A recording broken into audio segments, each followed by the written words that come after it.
What do you mean boring? So I think that the investigations as this game has gone on have gotten worse, and by game I mean the trilogy. So I feel like the first game was a bit better in terms of balance, but as it's gone on, I feel like the trials have gotten longer as they've gone on, and that means the investigation parts get longer too. And I feel like they're more drawn out and they become more and more filler. And I think they tried to make it more interesting with the psyche locks, but I feel like that's just made it worse. And I don't know, anytime that we're outside of a trial in these games now, I just feel really, really bored. And it's not really because of the new stream changes we made either, I don't think. I mean, that's part of it, but like I was really, really bored during the investigations on Turnaround Big Top and the last one in Ace Attorney 2 as well.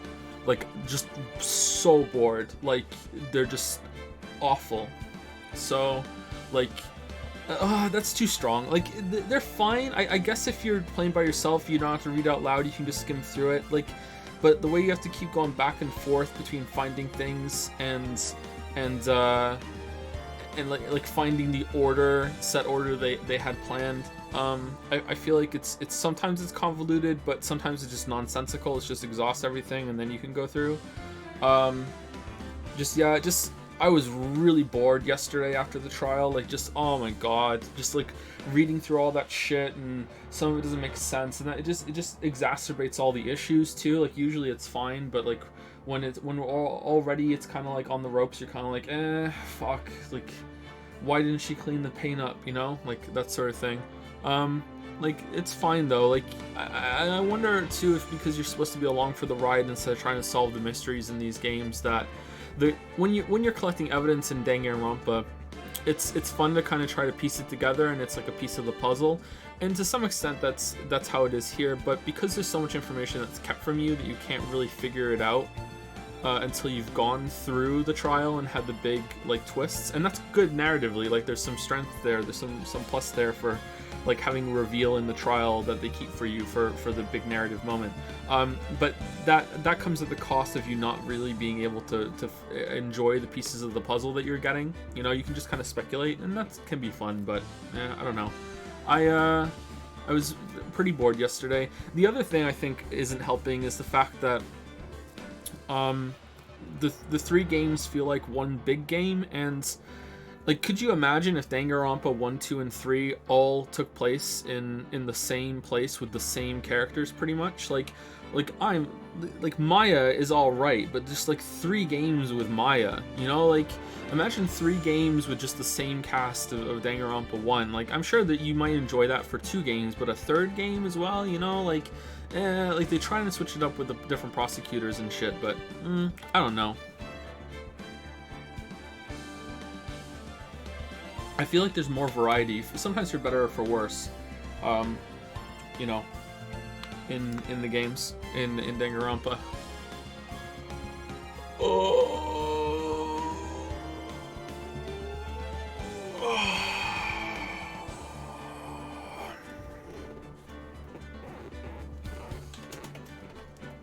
that was a good stretch.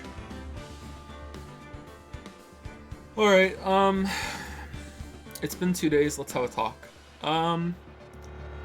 So this is the way streams are now. I didn't want to make an announcement, I didn't want to say it ahead of time because I just kind of wanted to try it out and have people experience what the new streams are going to be. Merrick asked if he could share some things. I didn't know Merrick was going to make it so formal and official. It's not Merrick's fault. Merrick and I didn't really discuss it. Like, he did what he did, and that's fine.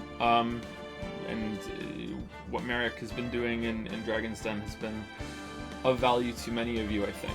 I skimmed through the chat to see how people are reacting to the changes and see how it is. But yeah, there will be some chat interaction, but it's going to be close to 0 going forward. It is not just because of the Yakuza 0 stream that happened. Some people don't understand what happened. some people who have the best intentions don't understand what happened.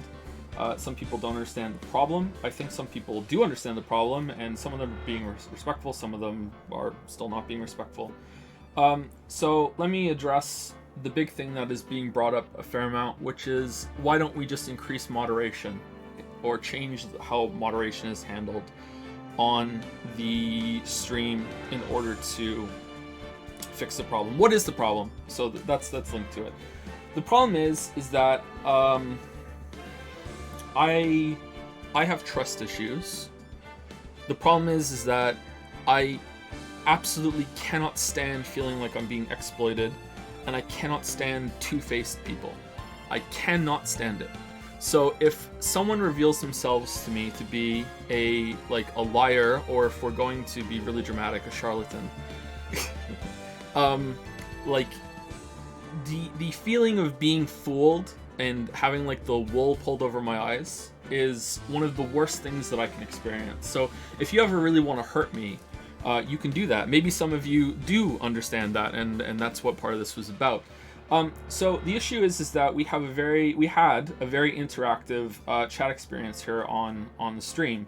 As far as I understand it, it was fairly unique. I'm not going to say outright unique, but fairly rare on Twitch to have the chat interaction that we have. Not only is the chat was half of the stream back and forth, and the rapport that I had with chat and bouncing ideas and jokes and everything off of each other, we also had serious conversations. We had serious conversations not about personal issues and interpersonal issues, and sometimes we talked about mental illness and stuff like that, especially in the Q&As that used to happen. We also talk about game design. We have critique moments. We have arguments. And some of you might be wondering, why is this been the big problem when we had that big blowout in Silent Hill 2? Well, the Silent Hill discussion was actually pretty good. The Silent Hill discussion, for as much as that's been taken out of context by people, there's that video that goes around, was actually pretty good. I don't think that either side was really explaining themselves all that well, but it's chat and a streamer that had just finished the game. The discussion was respectful. The discussion was like, hey, why do you like this? Why don't you like this? Here are the ideas. Okay, I reject that, I accept that, I understand that, I don't understand that. It was actually pretty good. Whereas the conversation that happened at the end of the Yakuza stream was not. And there's a specific reason for that. And that's why moderation won't help, because the chat interaction is the problem. You can't fix this. The amount of moderation, it's impossible. You'd have to clone me and delete all of my memories every single day or some shit, and I have to be the mod, because the chat interaction is the problem. Because even if the moderators were here and they were in slow mode, let's use an example. Let's say Ralph Clogs, okay? Ralph Clogs has been around for a long time. Ralph Clogs and I have had several private conversations. I think a couple somewhat in depth, I spoke to a lot of people, but Ralph Clogs is a regular here. Ralph Clogs has had a lot of bit messages. Ralph Clogs has had a lot of puns. We bounce puns off of each other. Ralph Clogs is a regular in chats, all right? So let's just say that one day I'm sitting here doing a stream and suddenly Ralph Clogs gets banned. And I'm like, well, why did Ralph Clogs get banned? Well, the mods are going to tell me, well, Ralph Clogs called you a fucking idiot, Joe, and blah, blah, blah, blah, blah. Well, that's the same thing as me just seeing it in chat myself. The problem is the chat interaction. The chat interaction is the issue, is that there are people who cannot handle disagreements and cannot handle criticism of the thing that they like. And that has come to the point where I can say a very tame thing, relatively tame thing, like, I do not think that the game that you like is good in the way that you think it is. That's what happened with Yakuza. That's what it boils down to. Because I said that, there were people in chat that went off on me that I have known for a long, long time. And just to be clear, there are many regulars here that are not subs. So if you went through chat and you only looked at subs, there are lots and lots of names that I know that are not subs, that because they can't afford it, or they don't want to, or they were sub before and they don't like the stream schedule, or whatever. It doesn't matter. They don't have to be subs. I know my regulars more than anyone, because I'm here for every stream. So no one else is here for the 100% uptime that I am here. You know what I mean? So the Yakuza stream was the last straw because it was so innocent what was going on. There have been times in the past where I have understood why people have acted the way they have been. This year, we lost a mod and then another mod on Discord because that mod thought, erroneously, I have to clarify, that me and the rest of the mod team are racists or possible Nazis. I'm not even sure what was going through this mod's mind when they left. They left in a poor way. It could have been a lot worse. And I don't want to get into too many details about it, but basically a user had a Yikes user profile picture. And we didn't know there was Yikes because you could only see that there was something wrong with it if it was blown up. So this user had this profile picture for months and months and months and months and months. Never said anything bad in the chat. Never acted out at all, ever. And then a user did this Autobot command to see what people's profile pictures looked like when they were full versions of them. And it turned out that this user had something Yikes in their profile picture. So this turned into this thing where I believe the person was muted and they needed to explain what the fuck was going on with that. They needed to change their profile picture, and it was a big thing. We were taking it very, very seriously. It is not acceptable. Well, the mod in question just decided that it had to be an outright ban, no discussion, no debate, nothing. There's no way we can contact this person. They have to be banned outright. The rest of the mods floated the idea that maybe we should give them a chance to explain themselves. Maybe there's some dumb kid. Maybe they don't know. You can't see this profile picture issue when it's tiny. Anyway, the long story short is that, that mod thought that me and the rest of the mods were way out of line and were doing some really Yikes shit by doing this. And they left and they peaced out, and that hurt, and a lot of respect was lost on both sides. But I understand how serious that looked to that person. I can understand how this person is just like, you know what, fuck you, Joe, I'm rejecting you. I can understand that. I can understand that reaction. What I can't understand is, oh my god, Joe just said that he doesn't like part of this game. I'm fucking done with him. Fuck him, fuck him, fuck him. That's the difference. I can understand the first example, even though I don't agree with it and I don't like it. The second example is just like, what the fuck is wrong with you? Like, if you can be a member of this community and you can be a regular and you can talk to me one-on-one and we can have like DMs where you like say, oh, your videos help me so much, your streams help me so much, with my anxiety and all this other shit. And then I say one innocent thing, relatively innocent, it's Yakuza weeb game, gotta watch yourself a little bit. But I say one little thing like that, and suddenly you're done with me. I'm not immediately a god at orbital mechanics in Outer Wilds, and suddenly you're gonna sit in my chat and call me the fucking word I'm not allowed to say. Like, moron, you're gonna like talk shit and you're gonna like fucking like just be done with me. You're a mod in my Discord and you're gonna be in the spoiler chat talking mad shit because I'm not an immediate fucking god at orbital mechanics. You're gonna be a regular in chat and have been here for 4 years or 3 years, however long it's been, and you're gonna whine at me in DMs because I put Mew shoes on for a stream. You're gonna call me a petulant child and go fucking off because I wore Mew shoes in your favorite game. That's what it took. That's what it took to fucking ruin and burn a bridge that you built over 3 years because I wore Mew shoes in your game. You're going to DM me and Lily, and you are going to say to us that we are making a horrible mistake and condescendingly ask if we really thought it through after we announced that we are pregnant with our 3rd child. You're gonna do that? Who the fuck do you think you are? Like, what do you think this is? Like, really? I got news for you guys. Lily's halfway through her 4th pregnancy right now, and we didn't tell you. We didn't tell you because of how some of you reacted last time. Lily's been pregnant for months, and we didn't tell you. Lily's been talking to people in mental health and like having hearts to heart with them and having like these really serious talks about mental health. and then they just go off into the other channel, and it's just so important that they're able to say the N-word that they just have to say it and get banned. Like, what the fuck is wrong with you? Like, really? Like, really? Like, you like, what the fuck, man? Like, there are people that have been here that have, like, even said that it's really sad what's going on, but they understand it. And then they will DM me and say they really get it. And then they'll just talk shit. Like, since this has happened, I've seen this happen.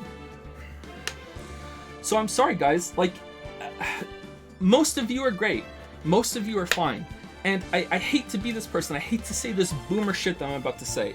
But if I could put like an age restriction on the chat, and I could make sure that I know that every single person I'm talking to, you know, is an adult. You know what I mean? Like, I'm sorry if you're a teenager and you're mature for your age. I'm really sorry. But like, I just see this sometimes, that some people are just, they're just not ready. They're just not ready for this shit, all right? Like, they just are. Like, if I could separate this shit out and I could know for sure, you know what I mean? But there are people that I thought that were really like good acquaintances, you know. Like, I don't think you can go as far as friends. There are a handful of you that I've spoken to one-on-one enough, like, and we've worked together. I consider you a friend, you know what I mean? But most of you are acquaintances, all right? Like if you are an acquaintance, and I thought we've had a good rapport, and we had a really good thing going on, and then I just see you just saying the most awful fucking shit because you think I won't read it, and then I do. Do you know how easy it is just to type in JOE into Discord and see every single thing that has ever been said about me on my own community? Do you not think that I'm just lurking there sometimes? Do you not think that we see this shit? Do you know how easy it is? I nicknamed the spoiler chat the Secret Joe Hate Chat because there was so much shit. I think Joe is autistic. I think Joe is an emotionless robot. Has Joe ever emotionally reacted strongly to anything in his life? Of course Joe doesn't like this game. Joe doesn't have emotions. Like, I've seen patrons say shit like that. So I'm sorry, like, I really am. I don't want to do this. I really don't. Like, I still want to have the chat interaction. I still want to have the back and forth. I still want to show the fan art. I still want to be able to talk to my own community on Discord. But it's just gotten to the point over the past few years with so many times that people that I think are like, we're good, we're fine, and then the second that I'm not looking, they just say the craziest shit, or they just get so passive aggressive, or they go so over the line that I'm just dumbfounded that they think that they can say that, you know? Like,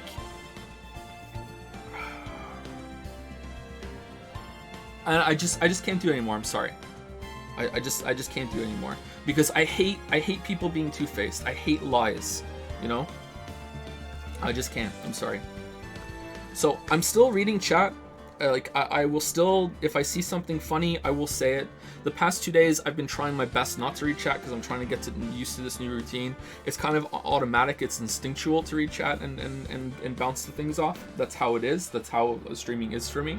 But like, it's not like I'm never gonna not read chat. It's not like I'm never not gonna say something funny if someone says something. Someone said something really funny and it was screen capped on Discord when Phoenix ate the pendant or the necklace thing and someone said glass eaters. That would have been fucking awesome. That's a great joke. Whoever said that, well done. That's a great joke. Glass eaters, that's great. You know, that's their thing. I love that about chat. I love bouncing off ideas and jokes between each other. Okay, but like, the conversations we used to have, the interactions we used to have, that sort of thing, they're gone, and they're gone forever. And if you don't like that, if that's not what you want streams to be, then go watch someone else. No hard feelings. I get it.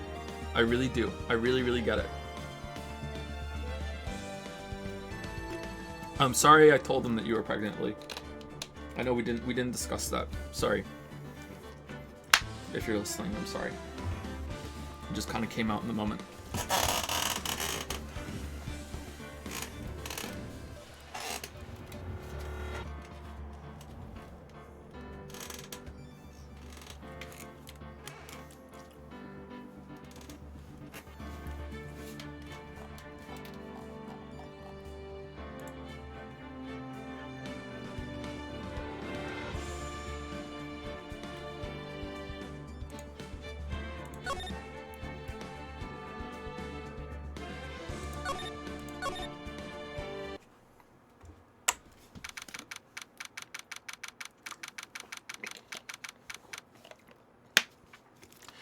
October 14, 9:41 a.m. District Court, Defendant Lobby, number 4.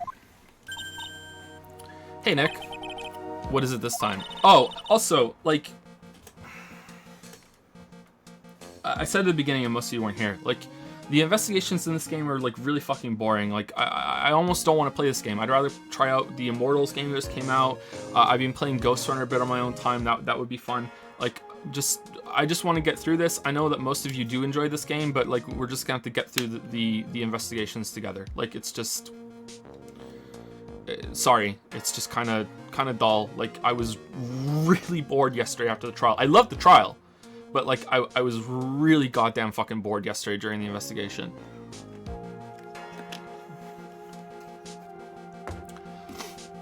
You don't believe how many people are here for the trial. Well, it is a murder case. What are you talking about? They're here for the trial next door. Next door? Why don't you know this, Nick? Sigh, they're having Detective Atmy's trial today. Detective Atmy?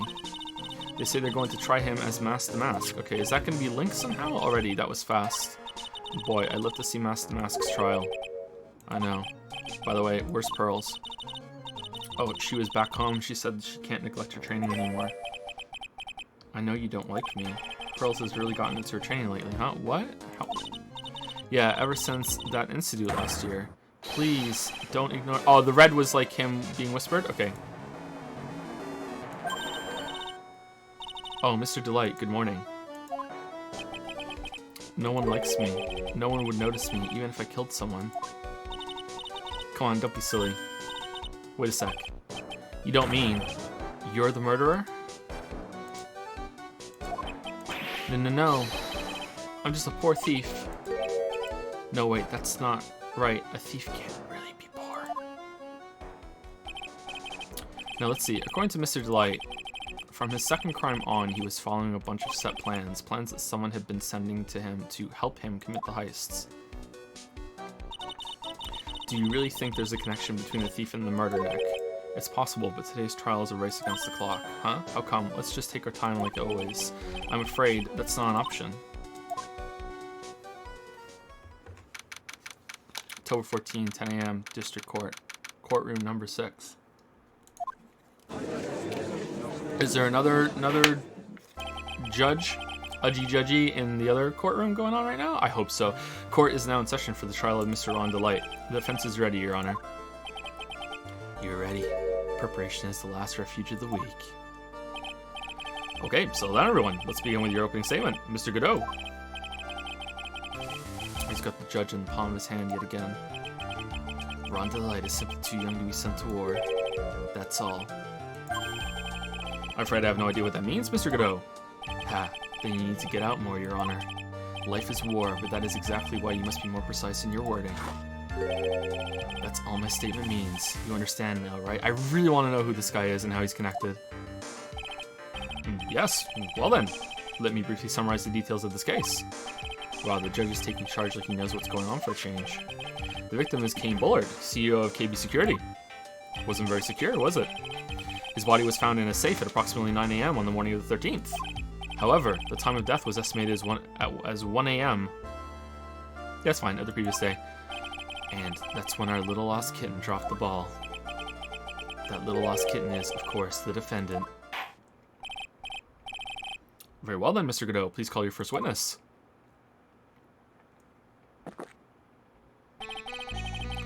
I never drink more than 17 cups of coffee during any given trial. But the first one is always the best. Mr. Godot, you're a witness. Witness this cup of coffee. Okay then, let's hear what the defendant, Mr. Ron Delight, has to say for himself. The defendant? Well, Mr. Wright, does the defense have any objections? Oh, I didn't say thank you to the subs and bits. 1 second.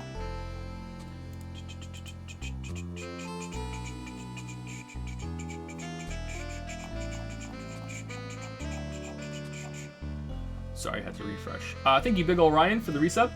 Thank you, Habeas Tortoise? Habeas Tortoise? One of those for the resub. Static Toss for the resub. Adaram6 for the resub.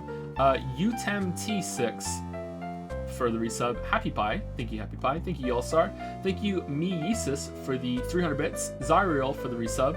Iron Wrath for gifting out a sub to Assistant Weeby Weeb 188. Toxel for gifting out a sub to Agensun, Merlina, Senpai Moisturizer, Lemon Blood, Alonane. Thank you, Toxel. Senpai Moisturizer, what the fuck? Thank you, Bardiox, for the 28-month resub. Senrahin for the 30-month resub. Hundi Bengal? How do I not know it? For the 10-month resub. Pizza Deep Depor for the new sub. Joy FK for the resub. Micrologist for the bits. Zerstoran HE for gifting out subs to Belodius. Online Pizza Man, nice. Kenshin 93, Fancy Saltmaster, and Cool Z 91. Thank you, Zerstoran HE. G Vinland for the new sub, welcome. Raphael for the 100 bits. Link 991 for the 2-month resub. Bouncy Bob for the 100 bits. Devil 58 for the 33-month resub, and Zorgrox and Joe's Retinas for some bits as well. Thank you so much.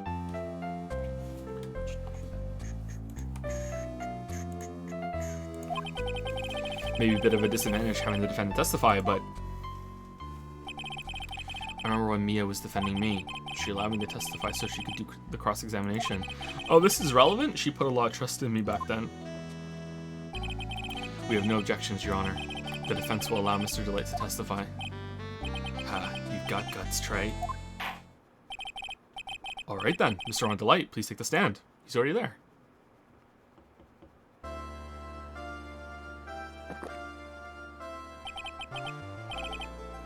You did it, didn't you? I did. Oh, okay, slam dunk. What? No. That's not true. I think you just said you did, though. You sure did. For a moment there, I thought we'd set the record for the short trial ever.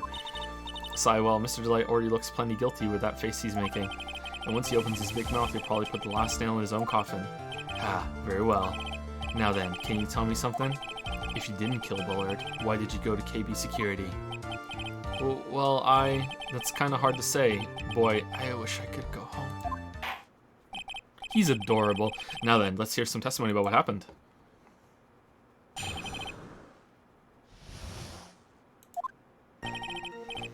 That evening, around 1 a.m., I went to see Mr. Bullard in his office at KB Security. The blackmail letter I got, it ordered me to go there.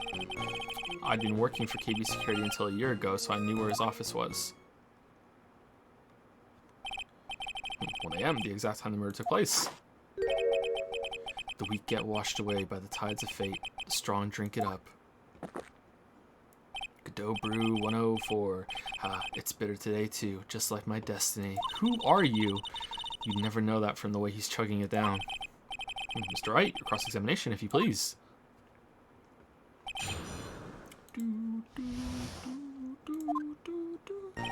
That evening around 1 a.m. Okay.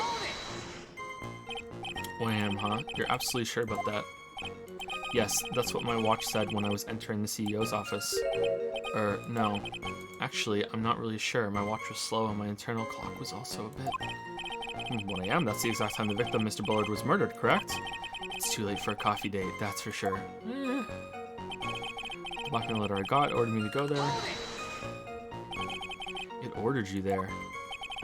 It was the first time I'd gotten a blackmail letter that ordered me to go somewhere. Does that mean you've gotten other blackmail letters then? Oh, of course. They'd say things like, steal this, or take that. Aha, why don't you save those for later, Mr. Delight? Please don't say any more. No, what should I do? Always press. So what did the blackmail letter in question say?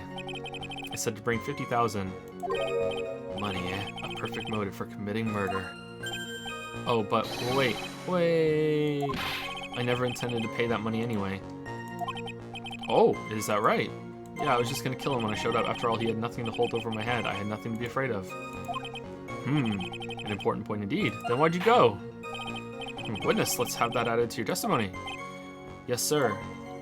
A muddy mud skipper in outer space has a better chance of surviving than I do. The blackmail threat didn't scare me. It wasn't going to cause me trouble or anything. Then why did you go? Just what were you being blackmailed about anyway? Blackmail letter said, if you don't want your identity revealed, correct? You learned how to read. I'm sure it was referring to the whole mask to mask thing. But I wasn't worried. Mr. Bullard didn't have anything on me. He didn't? Anyway, I don't care what anyone says about me. Just as long as Desi believes in me. So that's why Mr. Light didn't believe he was mask to mask. That's why I knew they were just hollow threats. I've been working for KB Security until a year ago, so I knew where his office was. You used to be a security chief for KB Security, right? Yes, that's right. I'm a security chief. You! And yet, a year ago, you were fired without notice. Revenge for an old grudge? A perfect motive for murder, wouldn't you say? This isn't good. Maybe I should change the subject. Life after being fired. Why was he fired? Why were you fired? Mr. Delight, please tell us why you were fired from your job. Well, the world is filled with those who have said, I wish I had never asked that. Okay, then I take it back. No, it's relevant. Defendant, please answer the question. Well, I needed money. You needed money? Well, you see, Desi loves to spend it. It's kind of her hobby. Not exactly the best hobby in the world, huh, Nick? My salary wasn't nearly enough, so I stole data from the company. Uh-oh. Come again. KB Security has a lot of security info on all sorts of companies. And since I was a security team chief, there's gonna be another trial after this. You stole some data and sold it. Mr. Bullard found out, and I was fired immediately. What? I wish I had never asked that. No, it's important. I was somehow able to keep it secret and made it seem like I had quit on my own. What is it, Nick? You don't look so good.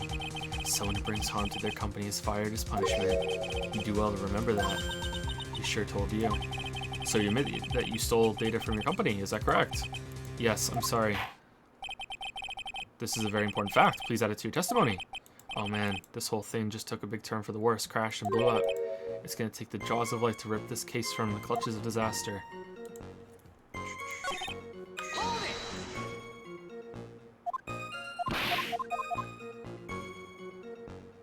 Oh, we can't do the other choice? Okay. Why would you do something like that? Well, for Desi's hobby, what else? Wasting money, huh? It's not a waste. She's beautiful. So Miss Delight doesn't know that her husband was fired, does she? Well, she knows now, so it would seem. I'm not sure what to think about couples who keep secrets like that from each other. I can't believe it. This case has gotten even Maya to think seriously about couples. Please try to stay focused, Mr. Wright. There wasn't much to his testimony, was there? Sounds like he's avoiding something, at least that's what it sounds like to me. Oh, I've got a bad feeling about this, we better be careful. But if we don't find a way to make him spill the beans, we'll never get closer to the truth, yeah. Okay, so I think we have to refute either, this one, or the other one.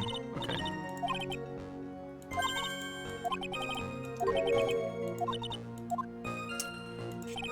That one. Okay, I feel like the one I jumped to is like, if you didn't have anything on you, why did you go?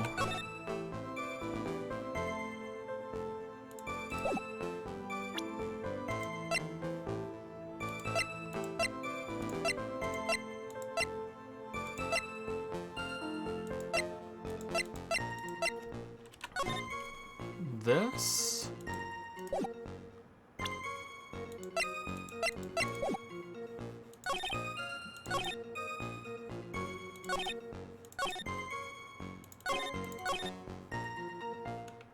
Okay, I think that let's try the list on this. Nope, Your Honor, that statement contradicts this evidence. It does? I don't see anything contradictory, huh? Really? Objection denied. Try to think. Shit. I kind of feel like that does contradict, but maybe it wants something else instead? Okay, can I contradict this? Because that seemed like an important, whatchamacallit, a story moment. He fired me for selling company secrets, but Desi doesn't know about that. Alright, I don't think the Desi part is relevant, but he fired me for selling company secrets. Can I refute that or contradict that?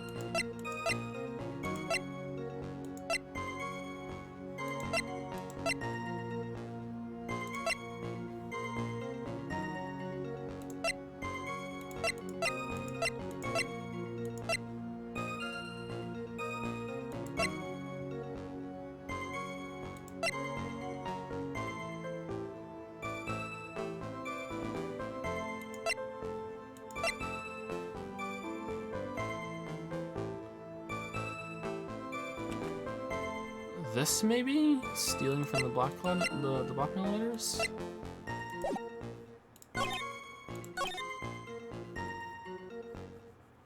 try that. I think it's this one. Let's try the letter and this, and if not, then I'm stuck.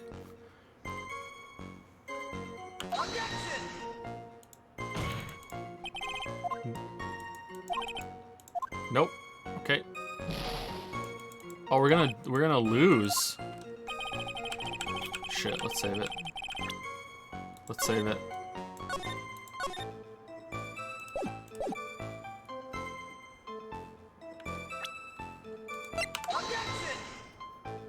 Okay, so it's not that. So it's not if you felt like he had nothing on you, why did you go? It's not that, or the fact that he did have evidence on him. What is it then? That evening around 1 a.m. I went to see Mr. Bullard in his office at KP Security. That's true. We can't contradict that. That actually did happen. The blackmail letter I got, it ordered me to go there. That's true, right? That is true.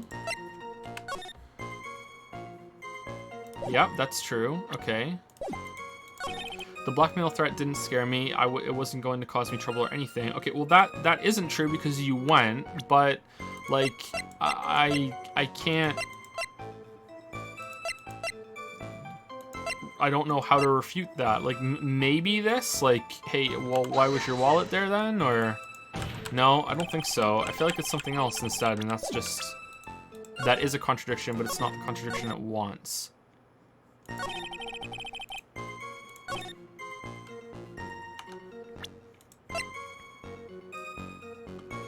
Okay, let's keep checking. Nope.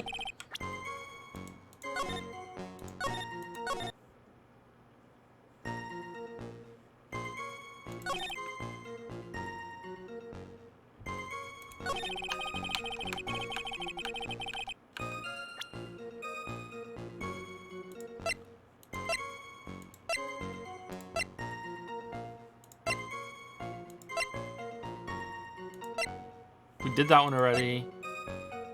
The buzzer record? That's not going to be it. All right. Okay, so I don't think so. All right, so I've been working for KP Security until a year ago. It was so I knew where his office was. Okay, that's true, right? That's not a contradiction.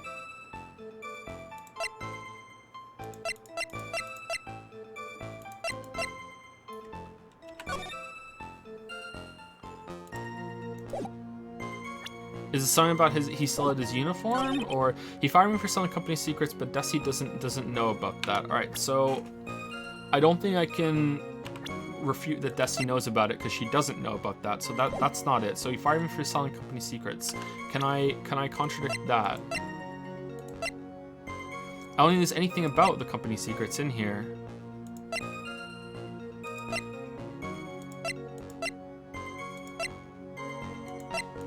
Has it got something to do with the directed by the blackmail letters or the King's List maybe for this one? Fucking hell, man. I don't know. Did I press everything?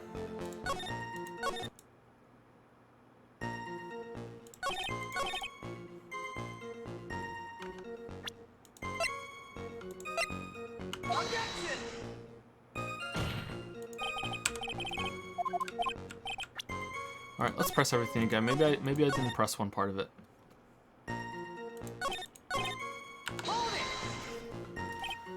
1 a.m., huh? You're absolutely sure about that? Yes, that's what my watch said when we were entering the CEO's office. Or no, actually, I'm not really sure. My watch was slow. My internal clock was also a bit. When that's the exact time the victim was murdered, correct? It's too late for coffee date, that's for sure. Yeah, the blackmailer got ordered me to go there. It ordered you. It was the first time I'd gotten a blackmail letter that ordered me to go somewhere. Does that mean you've got another blackmail letter? Then of course. Why didn't you save this for later? Okay, yeah, that's it. Alright, blackmail threat didn't scare me. It wasn't going to cause any trouble or anything. Just what were you being blackmailed about anyway? Blackmail letter said if you don't want your identity revealed. I'm sure it was referring to the whole mask to mask thing. I'm afraid that reason isn't going to hold up anymore. Wait, what? What do you mean? The victim had no proof the defendant was mask to mask. But you were the one who stole company secrets only 1 year earlier. So after pressing them all, I have to press this one again? Oh no, game. Oh no, but that was all over once I was fired. But it is true that the fact that I stole secrets was kept under wraps. Even so, there was no reason for me to pay up now, a whole year later. Is that really true? What is it, Nick? The fact that Ron was stealing company data.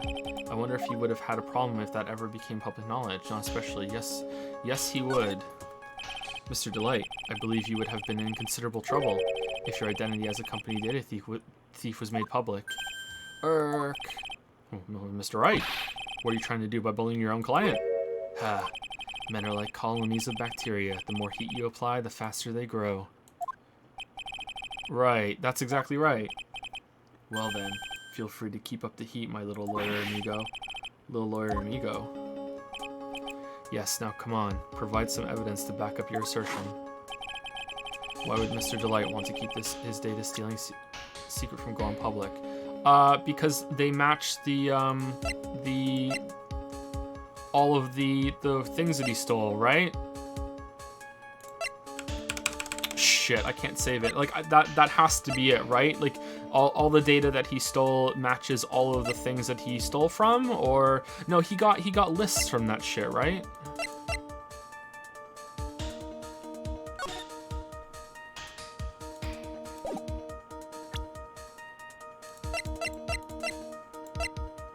Or is that not it? Would there be another reason? Why would Mr. Delight want to keep his data stealing secret from going public? I wish I had saved it now.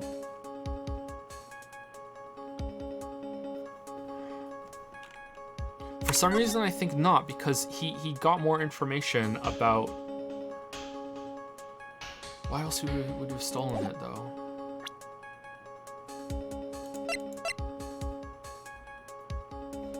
As directed by the blackmail letters. Okay, let's try it, and if it's not that, I'll look for something else. Well, Mr. Defendant. You heard of the defendant. Just when I thought it was impossible, a whole new level of irritation arises before me. Looks like the defense was just playing with himself. Oh no, we got caught playing with ourselves. That's enough. This court sees no reason to further prolong this trial. Okay, so that's not it. Where will it bounce you back to? Or it just bounces you back to the main screen, doesn't it? This case is extremely clear. I see no room for misinterpretation of the facts. This court finds the defendant Ron Delight guilty. The accused will surrender to the court immediately to be held pending trial at a higher court within a month from today's date. That is all. The court is adjourned. Defending court.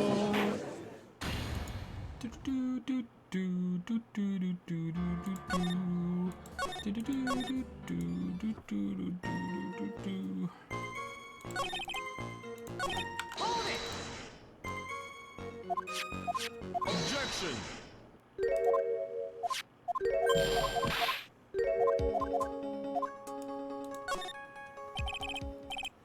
Okay, so if it wouldn't have implicated him as Mask the Mask, what other harm could it have caused him?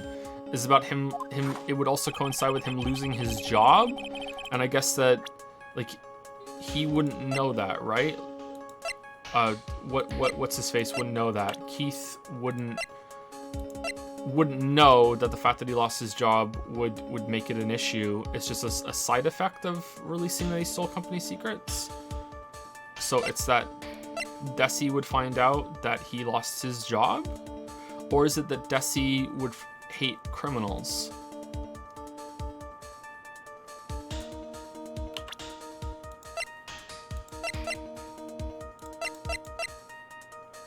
Or it could be this. Let's go Desi. Mr. Delight, what you said just now doesn't match what you told me yesterday. Huh? What the? Okay, I guess that was it. What doesn't? I think you must have been very scared. Very scared of having a certain person find out your secret. Gulp. A certain person? Is it me? Miss Desiree Delight, the defendant's wife. Wow, but listen to me, my Desi, she's... Looks like if I just sit back and relax, the fun will end before it truly begins. Grr, Godot. Yes, we know. It was all your wife's fault. What do you mean? Mr. Light stole company data to pay for his wife's spending habit, for which he was fired. Unable to face his own wife, someone used his dirty little secret to blackmail him. And That is how this murder came about. Oh, this is looking like a pretty fucking slam dunk, Phoenix. Like, he has motive, he has opportunity, he was there. This was real life, he'd be going to jail. No, everything is falling neatly into place for him. Don't talk about my Desi like that, or you'll be sorry. Well, it seems that we've learned a great deal of things here so far. What do you think, Nick? I didn't think it was possible to get so thoroughly whipped in just 20 minutes. Clearly there was sufficient motive for murder. He stole data for his wife, and he killed to protect his secret. A family man who cared just a little too much. The motive is clear. Let's move on. Ugh. What happened at the crime scene at 1 in the morning, Mr. Delight? Come now, tell us. Tell my coffee. We're all ears. At the CEO's office. When I entered the office, there was a suspicious shadow there. Suddenly, I was hit on the forehead. After that, I remember being a bit... That looks so much like him with his fucking thing sticking out.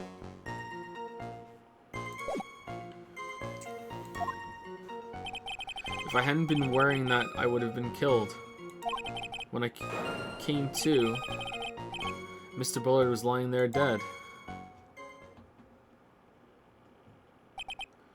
I see. Suddenly hit on the forehead, huh? I believe the detective from yesterday provided similar testimony. He said that the mask struck him on the head from behind. Of course, since Atme turned out to be the culprit himself, that was all a lie. Ha. No one's going to believe a pathetic lie like that. What are you saying? I really was attacked. We'll find out if you say what you say is true or not during the cross-examination. Got that, Mr. Trite? Don't go easy just because he's your client. Alright, if it is him... If it is him that was there at 1 a.m., right?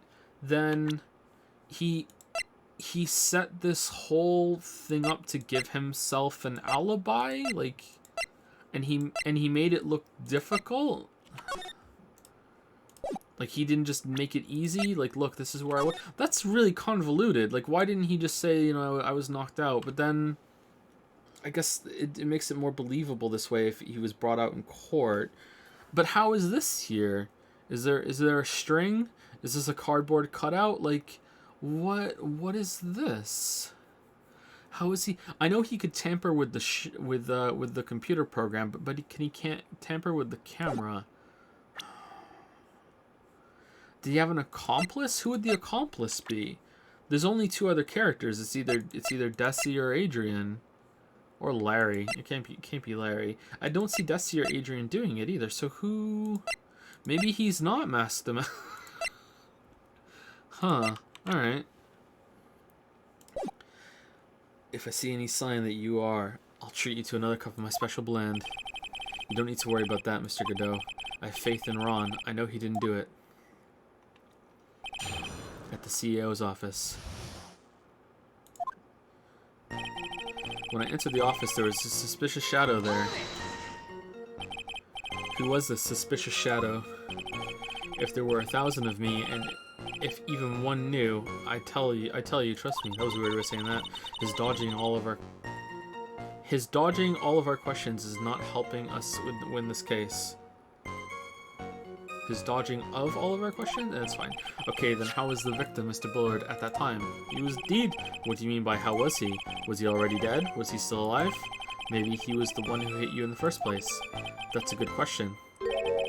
What do you think, Mr. Wright? Forget it. Suddenly I was hit on the forehead. After that, I remember being a bit dazed. Your forehead? Yes, I was hit on the forehead as soon as I entered the room. It was an amazingly fast and powerful attack. Do you remember anything about who hit you? Well, like I said, it was a fast and powerful hit. So I think I was a little dazed for a while. What was his ace fucking detective karate shit? I don't think Mr. Delight even grasped what you were asking. Yeah, I'd like to show him a fast and powerful attack myself. Maybe that would knock some sense back into him. If I hadn't been wearing that, I would have been killed. Come on, just one Godot line read as number 15. I did already yesterday. I'll do it again. Hold on. Next time he does a line, I'll do it. that. Could you please clarify what you were referring to? Why my Mask the Mask costume, of course. Oh, wait just a moment. Mask the Mask. Huh? Oh, did I forget to mention it before? Just to be on the safe side, I dressed as Mask the Mask. And then I descended upon the office of the CEO of KB Security. What? Nick, did you know about this? He never told me this. He never asked. I don't recall him ever mentioning it to me either. Even I didn't know that. It seems our little friend really loves to keep secrets. I'm sorry, I just never had a chance to mention up until now. Wait, I did. That's not right. I didn't do his line. I'm sorry. That's not right. You know how sometimes things just slip your mind. Ah, my 6th cup of coffee is staring up at me coldly. At any rate, we can't ignore this new piece of information. Witness, please correct your testimony. I'd have been killed if I hadn't been wearing my Mask the Mask costume. Why were you dressed up as Mask the Mask? Why, because I'm Mask the Mask, of course. What are you talking about? Mask the Mask's trial is being held next door. We can hear it. Ah, yes, I guess so. Anyway, at that time... Anyway! Oh no! Anyway, I thought I was being blackmailed over the Mask the Mask issue. So I thought I should go as him, just to be safe. Oh boy. Let me tell you, it's a real pain to move around with that cape. Oh, you think I'm Mask the Mask, huh? I'll show you. I'm gonna show up as him. That's why it took a lot longer than I expected. It took a lot longer. What is he talking about? Press harder. What do you mean by it took a lot longer? Oh, opening the safe, of course. My cape got caught on the safe door, you see. This all happened when I was hiding Mr. Bullard's body. Whoa, what was that? Back up a second. Yes? You were the one that hid the body in the safe? Well, yeah. Why the fuck would you do that? Inconceivable. Yeah, I just did it for just cuz. Why? Just why? What reason could you have? What were you thinking? Question. When does someone toss their dirty short... Oh, shit. When does someone toss their dirty shorts in the washing machine? What? The answer is simple. When they take them off. As usual, I have no idea what you're saying. Damn, Judge is different today. Do you mean that Mr. Delight hid the body because he's the murderer? Ah, so you're not as stupid as you look. Makoto. His metaphor this time was really obscure. Mr. Wright, you don't mean that you knew about this whole safe business, do you? Well, yes. Why am I the only one not in the loop here? Witness, make sure you add this to the testimony. Yes, sir. Uh-oh. Looks like a storm front is moving in over the fair weather judge. I panicked and hid the body in the safe. It took about 10 minutes. Why did you hide the body in the safe anyway? Well, because it wouldn't fit in a drawer. That's not exactly what I meant. When I saw that corpse, I kind of lost it. I thought, if they find his corpse, they'll think I did it. Ah, I think you had a simpler reason than that. It's because you killed him. That's why you spent 10 minutes hiding the body. That certainly makes more sense. Hold on. 10 minutes? What is it, Nick? I just had a thought. Under those circumstances, would you normally try to hide the body and spend 10 whole minutes to do it? Under those circumstances, what circumstances? Oh, I mean, in an earlier trial, it took 15 minutes for someone to move someone's hand, so no. Hey, Nick, if you think his behavior was so strange, why don't you present some evidence that would show just what those circumstances were? That's it. I'll take a look at the court record and present some evidence. We heard this from Mr. Delight yesterday, didn't we? There's not much in this testimony either. I bet you he's still hiding something. I wouldn't be surprised. We'll just have to draw it out of him. Okay, I've forgotten what this is, so let's go through it. I just hope he doesn't make things any more complicated. Okay, 10 minutes. So something about the time? 1 a.m.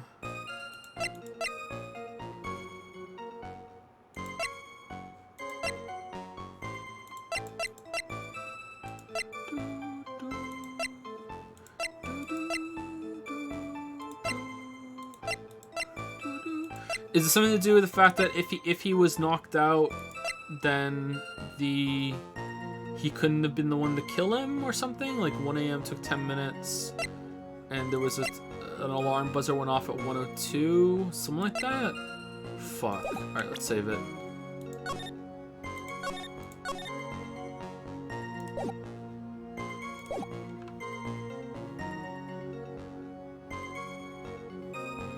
Okay, we heard this from Mr. Light yesterday, didn't we? There's not much in this testimony either. I bet she's still hiding something. I wouldn't be surprised we'll just draw it out of him. I just hope he doesn't make things any more complicated. Shit. Okay, we have no health, and I'm a bit lost. And the fact that I had to press something after pressing all the other things is kind of throwing me off a little bit. So I'm just gonna try and shotgun a little bit because I'm a bit confused what it wants from me. Maybe it's a me problem though. Maybe it's not the game. Like I feel like it's something to do with if you were knocked out for a while, and is that part of the evidence? The fact that he got knocked out?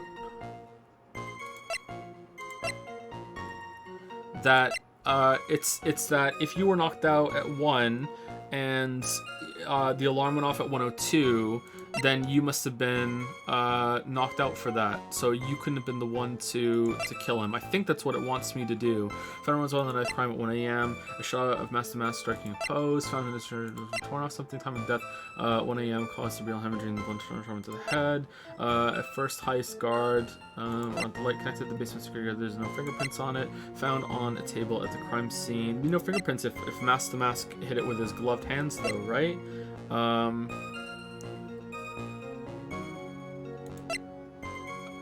I think it's the buzzer. Let's try the buzzer. Okay, it is that, so that's it. Alright. So it's that you were knocked out. Could you please take a look at this record? And what might this be? The record for the emergency buzzer that connects the CEO's office to security. If the button in the office is pressed, the security team is supposed to come running. And according to this record, the buzzer was pushed once at 1:02 a.m. What? If Mr. Ron DeLight truly was the murderer, he would have ran as soon as that buzzer sounded. Oh, okay, so instead of it being knocked out so he didn't hear it, it's that he would have ran away. Okay, so same kind of thing, just a different angle. Alright, after all, a security guard would have been heading his way. Let's remember who we're dealing with here. We probably had no idea there were security personnel in the building. It's KB Security! I told 1 year ago my client was working as the chief of security. There's no way he wouldn't have known about them. But, as it turns out, the guard never came. That was nothing more than a coincidence. The fact that the guard was a pathetic loser who had just gotten punched in the face by his ex's new boyfriend and wasn't anywhere in the vicinity was not something Mr. DeLight could have known. Well, Mr. Wright, that was oddly specific. Again, remember who we're dealing with here. It's a sure bet that Mr. DeLight didn't even notice the buzzer going off. You can't miss it. It goes brr, brr, brr. This buzzer's extremely loud. There's no way you could have ignored something like this. If he had been conscious, that is. Conscious? Oh, there we go. What do you mean by that? Ugh. Emergency coffee time. Fine. Let's hear your theory. Recall the defendant's testimony. The moment he entered the victim's office, someone attacked him. Mr. DeLight said he felt dazed, and willing to wager that he was knocked unconscious for at least a few minutes. Unconscious? So he fainted. That's why Mr. DeLight didn't know that the buzzer had sounded, and that's why he thought he had time to hide the body. So what are you trying to say? Mr. DeLight was knocked out, and the buzzer went off soon afterwards. Alright, this actually makes sense. This is pretty good, Phoenix. Well done. Yeah, this is fucking slam dunk. Yeah, good job. Now, unless my client was able to hit the buzzer while he was unconscious, I mean, it's this game. It can only mean that there was another person in that room. That's right. Whoever it was, they knocked out Ron DeLight and then pressed the buzzer. Order in the court, Mr. Wright. This is preposterous. If it was this kid, Ron DeLight is the one who killed Kane Bullard. No, then who pressed the buzzer? It was the victim, of course.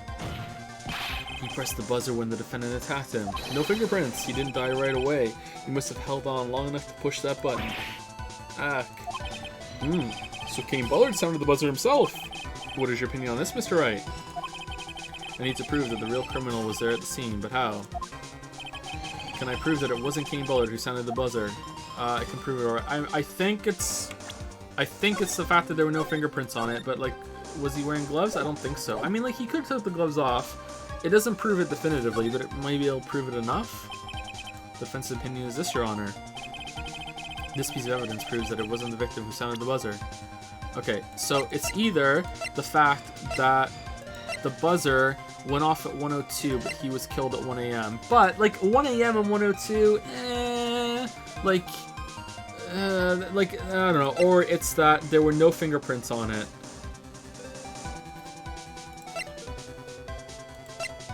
I kind of feel like it's going to be that he was dead before the thing showed it, even though this isn't, like, set in stone. It's that, isn't it? Well, what do you think, Mr. Godot? Ha, I can hear it, the sound of a buzzer. Huh? It's going off inside your head at this very moment.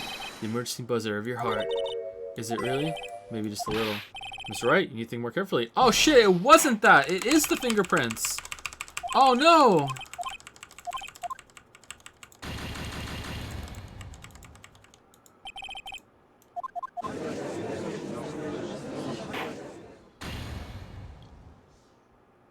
Rumbled!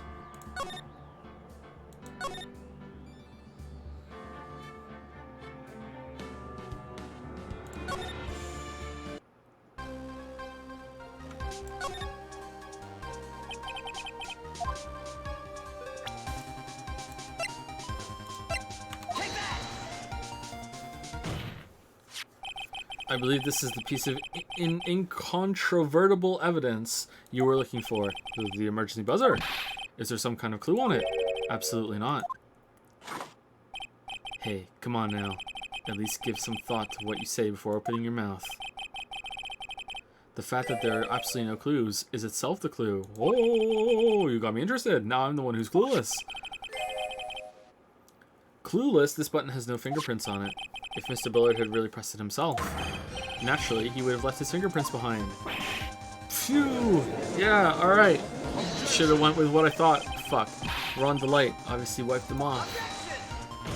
How? Why would he? A guard could have come in at any moment. He touched that button. I know he did. The defendant, Mr. DeLight, was dressed as Mask to Mask. And Mask to Mask always wears gloves. What reason could he possibly have had to wipe the button free of fingerprints? Also true. You know who else wears gloves? Fucking the penguin guy. Order, order, order. Ah, it would seem. This guy must live on the toilet between fucking trials. I've been forced to eat crow. I wonder what blend number crow flavored coffee is. However, if the real killer was there at the scene, why would that person press the emergency buzzer? Shouldn't they have run away without putting themselves in extra danger?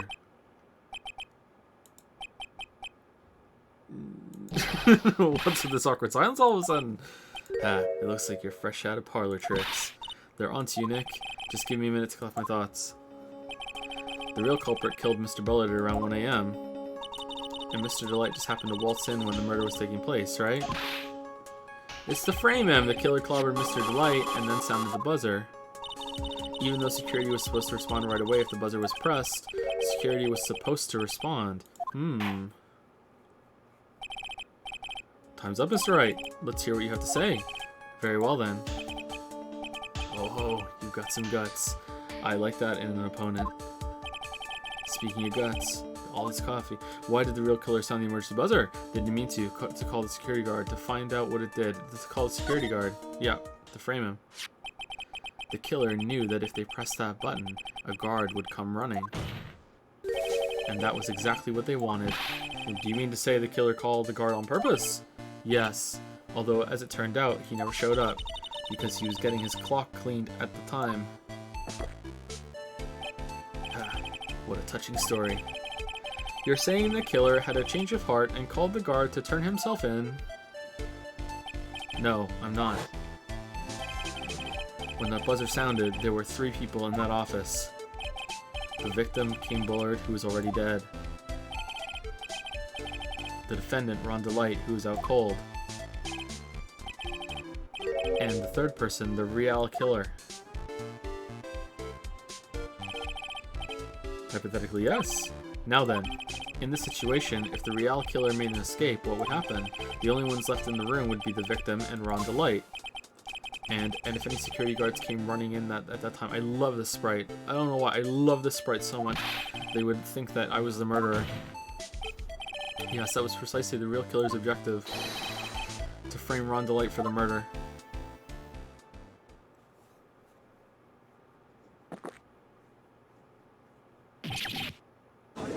Ooh. Order, order, order! Ah, it would seem. I've been made to eat my words once again. Actually, you've been made to do a spit take. Oh, sorry, spit take with a cup of coffee. Mr. Wright, who was it? Who was it that tried to frame me? Wait a second. I'm the one and only mask. So, Nick, you mean the real killer is?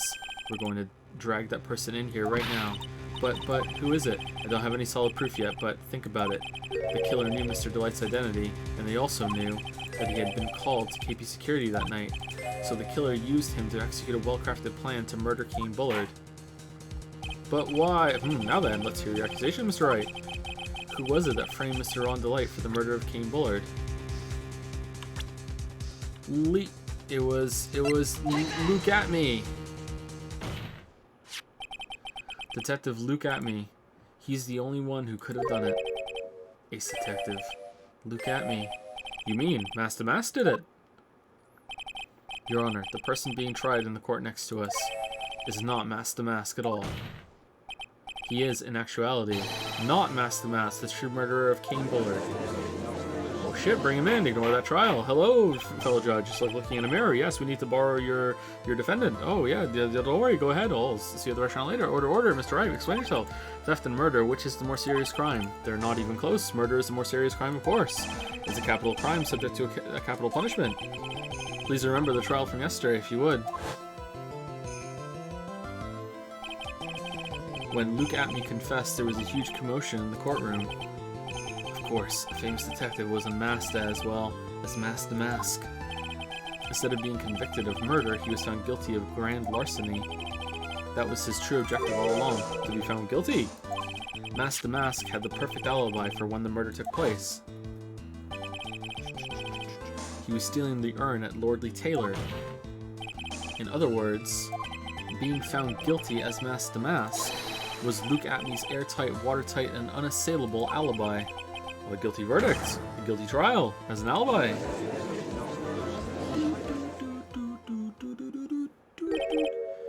You know, it's almost time.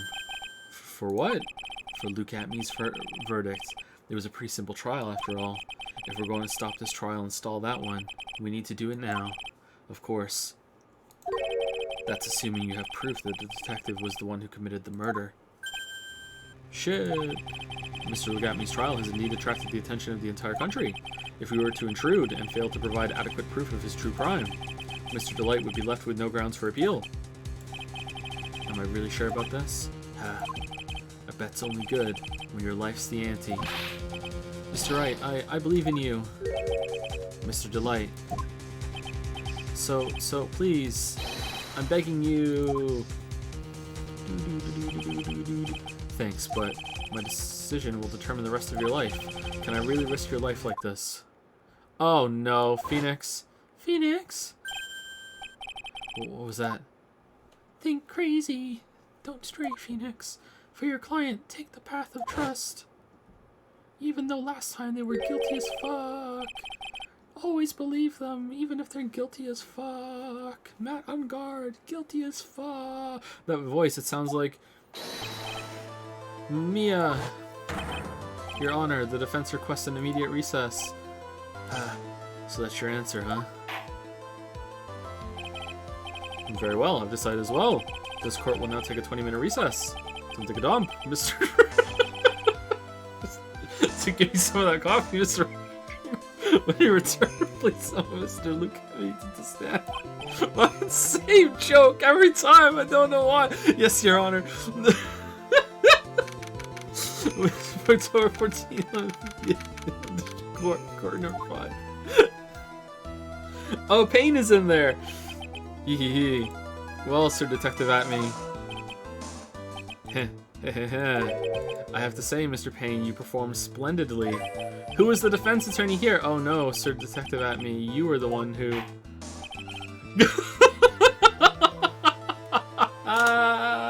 I love it. That's so great. It's like, just like judge a little earlier on the timeline. That's enough. This court sees no reason to further prolong this trial. This court finds the defendant, Luke Atme, guilty. Time to go take a dump. Wait. Don't hand down your verdict yet, please. Well, well, Sir Lawyer, welcome to my courtroom. Who's this who's this hoser,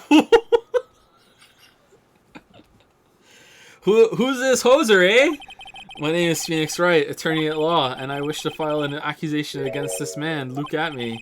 Accusation? You accuse Master Mask. That man is not Master Mask. He's just a ruthless murderer. Oh, what? What'd you say? You sounded like a couple of Timbits short of a Tim Hortons box there, you hoser.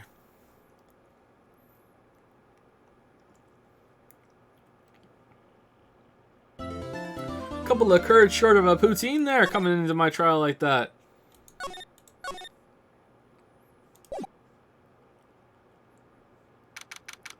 October 14, 12:14 p.m. District Court, Defendant Lobby number 4. My sis? I could have sworn I heard Mia's voice. So then, she's still alive. Inside your heart. Nicky boy. Oh, Mr. Light. Is it true that detective is the real killer? To be honest, we don't have any definite proof. I was gonna say definitive for some reason. He's the only one who could have done it, but wasn't he at Lordly Taylor that night? Not to mention, we didn't exactly know his motive. I mean, why would Detective Atme want to kill Kane Bullard? Oops, it's almost time. Better get back to the courtroom. I need to find some solid proof, and it's gotta happen sooner rather than later. October 14, 12:21 a.m. 2 p.m. Sorry, District Court, Court number 6. Now then, this court is back in session. Mr. Luke Atme, please take the stand. Welcome back. How was Canadian court? Well, well, how do you do, Sir Lawyer? I never would have thought to see you acting so recklessly. I couldn't let them hand down your verdict just yet, not when it would have given you your perfect alibi. An alibi by the name of Mask to Mask. I'm sorry, I'm afraid even the great Luke Atme has no idea what you mean. Of course, I have been in the next courtroom ever since 10 o'clock this morning. I'm afraid there's no way I could know what's been going on in here. You've been in the defendant's seat all day long, correct? Being tried as Master Mask. Indeed. It's truly child's play to fool the ignorant masses. Not only did the poor fools ask me to protect their valuables, they even gave me a generous reward upon returning their own property to them. Take this red diamond ring that sparkles upon my divine finger, for example. So you continue to insist that you are, in fact, Masked Mask. Of course. Alright, where's the rest of the shit you stole then? Very well then, look at me. Let us begin with this simple question. On October 12th at 1 a.m., Kane Bullard was murdered. Where were you at that time? One without knowledge lacks even the knowledge that he should be ashamed of himself. But don't worry, I will not hold it against you, Sir Judge. Oh, okay, thank you. Alright, Mr. Atme, the night of the murder, speak. We're all ears. As you wish, Sir Prosecutor.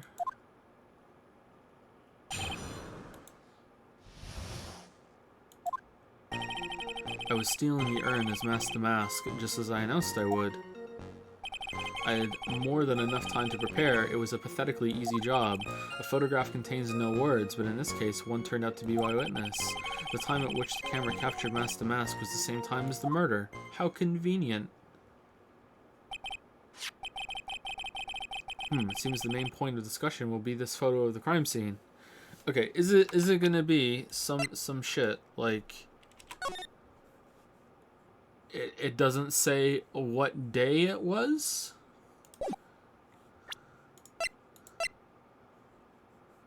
I mean, it says it went off. It seems the main point of the discussion will be the photo of the crime scene. Everything else up until now was all part of his plan. There has to be a secret to this picture as well. Even the great Master Mask cannot be in two places at once. Now then, if you'll excuse me, I have a verdict to receive. Unfortunately, Mr. Abney, we still have to do your cross-examination. A fool is too foolish to know that he is a fool.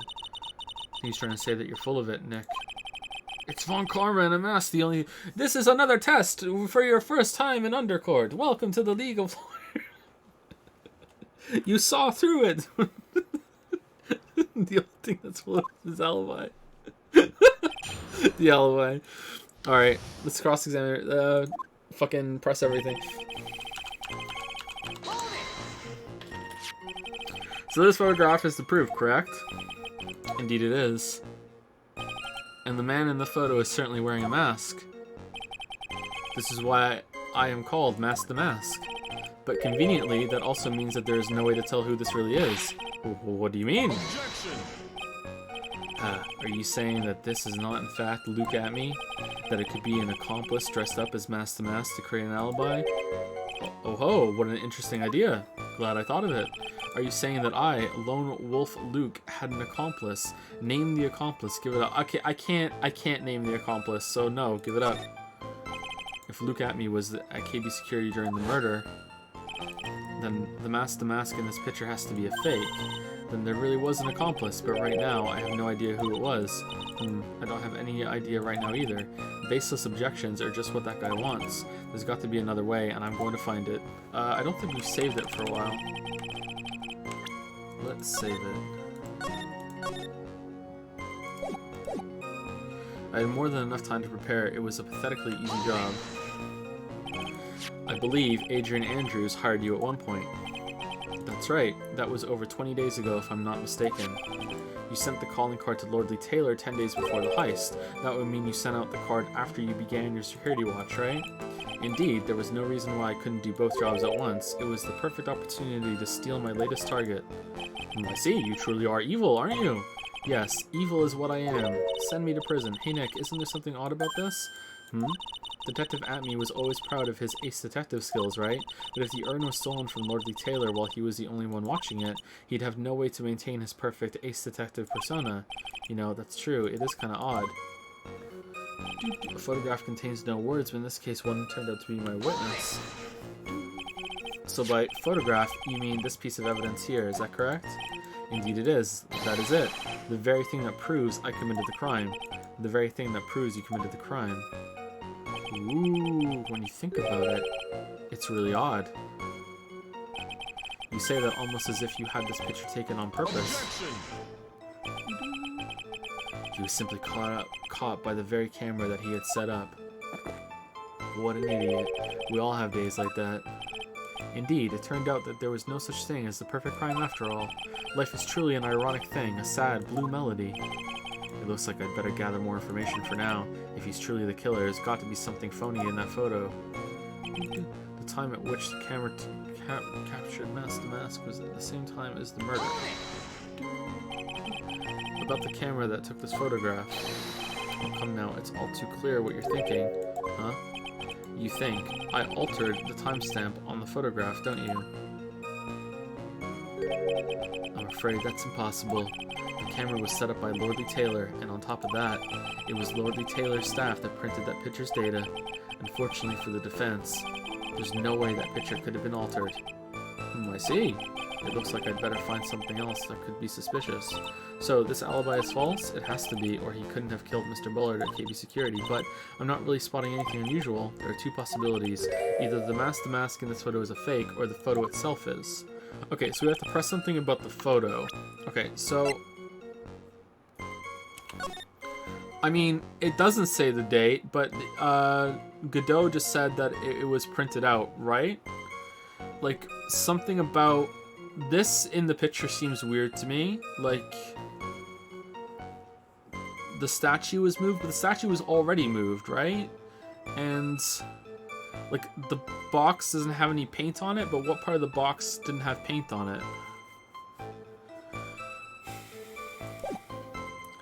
I mean, it's gonna fucking tell me, like, if it is the photograph, it's gonna push me and be like, well, what part of it? Point. And I'm gonna be like, well, shit. Sorry,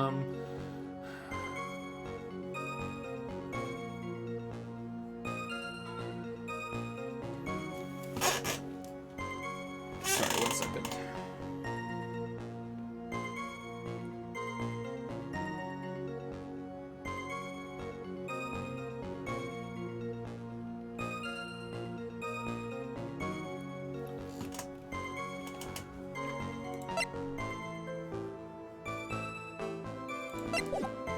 Okay, we're still in the images of the job photograph contains no words, but in this case only one turn of the witness. The time at which the camera captured Master Mask was the same time as the murder.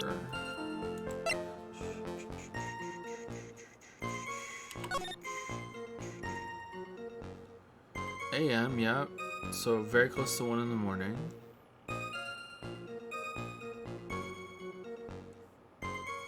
The button's missing, but we already did that.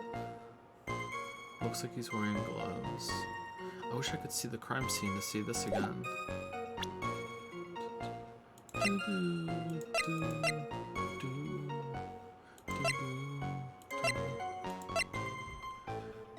Warehouse camera went off once at around 1 a.m. Then I had the crime. Yeah, around 1 a.m. So that fits too.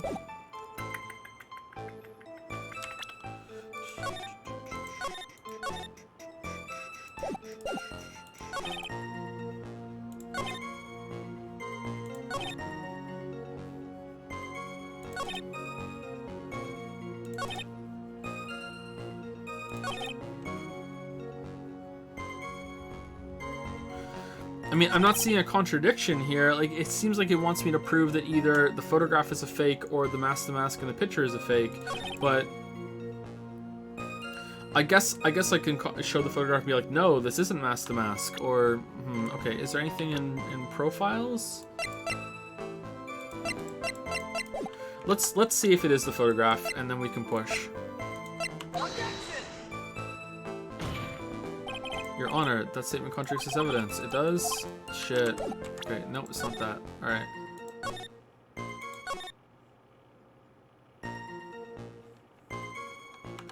I did the right thing, right?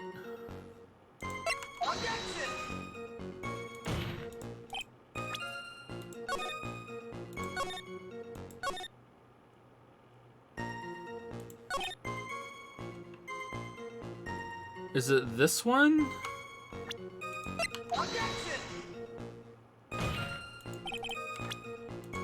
Okay, I'm lost, sorry, I don't know.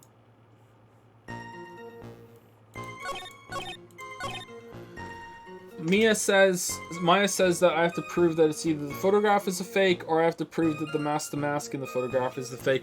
But like, I'm presenting the photograph or the record, and it's not letting me go any further than that. Okay, I was stealing the urn just as Master Mask, just as I announced I would. This is true. Here it is.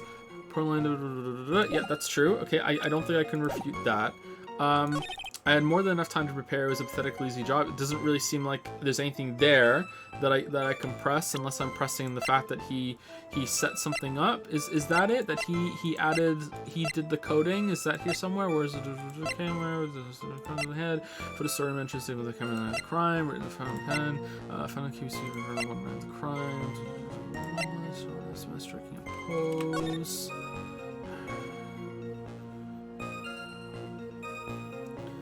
I mean, that looks right apart from the button.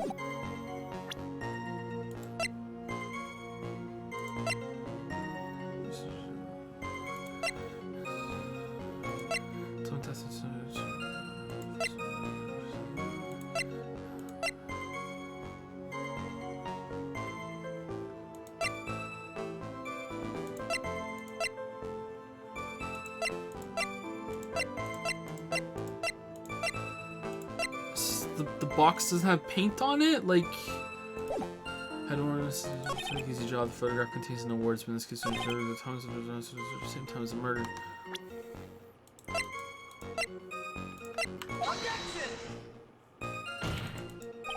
No, I really don't know, sorry. Okay, let's press whatever something that could possibly be on this. The statue is moved. that this wasn't the brooch is missing on the thing. We never explained that. That the paint in the background. Okay, let's try the brooch.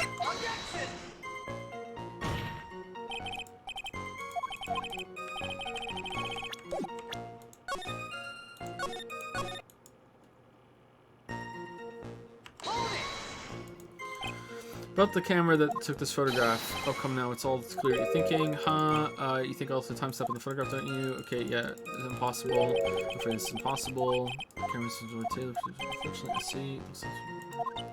So this alibi is false. It has to be a either the mask in the photo is a fake, or the photo itself is.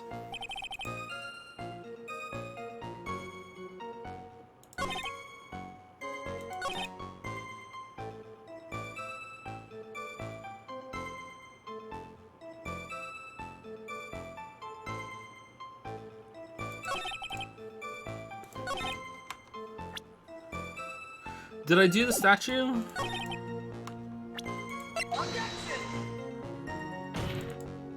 Yeah, I didn't think so, but just in case. Fuck, man. I have a feeling it's gonna make sense too, and I'm gonna be like, oh shit, why didn't I think of that?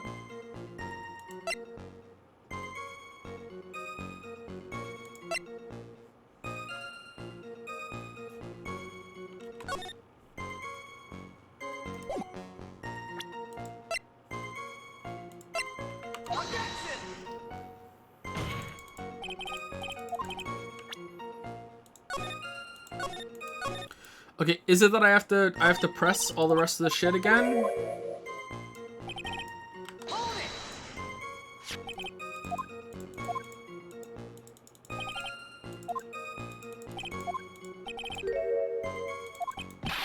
Objection.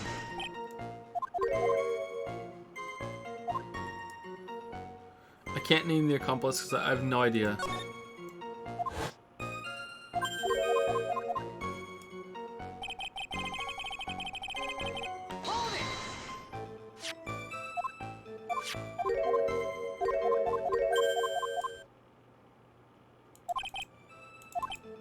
Okay, that seemed like a clue too. He wouldn't be able to maintain his ace detective persona.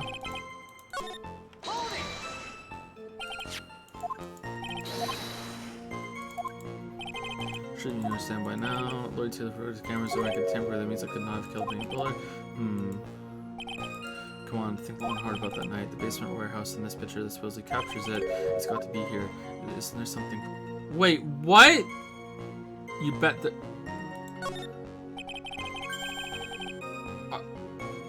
Are you implying that this picture is a fake? You bet I am. There's definitely something strange about this picture. We took a look around the basement warehouse that night before the theft took place, and there's something in this photo that doesn't match my memory of that night. Very well, then let's hear what you have to say. What about this photograph you find? Ah, fuck, man. Alright, so is it the fact that there's no paint on the box, or the statue is missing? I think it's this over here, right? The funny part is right here. Why, this is a blood stain. Ah, blood. Now this case is getting interesting. No, exactly. This stain is actually pink paint. Oh, just paint. And peach color did that. From blood to peaches. The judge sure loves going on his wild tangents. The problem with this photograph is not the paint. The problem is when you consider the layout of the basement warehouse. It turns out that something that should be there is nowhere to be seen. Well, Mr. Wright, what is supposed to be in this picture instead of the paint stains? I mean, like, I don't like. So he moved the statue. So what? Like, the supervisor of the treasure exhibit stated the following. Well, there's a good reason for that. On the day of the crime, around noon, that golden statue just happened to arrive from the mountain training hall. I realized that the statue would be the perfect size for covering up the paint stains. That's why I put it where you first saw it. I myself was there the night the theft took place and saw the statue in that spot.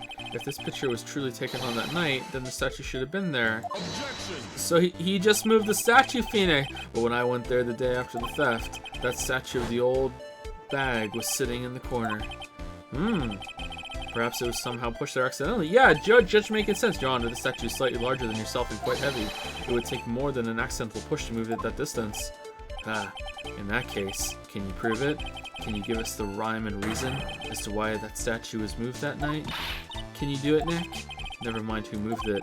The real question is, why did they move it? Well, Mr. Wright, I hope you are prepared with your answer. Now then, who was the one that moved the golden statue on the night of the crime? Look at me. To get to the box? It was Look at me. The one who moved the statue is none other than Look at me. Come now, Sir Lawyer. There you go again on one of your strange delusions. Mr. Wright, what basis do you have for your strange delusions? It's very simple. The witness was the only one in the basement warehouse that night. That is indeed very simple. However, why would I want to move a heavy golden statue? The reason for moving the golden statue, here's where our battle really begins. Alright, let's save it. Alright, I mean, that was pretty weird, wasn't it? I don't... the fact that we had to press again, and the fact that it's like, so he moved the statue, who gives a shit? Like, I guess it's moving it along. That was a bad exchange. I didn't like that. Having to go back and press again. Well, Mr. Wright, what reason did the witness have to move that statue? I really didn't think pressing them all again would get me there. I thought I had to present evidence. The reason can be found here in this photograph. Look at me. You pretended to be mask to mask to create an alibi by showing you were at Lordly Taylor that night. But this photograph contains a single fatal flaw. If the statue had been there, your lie would have been exposed like cheap film at a drugstore. That is why you had to move the statue. A single fatal flaw. Interesting theory. Please enlighten us. Yeah, enlighten us, Phoenix. Just where in this picture does this lie exist?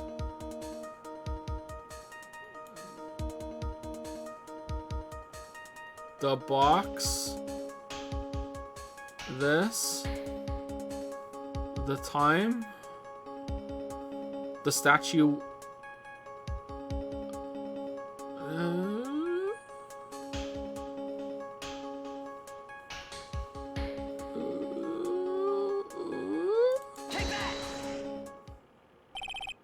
Naturally, the lie in this photo is the timestamp. What do you mean? I'll tell you exactly what I mean. On the night in question, Luke Atme went to KB Security and murdered Kane Bullard. Therefore, it's obvious. It would have been impossible for him to have been at Lordly Taylor at this time. But what does that have to do with the statue being moved?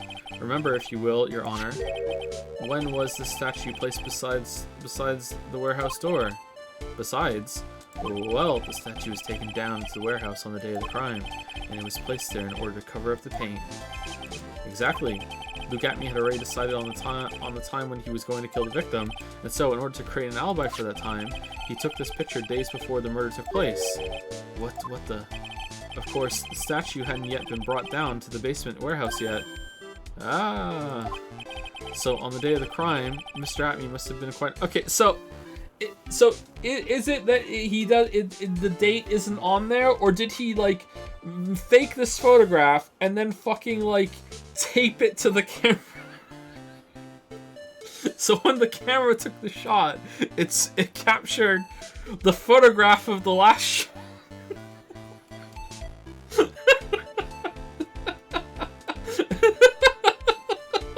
So the crime must have been quite nervous. As nervous as a long-tailed cat in a rocking chair factory, so to speak. Oh man, nice line. Why? Because something that wasn't supposed to be there had been brought down and placed where it wasn't supposed to be. And that is why Luke Atme had to move the statue on the night of the murder. He did it to make the room match with the way it had been in his photo. Goa! Order! Order! Mr. Atme, is this true? One moment, Your Honor. Have you forgotten this? Well, what's that? The data for the basement warehouse computer. According to this, the camera did indeed go off on the night of the crime. It's true that the camera had been set up by the Lordly Taylor staff. However, the program used to manage that data was yours. That alone would have allowed you to tamper with the data. Shit, you remembered that. Alright, that's kind of bad, but okay. Order, order! Mr. Godot, what is the meaning of this? I have no idea what's going on. Just gonna drink my coffee. Godot, I warned you about making me wait. Now put that coffee down. My 11th cup. I've promised to drink no more than 17 during a trial, which means I'm still good to the last trial. However, the defense has a very good point. A good point. So what? We are all the travelers on a road of infinite points. I think he's got his points mixed up with his other points. I'll say this about Godot: he doesn't interrupt as much as Von Karma and Von Karma, and I think Chadworth even interrupted a little bit more too. It's kind of nice that he doesn't interrupt as much. So you say this photograph was taken ahead of time, and that the statue was moved in order to make it match. That's a very interesting idea. There's one point I can't be denied, which is that it's only a possibility. Men that are trapped by the chains of maybe can never reach their dreams. That's very true. No way. Don't fall for that, Your Honor. Hey, Mr. Damask. Yes? If there's no funny business in your actions as Mask Damask, there should be no problem with you telling us your strategy. So let's hear it. Yes, please provide this court with your testimony about your plan to steal the Sacred Urn. The Sacred Urn heist. I first received a request from Lord Taylor about 20 days ago. The urn was placed in a box, and Zavari! It was then sent to the warehouse. Hence, I was actually unable to see the urn for myself until the day of the crime. I knew it was an extremely valuable treasure, so I sent my card 10 days beforehand. I then handled security by myself to ensure that my crime would go smoothly. At last, I held the urn in my hands for the first time at 1 a.m. on October 12th. That's pretty much all stuff we've heard before, isn't it? Yeah, but we will find the truth hidden in the nuggets of new information he gave. Witness, you're sure there are no mistakes this time? Zavari. Very well then, Mr. Wright. You may begin your cross-examination. The Sacred Urn heist.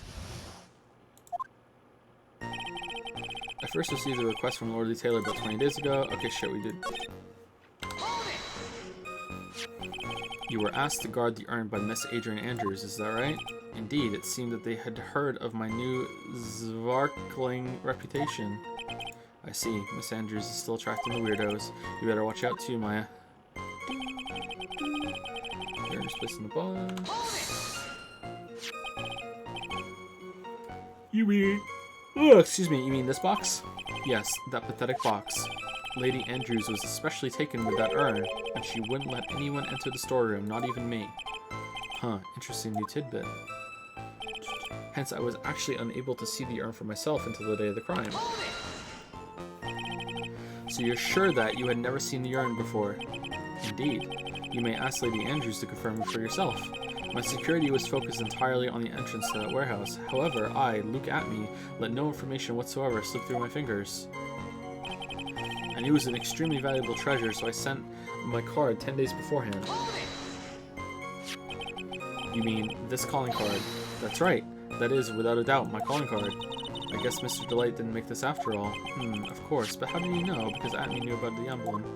Oh, cause he fucking got the uniform. Okay, making this card authentic would have been child's play for him. I mean, still, he must have... Nah, that's a bit of a stretch. That's fine. I then handled security by it myself to ensure that my crime would go smoothly. Like, just because he knew about the emblem existing on the uniform doesn't mean he would know that that's part of the calling card, right? Because that was kept. Maybe it works. Maybe it was kind of hinted at or something. Oh, no. Then no one entered the basement warehouse. Unfortunately, there were many different treasures being taken there. Thus, for a period of approximately 5 days, people were indeed going in and out of the warehouse. At last, I held the urn in my hands for the first time at 1 a.m. on October 12th. Excuse me again. And this is the photo that proves that, huh? Indeed, to be honest, even if a photo was taken, I didn't think it would matter terribly much. Hey Nick, if this photo was a fake, Detective Atme might have stolen the urn whenever this was taken. That's true. You know, he's been saying that he never saw the urn until that night. If we can prove that he's lying there, we can wrap this up and put a bow on it. I need to take a good hard look at the court record. Not a lot to go on, is there? That detective's been covering his tracks. There's only one thing we need to prove in this cross-examination, that he took this photo well before the actual night of the crime. Alright then, how do we do that? There's one thing that Atme stated very clearly, that he had never seen the urn before he stole it. We need to prove that he's lying. Okay, so... Is it that it was broken? Like, what did it look like?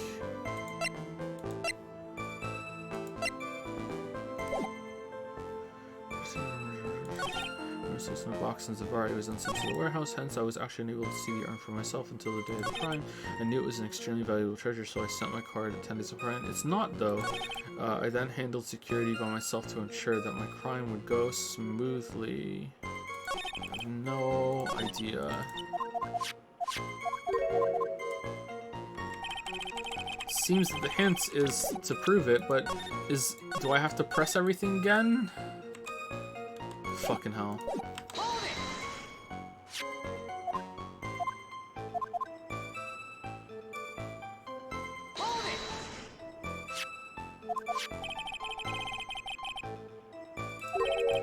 She wouldn't let anyone into the store, even me. Interesting new tidbit.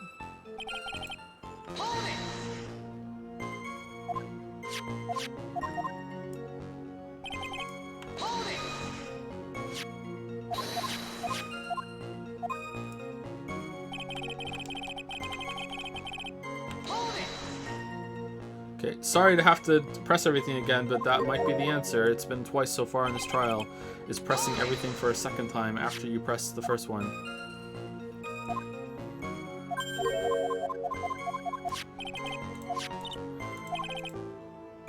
There's one thing Amy stated very clearly, that he had never seen the urn before he stole it. We need to prove that he's lying. Okay, first we do the question on Lord Taylor, but 10 days ago, the urn was placed in the box. Okay, so...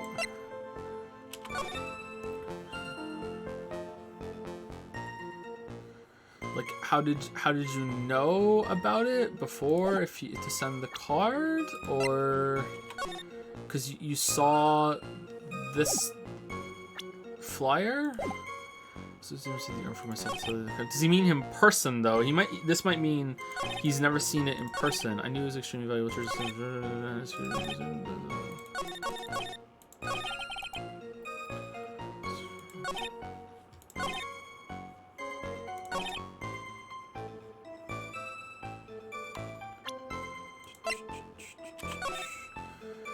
Treasure exhibition, the Sacred Urn, Korean Village, Lord D. Taylor.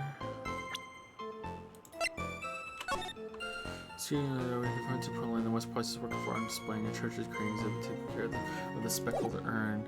Won't you? Oh, wait. How did you know it was speckled? Because it wasn't speckled before, was it? No. Oh. Ho ho, delightfully devilish, Seymour. Mr. Atme, if you really are Mask the Mask, then you also wrote this calling card, correct? But of course. Is there a problem with that calling card? Allow me to read a passage from the calling card that Mask the Mask had written. Take good care of the speckled urn. Now, the speckled here surely refers to this pink pattern on the sacred urn. Yes, that is true, but so what? Truth be told, there is no way that Mask the Mask could have known about this pattern. What do you mean? This pink spotted pattern on the urn is actually nothing more than paint stains. Paint stains? And these stains did not appear until after the urn had been taken to Lord Lee Taylor.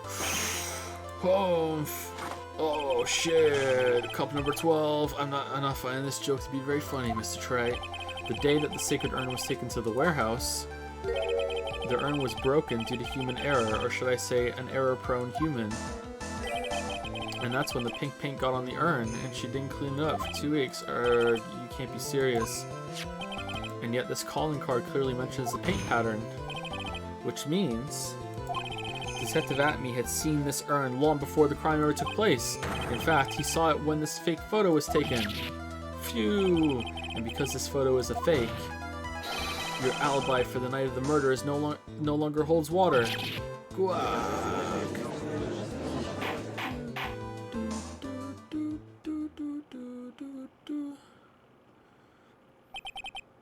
Witness, do you have anything to say for yourself? Grr. Alright, that did it. He's broken.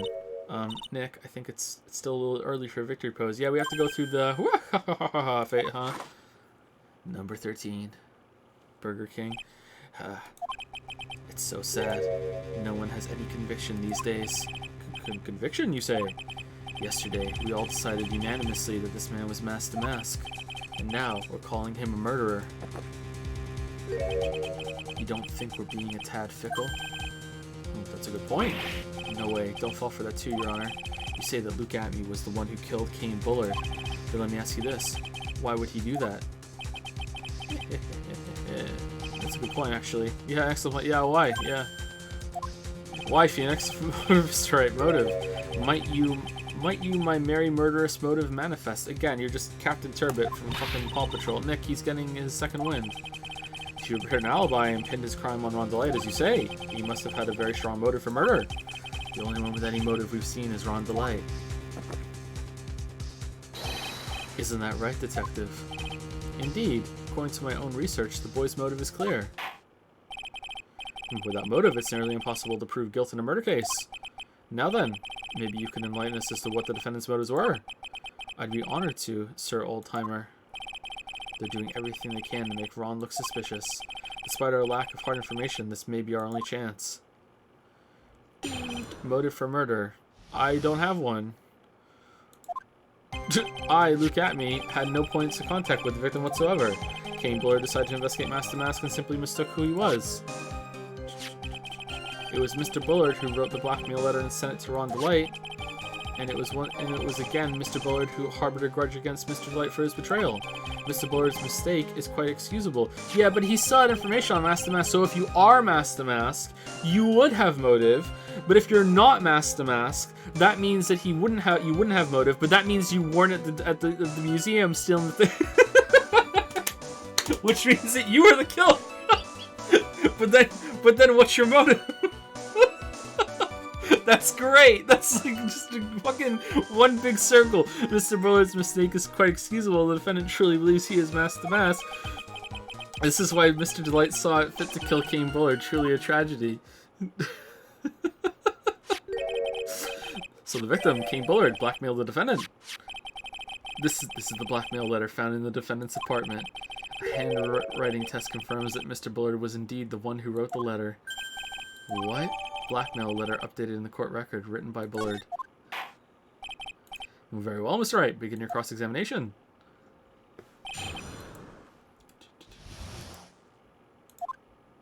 Luke Atme had no points of contact with the victim whatsoever. And who in the world is going to prove that? I will. After doing a thorough background check of Detective Atme and Kane Bullard, we were unable to find any links between them. It's all in the report. Perhaps they were connected through their work. They were both involved in security. Nope. That was Blunt. In any case, speaking of Blunts, the only one with the motive was Mr. Delight. Kane Bullard decided to investigate mask to mask and simply mistook who he was. Mistook. That's right, mistook, from the Old Norse mistaka, meaning to take in error. That wasn't what I meant. Just who did the victim mistake mask to mask to be? Why, the answer is obvious. Ron Delight, of course. Boy, I'd like to wipe that smug look off this guy's face. Press harder, always. Why would the victim mistake the defendant for mask to mask? Don't you already know that? Zavari, take a look at this newspaper. Oh ho, that's the famous Tear of Emanon, a magnificent jewel. That photo shows a magnificent detective as well, does it not? Furthermore, it also shows an ugly guard, namely the defendant. Whoa, ugly? The defendant. The victim clearly misread this article, and Zavari, you got the wrong impression. The impression that this ugly security guard was in fact mask to mask. I see. That was an unusually reasonable deduction. Was it? It was Mr. Bullard who wrote the blackmail letter and sent it to Ron Delight. You mean this blackmail letter right here? It says bring $50,000, and the handwriting is without a doubt the victim's. There's no mistake. We have an official report to prove it. Well, what if it's out of date? But I don't see an addressee on this letter anywhere. An addressee. This letter was discovered in Ron Delight's apartment, and Mr. Delight did show up at the designated place and time. The fact that there is no addressee is irrelevant. I wonder. What's up, Nick? I just had a thought. What if that blackmail letter wasn't meant for Mr. Delight? Whoa, do you have any evidence for that? For some reason, I just can't shake the feeling that there's something not quite right about this blackmail letter.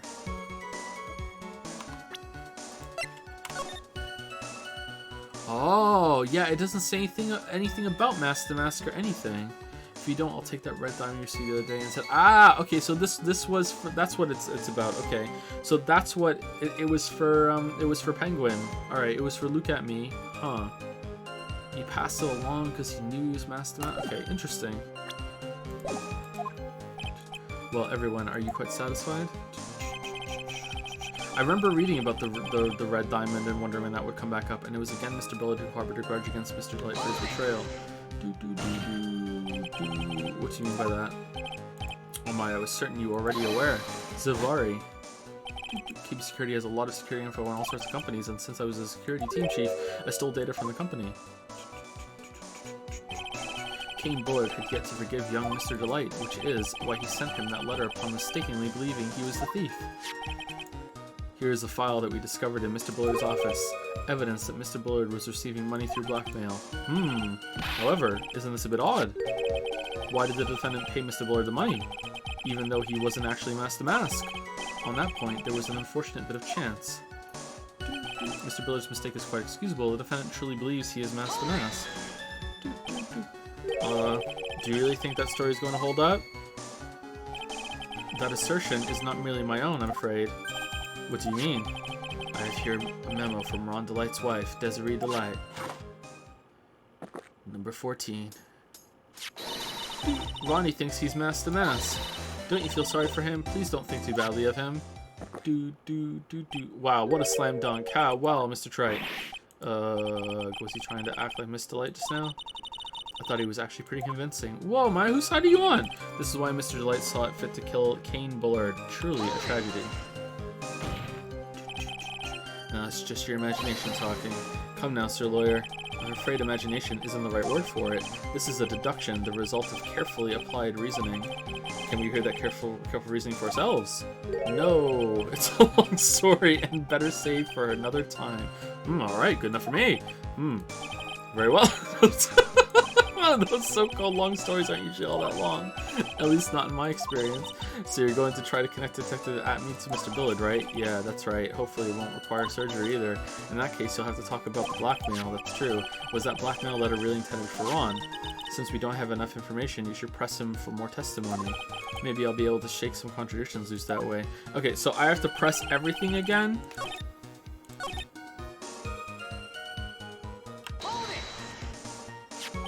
You mean this blackmail letter right here? It says bring me 50,000, but don't seem to see the name and address C. This letter was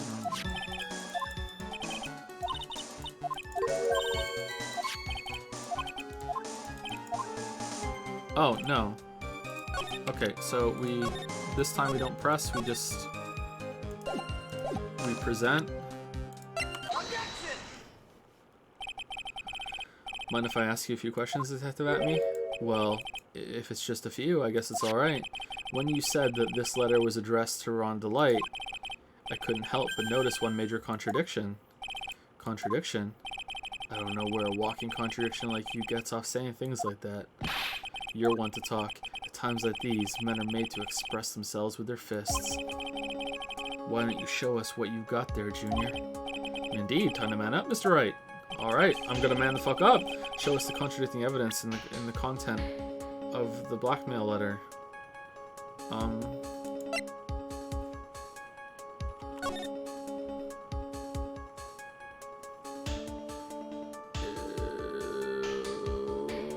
Isn't it the diamonds? Do I just press this again?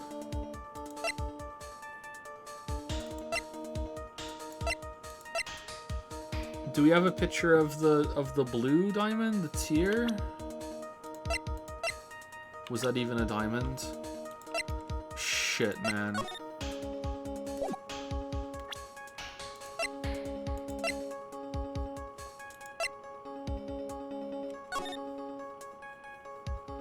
that there's no diamond on this one.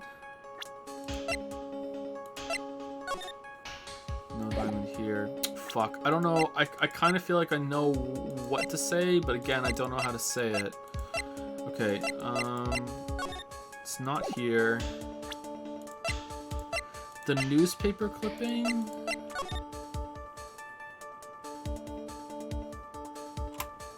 Right? Maybe? That's kind of a stretch. Fuck it, let's try it. Take a good look at this newspaper clipping. It contains a picture of the Tear of Amenon. It's the stolen jewel. What about it? The problem is this jewel's color. Oh, it is this. Okay, cool. Color. I'm not much for discussing color myself. According to the clipping, the color of the stolen jewel was blue.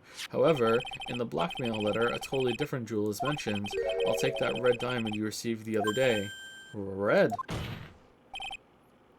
Which means the red diamond described in the blackmail letter is not the Tear of Amenon that Master Mask stole at all. Okay, I kind of feel like we should have been able to just point to that on the blackmail letter, but okay, whatever. Okay. I mean, I got it, but I guess it's fine. And your point is, Mr. Trite? So you're trying to say that this blackmail letter was intended for someone else? That is what you're trying to say, right, Trite? Is that what you're... That is what you're trying to say, right, Mr. Wright? Well, that is what you're trying to say, right, Nick? You did say that. You did. Yes. This is who King Bullard was actually blackmailing. Me! Naturally, it was you, Detective Atme. Do you have some sort of basis for that claim? You have been personally involved in every single Master Mask case, and in the last case you recovered what was stolen and received a jewel as your reward. A jewel? Probably the one wrapped conspicuously around your finger. That red diamond ring. Oh shit, That is the diamond referred to in the letter, which means that Kane Bullard wrote that letter in order to blackmail you! Order in the court. Order, I say. Number 15. Burger King Foot Coffee. It seems you've gone too far with your childish pranks, Mr. Trite. Uh-oh, I don't like the way he said that. Kane Bullard blackmailing Luke at me? Are you for real? Yes, I am. Nick, come on, stand up to him. Then answer me this. The blackmail letter contains the following passage.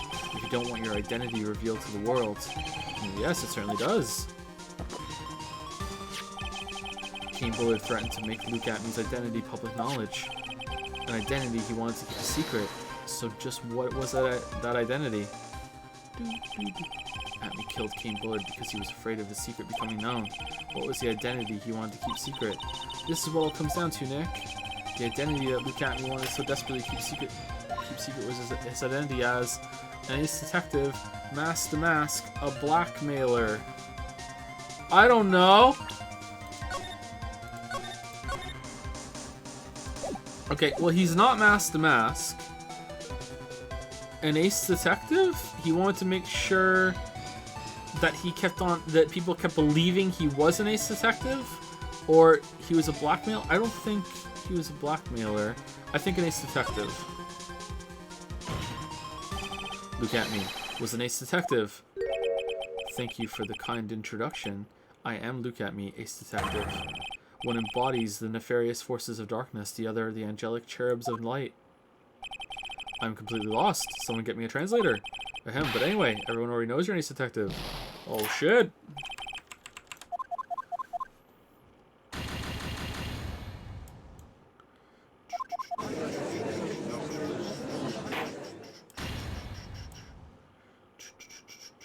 Okay, I guess it's blackmailer then, because it's not Mask the Mask.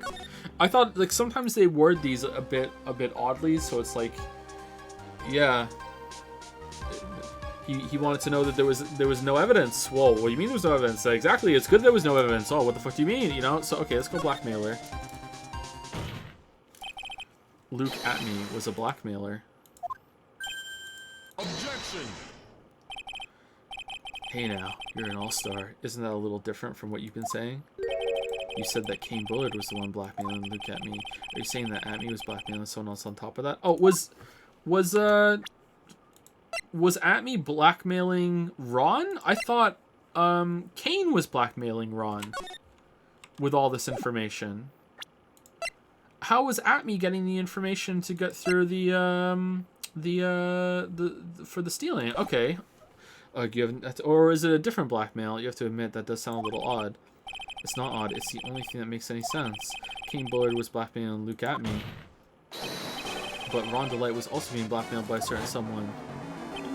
So did you start receiving blackmail letters after this incident? Yes, just a few days after the Tear of Ammonon heist. After that, I started getting the plans in the mail. I received plans from some very kind person, incredibly detailed plans. Detailed plans? In which case, that would mean that Ron DeLite was actually Master Mask. That is what we are claiming. Someone else came up with the plans and had Mr. DeLite steal his targets for him. And that someone was none other than Luke Atme. So he is Master Mask. Kind of. He's the mask behind Master Mask. Shh, silence. He. Now I see. It's all becoming clear. Now this is Poggers. What is? When you were in grade school, you received the same report card every year. Careless, with the tendency to jump to conclusions. Am I wrong? Am I wrong? Came down in a bubble bug. Alright, when we get to another scene with music in it, I'm gonna take the break. So, hold on. How did you... Oh, here we go. Oh no, this music gets copyright claims. Okay, next music. You say that I, Luke Atme, was blackmailing Ron DeLite, in which case I would naturally know all about his relation to Mask the Mask. Well, yes. Ron DeLite started receiving plans from his second crime onward, correct? I can't stop talking or else the YouTube bot is going to flag this music. I can't stop talking, which means I learned of his identity when he committed the first crime. Good point. You certainly couldn't have blackmailed him otherwise. Okay, shit. Okay, drink your coffee. Number 15 or 16 now? What is it? In that case, let's see some hot bitter evidence. Alright, just fill in silence. Make it difficult for the bot. During the first crime, how did Luke Atme know that Ron DeLite was Mask the Mask? Because the newspaper clipping, right? The newspaper clipping? Shit. Can I save it? Oh no, we're gonna get screwed here. We're gonna get screwed. It is this, right? It's here, right? Gotta be. I think I see it. Alright, the music's gone. Alright. See what? When you were in grade school, you received the same report card every year. Gets into lots of mischief, trying to be the center of attention. What do you mean? No! This is super clipping. Shit. It has a picture of you and Ron DeLite. No, this is Guardian. No, it's Sebastian just in thin air. He just took off his outfit and hid it in a bucket. That sounds far too stupid to be true. Correct. With tricks like that, he couldn't fool a baby, let alone an ace detective, and that's when he figured it out, Mr. Atme. Shit. That's when he learned that under his mask, the mask was really was really Ron DeLite. Not only that, it looks like he wasn't even an ace detective. I can't believe it. He was just a slimy blackmailer. What a fraud, trying to pass himself off as an ace detective. Why you? How dare you expose me like that? Why I mean, I've never blackmailed anyone in my life. I'm a famous and proud ace detective, and also Mask the Mask. Why can't you understand that? I'm afraid you are neither a proud thief nor an ace detective. You're a blackmailer and a murderer. That is your true identity. New music! Why you... Shit! You realize that that's why we do something to ourselves to do every mouth of yours, you real fools. I say, none of you can compare to my genius, you're really just jealous. Oh, it's Wendy Oldbag behind you, so desecrate me, ace detective cannot handle to my blackmail. Ah ha ha ha! It's enough to make one laugh. That was good music, why couldn't we kept that? It would seem we finally arrived at the real answer. That was quite a performance by Mr. Atme. Bailiff, please prepare yourself for Mr. Atme. Objection!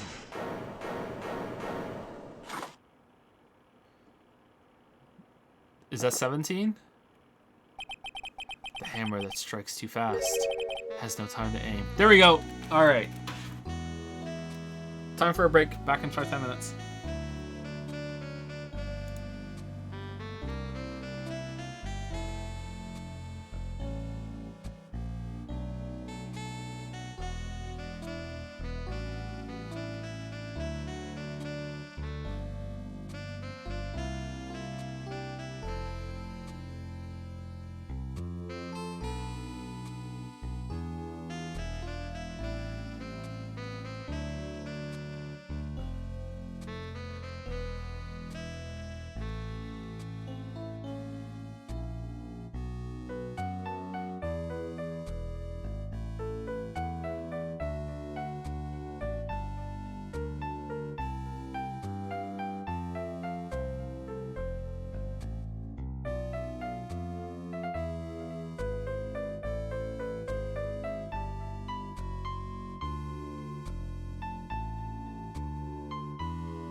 So did anyone pull a Zhongli? I hear he sucks. I tried him in the trial, and his pillar thing seems interesting for getting around, and his charge attack seems pretty strong, but everything else felt kind of like weak and clunky and kind of shit.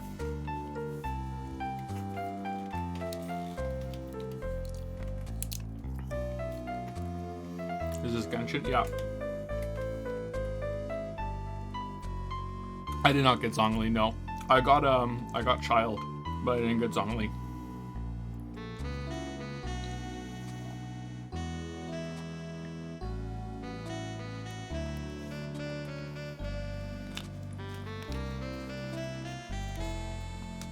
I rolled some wishes on this banner trying to get the new 4-star, because I think another Fire Claymore user might be pretty good. I don't know, and also just to have it, but you know,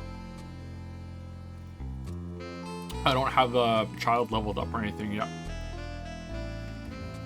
I'm completely out of Hero's Wit.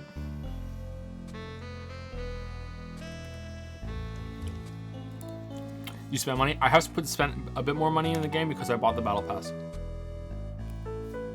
Last month I got the Battle Pass.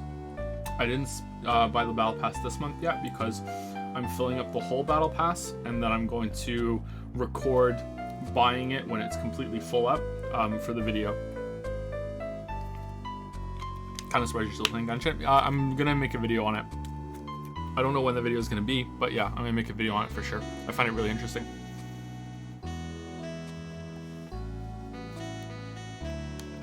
Joseph Whalen. Compared to Wales, I'm still free to play for sure. I think grand total, like USD, I think I'm at $150. Something like that. Spending money for research. I will spend more money on it when the video is like close to done for some footage and stuff, yeah, for sure.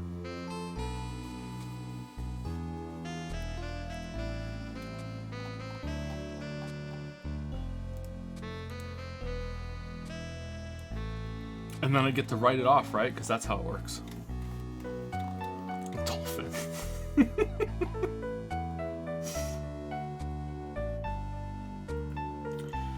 Who was the last person I said thank you to? I think it was Zorgrox and Joe's Retinas for the bits. I think so, yeah. Thank you, Lion Shard, for the 14-month resub. Thank you, Scorjo, for the 4-month resub. Thank you, Double J, for the 3-month resub. Madbig for the 38-month resub.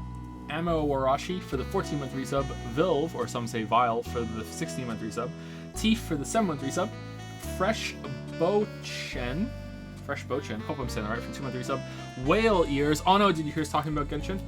For 3-month resub, Aluminium for the 15-month resub, thank you Aluminium, Arc Nox for the 2-month resub, Bruce Killfist for gifting a sub to username unoriginal1234.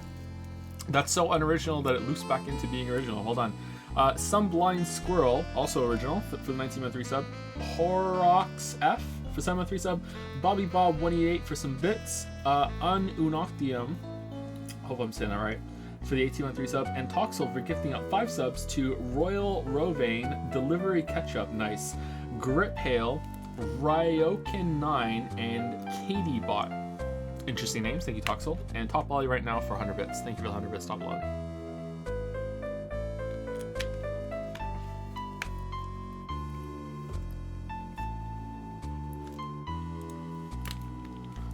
Alright, let's continue. I'm hoping this trial is about to wrap up. I feel as though sometimes the trials have this little end stage where they go on to, like, you need to prove it, like, beyond what's really necessary, but I guess, like, Phoenix has his turnaround moments, so the prosecutors need to have theirs wait, just one more thing kind of moments too. But maybe they should only save that for the bigger streams. Like, we'll see. The bigger streams, sorry, the bigger trials. Maybe this has a better point to it than I'm expecting right now. The hammer that strikes too fast has no time to aim. What do you mean? I'm already prepared to deliver my ruling. Let me say one thing. I will be the one to judge. Oh, but I'm the judge. You don't get much more in your face than that. It appears that your claws weren't quite sharp enough, Mr. Trite. What do you... It's true that you've proven a lot of things.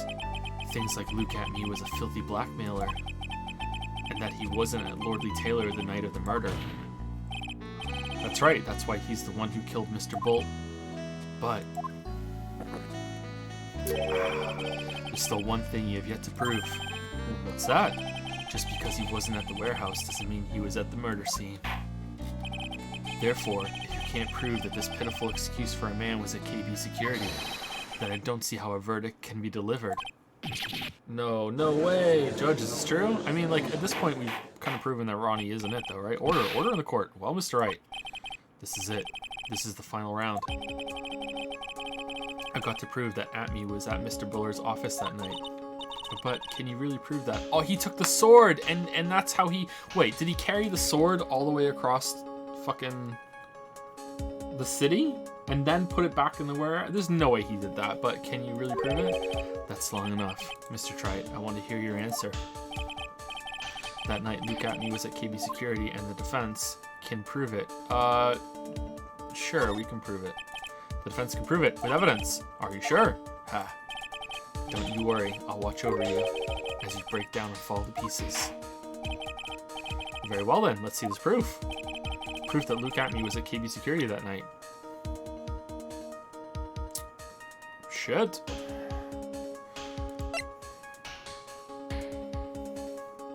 Well, my thought was that he used the sword to kill him, but was he actually killed with blunt force trauma? Where is it? Blunt trauma to the head.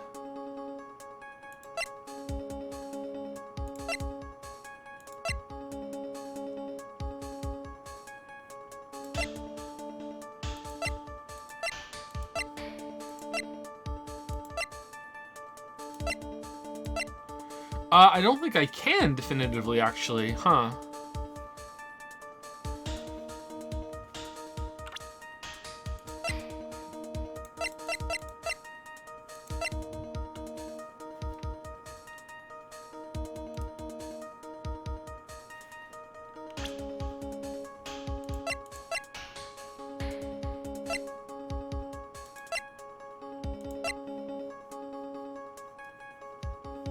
It's just a red herring. Maybe that was just part of the fake thing. Maybe like him carrying that sword across the city. That's a bit too much. Photo storm interesting on the camera. Found in Ron DeLight's room. Written by Bullard. Found in Cuba's the crime. Found in Ron's wallet using crime. Shot of mass to mass, striking a pose. Found the shot of Amy face that she looks like it was torn off some clothing. How did that happen? Time of death. Through the short head about first high scar. Yeah, I don't think I can. I don't think I have it.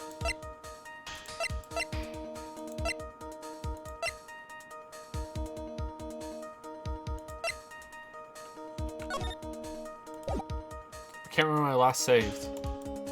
No, I don't think I can do it. Now we're gonna fail. Shit.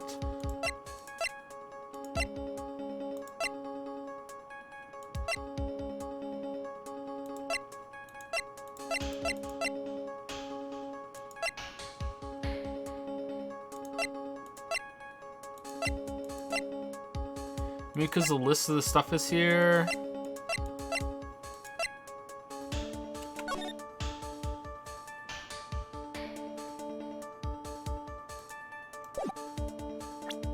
I think it's either the stuff or the sword. I don't, let's just try it. I just can't remember when we saved. This is the proof. Nope. It's true, this is very important. However, I'm not so foolish to think that this will pass for evidence here. Mr. Trite, it's time you learn the true flavor of life. The flavor of my special Godot Blend 49. Well, Mr. Wright. It's bitter, very bitter. Alright, we're screwed. Alright. That's enough. This court sees no reason to further prolong this trial, nor is there any need for more time to decide the case against the defendant. This case is extremely clear. I see no room for misinterpretation of the facts. This court finds the defendant, Ron DeLight. Oh, really? He's just guilty. Okay, when did we last save it? Shit. Court immediately to be held pending the trial of the state. That's all.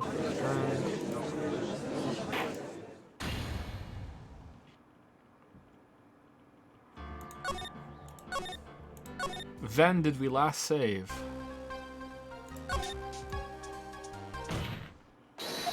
Okay, we can skip through this pretty quickly.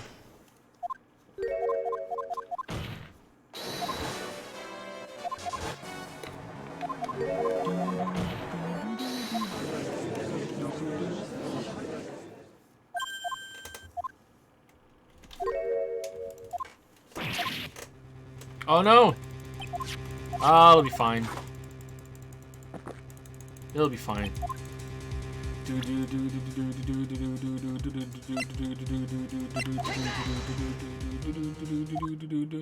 Alright, keep going, keep going, keep going.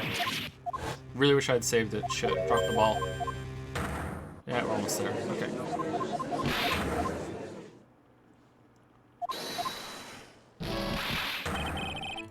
Gonna sneeze. Phew! I don't think we have any hard proof that he was there. I mean, we have hard proof that someone else was there, but that doesn't prove that he was there. Objection.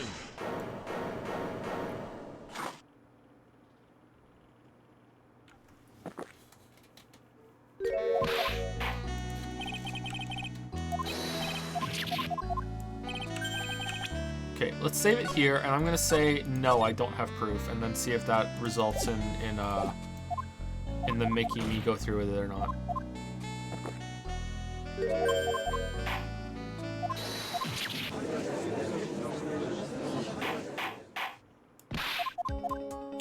Okay, there we go. Let's save it here.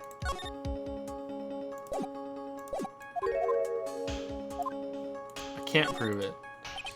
I can't prove it. Just as I thought. But if we hear more of Detective Atmey's testimony, unfortunately, that's as far as you go, Mr. Triet. What do you mean? I won't allow for any more testimony. That's what I mean. How are you to get to decide that? What? Have you forgotten? Luke Atmey is here after we interrupted his own trial, and you have failed to prove that he committed the murder. I think it's time for this witness to return to his own trial and face his guilty verdict as mask to mask. No.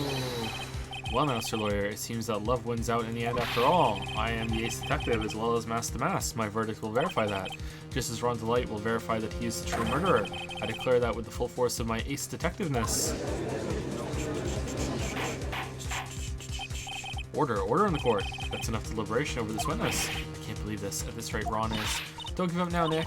We still have tomorrow. We can look for more evidence, and by then, it'll be too late. Huh? Why?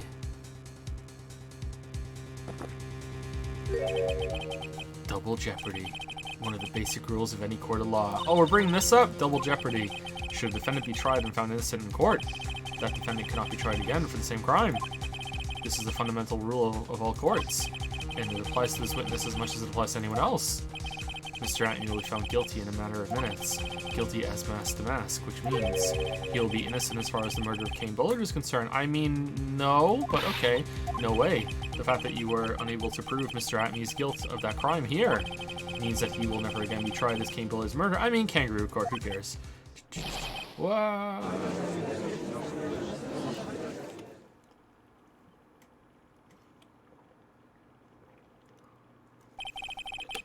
Now there's nothing I can possibly do to win.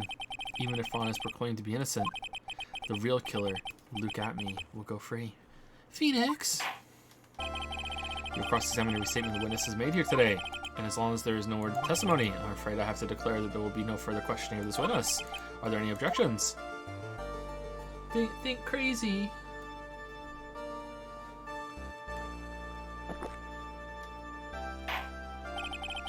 Then I hereby end the cross-examination of Luke Atmey. Objection! I think I see it. Your Honor, when you were a child, that is what was on your report card. This is what was on your report card every year. Has poor hearing and often makes mistakes as a result. How did you know? Phoenix, raise your head up high. Have you forgotten what I used to tell you? A lawyer is someone who smiles no matter how bad it gets. That voice. No way. Yay, she's back. Long time no see, Phoenix. Mia. This is the true power of the crane channeling technique.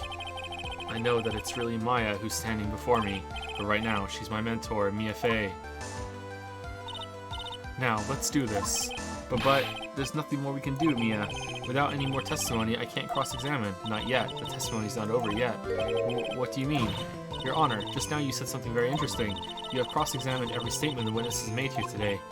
Yes, that's true, but unfortunately, Your Honor, you're forgetting something. Earlier, after the last cross-examination, this witness made a number of remarks. Well now, Sir Lawyer, it seems that love wins out in the end after all. I am the ace detective as well as Mask the Mask. My verdict will verify that, just as Ron Delights will verify that he is the true murderer. I declare that with the full force of my ace detectiveness. Yes, but these comments appear to have no importance whatsoever. Very well, then we shall prove their importance via cross-examination. Will we? At any rate, as long as the witness has made these remarks, we, the defense, assert our right to question them. Is that alright with you, prosecutor? No. Okay, well that's it. End of trial. Is something the matter, Mr. Godot? Nothing. Oh, Sir Lawyer, it looks like you're one step too late. If you think such falsehoods will do anything to me, let's hear it. Huh? It's true that the witness made some remarks. So then, let's hear this last bit of cross-examination. Mr. Godot, what are you... Very well then, Mr. Look at me. I'm going to allow the defense to cross-examine your earlier remarks. The defense would like to hear why you declared the defendant to be the true murderer. So please, give us one last bit of testimony. Phoenix, this is it. This is our absolute last chance. Yes, Chief. The last testimony.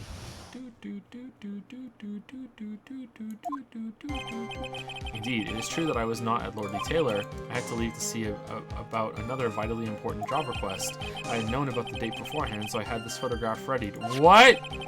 My brilliant deduction was what informed me that the true culprit was Ron Delight. And thanks to the keycard and wallet, it was abundantly clear that he was there.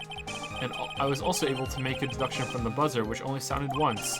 The button did not have any fingerprints on it. Why? The victim would have left prints if he sounded it, which means the killer sounded it. Mr. Delight was wearing his mask-to-mask outfit, which is why he left no prints. And the blackmail letter, the victim likely just mistook the color of the jewel. Zavari. Therefore, all the evidence points to that poor boy. Yeah, okay. This testimony actually seems to hold up pretty well. Does it?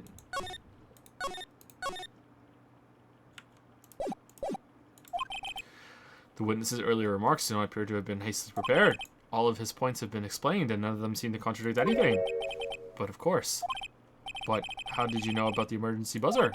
The police investigation documents went directly through me, and I always look over all the documents. It's elementary, Sir Lawyer. Grr. Are you going to make even more trouble for us now, Sir Lawyer? I will not allow any of your usual shenanigans, Mr. Wright. Yes, Your Honor. We cannot postpone Luke Atmey's trial any longer. This is your last chance. Even though this happens literally in every trial, and you're always right. I'm still disappointed in you. Hang on a sec, just one chance. It seems that the party's about to begin. Well, Phoenix? There isn't any evidence that contradicts with that testimony. So it would seem. What do you mean, so it would seem? Listen, Phoenix, pointing out contradictions. It doesn't always mean you have to present evidence, does it? At any rate, this is our last chance. If you can't point out a case-breaking contradiction, you lose. That's all there is to it. What do you mean without evidence? Cup number 17, the last cup. It seems like the time has come to put an end to this trial.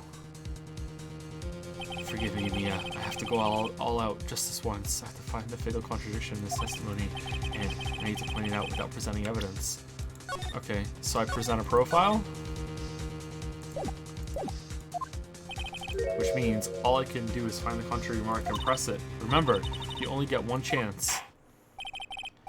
Very well then, Mr. Wright. Please begin your final cross-examination. All right. The last testimony. Okay. Indeed, it is true that I was not at Lordly Taylor. All right. I had to leave to see about another vitally important job request. What the fuck was that? I had known about the date beforehand, so I had this photograph readied. My brilliant deduction was what informed me that the true culprit was Ron Delight.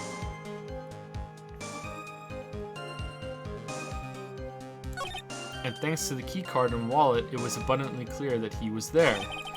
I was also able to make a deduction from the buzzer, which only sounded once.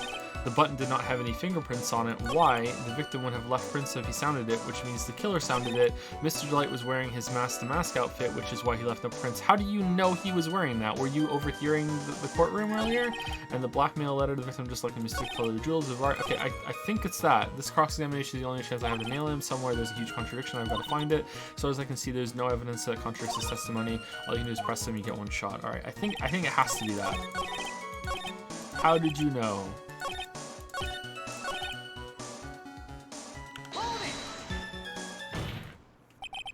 Mr. Atme, about this last remark. Objection!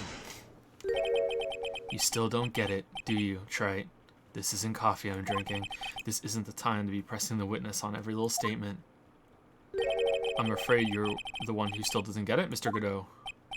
What? Mr. Atme, it seems you have finally admitted that you were in the CEO's office on the night of the murder.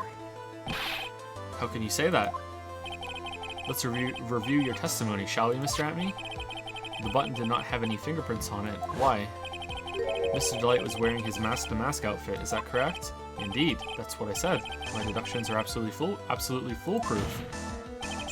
More like your deductions prove that you're a foolishly fool who has fooled himself into being even more foolishly foolish. I'm sorry, whatever do you mean? For some reason, I'm starting to get really thirsty. When exactly did we learn the fact that Ron Delight was dressed as Mask to Mask when he went to the scene of the crime? That was, it was just a few hours ago, back when my sixth cup was looking at me with a cold stare. Huh? Oh, did I forget to mention it before? I'm sorry, I just never had a chance to mention it up until now. That's right, the defendant had yet to tell anyone else this fact before this morning. Therefore, the only people who should know this are those who have been watching this trial. Grr, nurg. Do you understand now, Detective Atme? There is no way that you should have known about that.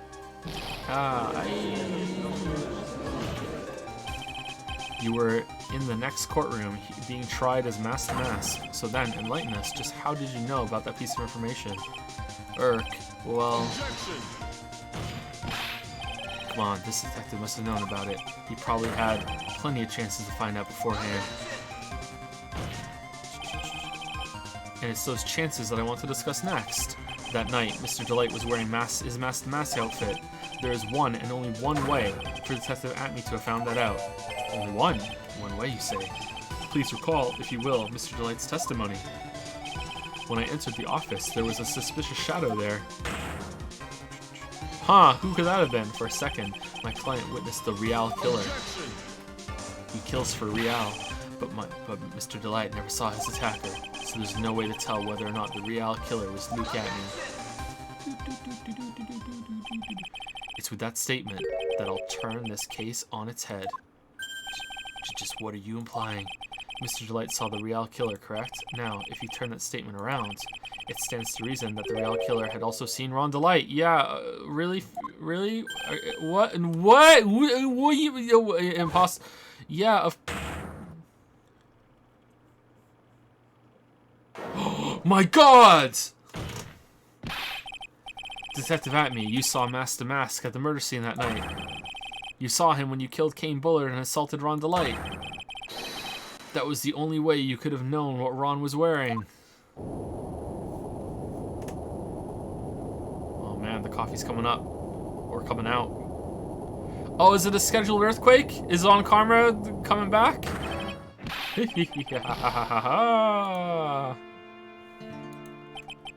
Take a good look, everyone.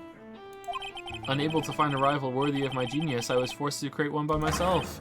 Here I am, the tragic clown. That's the same line you gave yesterday. But I think there's a little more meaning behind it this time.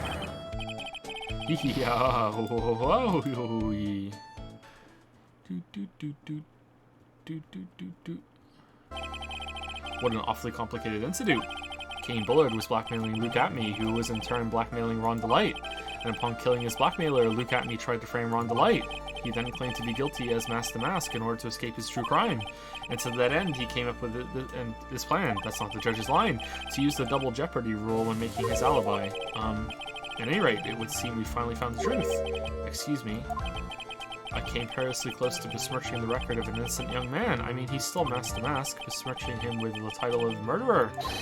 Don't ignore me. Oh, I didn't realize you were there. Why wouldn't he be? About the verdict. Why, no. You never committed any murder. That's right. I'm so glad you understand that, but I really am mask to mask. Huh? Who cares about that anymore? Yeah, who cares about that? Yeah, who cares about that? I'm gonna get some coffee. Who cares about that?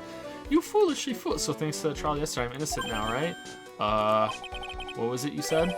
Double jump. Oh shit! Yeah, cause yeah, he can't be tried. Now you mention it. I've been careless. Careless? What do you think, Mia? As the defendant says, the rule of double jeopardy is absolute. The defendant can never be tried twice for a crime in which he was once found innocent. Then, Mask to Mask is really innocent? It would seem so. Ah, that's a cool ending. I like that for now. For now.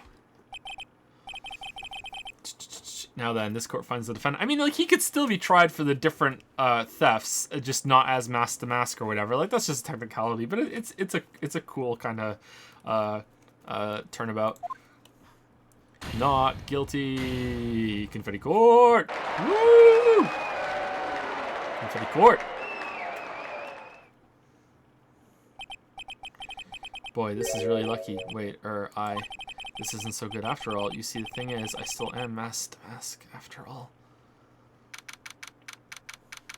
October 14th, 3:35 p.m. District Court Defendant Lobby number 4. He can never be tried as mask to mask again. As long as he puts the outfit on, he can go and steal whatever he wants anywhere in the world, and he can never be tried for it because he's already been tried before. That's how it works. He could just walk in and just steal fucking Mars bars out of the convenience store. It doesn't matter. Just goes in. That's for me. That's for me. No, I'm mask to mask. I'm immune. Double jeopardy. I can do whatever I want. I can.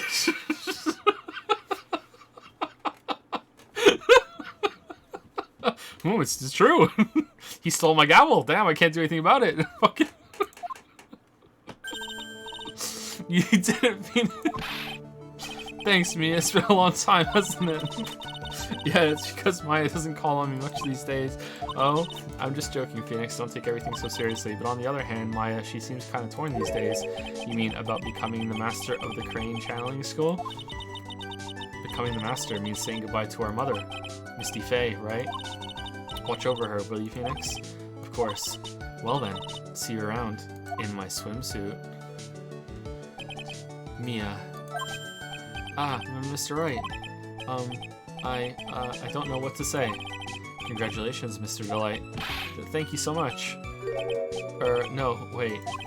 Nothing really matters anymore, though, now that all of this has happened. Come on, just be happy already. Maya, you're back. You've been cleared of the murder charges and gone off as mask to mask to boot. But in exchange, I lost everything. Huh? What do you mean? Stealing security information from KB Security, becoming mask to mask. I did it all for one reason, for her. You mean your wife, Desiree. She hates criminals more than anything. Come to think of it, she was once held hostage by some robbers, wasn't she? She always said how she hated sneaky criminals. I knew that, but once I got fired from KB Security and lost all the money I had, she wouldn't have any reason to stay with me. I thought she would leave me for sure. So that's why you became mask to mask. Yes, but it's all over now. Okay, there's gonna be presenting some proof. Is it gonna be that she loves you because you're brave, not because of your money? A broken bowl can never be put back together. That's not true, right, Nick? Right. Really? Can we go back to the way things were? You'll be fine, and Nick can prove it. I can? I kinda wish you would check with me first. Mr. Delight, even if a bowl is broken, there's always a way to be put back together. Oh, okay, so it's gonna be this. The sacred urn. Desi was the one who found this. Desiree, your wife, she's always believed in you, Ron. That's why you'll be fine. You don't have to worry about anything. Ah, there you are. Miss Delight. You did it, Ronnie. You're innocent. I'm so happy. Thank you. I appreciate that. But, I suppose you don't want anything more to do with me, do you? Ronnie, why didn't you talk to me about what was going on? I had no idea you'd quit KB Security. I never imagined that you were really mask to mask either. Miss Delight, what are you going to do now that you know?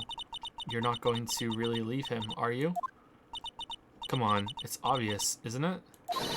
How could I ever let a wonderful man like him get away? After all, my bike's really fast. So fast that there's no way he could ever get away. Damn. Damn. Best girl, but didn't you say that you hated criminals? Oh, I only hate people who act all cowardly and sneaky. Like that detective. I see. My Ronnie went and declared his crimes before he committed them, like a man. I just love a man who's so chivalrous. Chivalrous? I knew I was right about you. Every day I spend with you is filled with thrills and excitement. Aww. Desi. Love you, Desiree. You really do love Ron, don't you? Nicky boy. Yes? I'm really glad I asked you to defend my Ronnie. Thank you so much. I'll never forget what you've done for us. Oh, well, take care of yourself. You too, Nicky boy. Gulp. I can feel my face going red. Mr. Nick, Mystic Maya, congratulations. Gasp. Talk about bad timing. Mr. Nick, how could you? With another man's wife, in front of Mystic Maya. No, no, no, you've got it all wrong, and I'll never forgive you. Never, ever.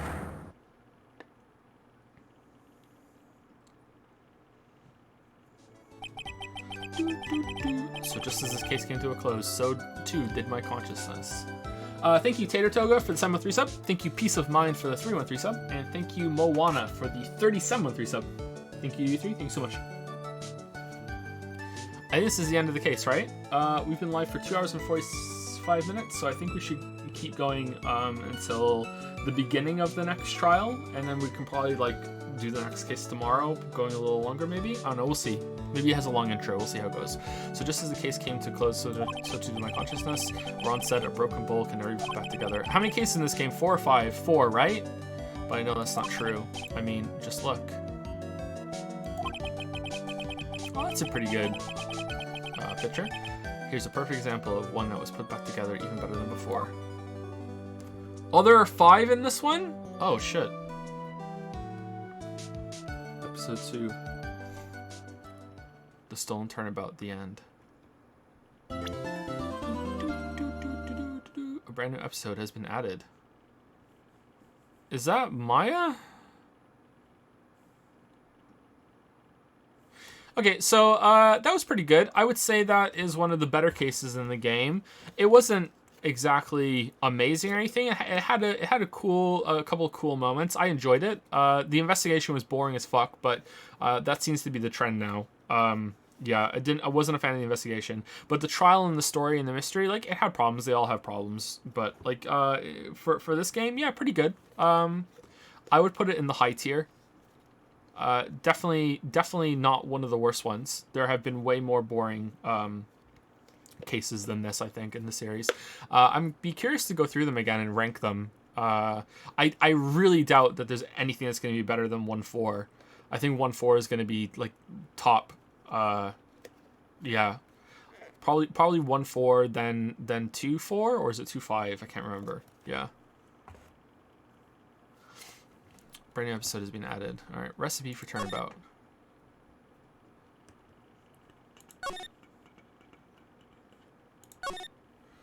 Bum, bum, bum, bum. Thank you, Default Account, for the 3-month resub, and thank you, MJ Aru, for the 3-month resub as well. 2 3-month resubs in a row.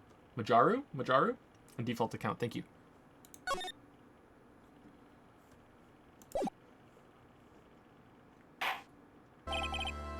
That's enough. This court sees no reason to further prolong the trial. Oh, it just skips the investigation. Best case. This case is extremely clear. I see no room for misinterpretation of the facts. It wasn't me. I swear it wasn't me. The evidence and testimony we have seen and heard are conclusive. The victim was alone at his table when he drank from that poisoned cup of coffee. No, you're wrong. Oh, it's Godot. I know what I saw. I saw. I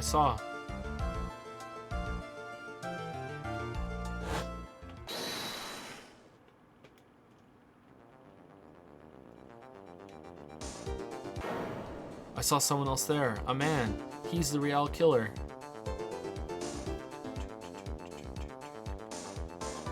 Kind of looks like Phoenix. Or at least the hair does. He finally pooped out the poison vial, and now he's using it to kill people. Why won't anyone believe me?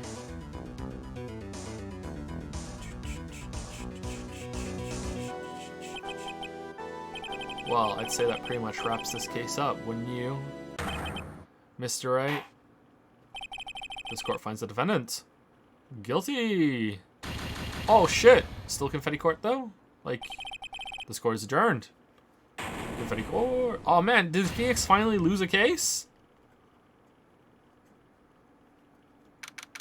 January 6, 10:03 a.m. Wright & Co. Law Offices.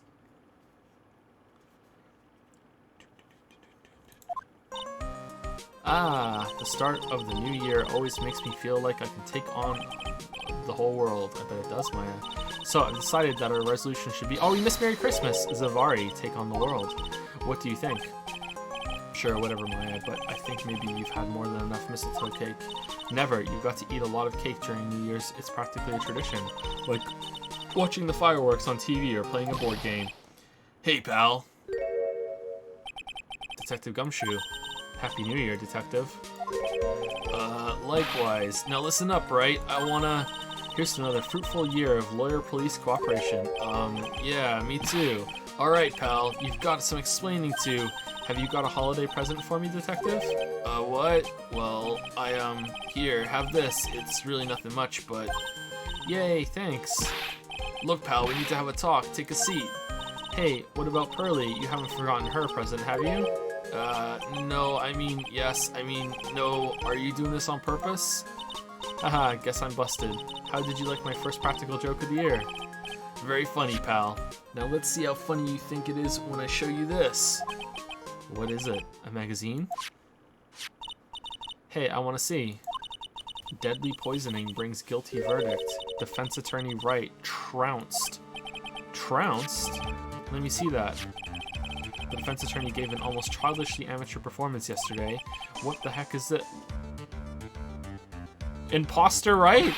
It's a report, pal, about you. Wait, was it in undercourt? Listen to this. Mr. Wright must take full responsibility for the ruling in this case. Well, and don't tell me you don't remember anything about it. But I don't remember anything about it. When was this?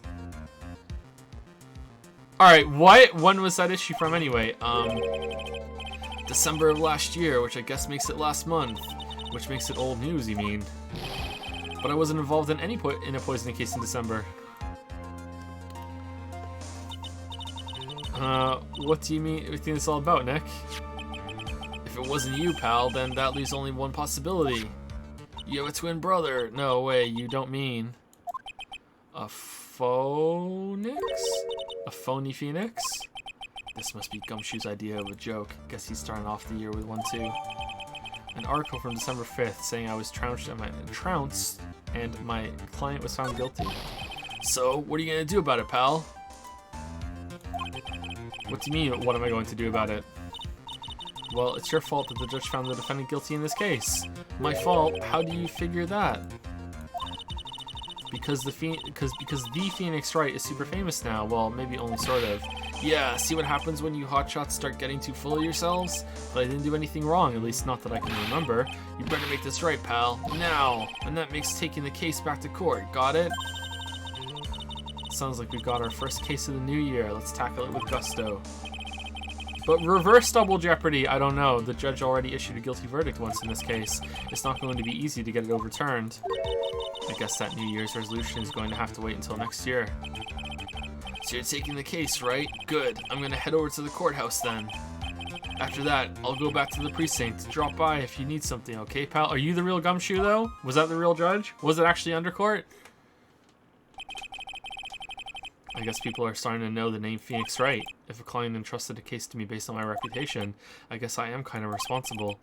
But why would someone want to impersonate me? What sort of guy would do that?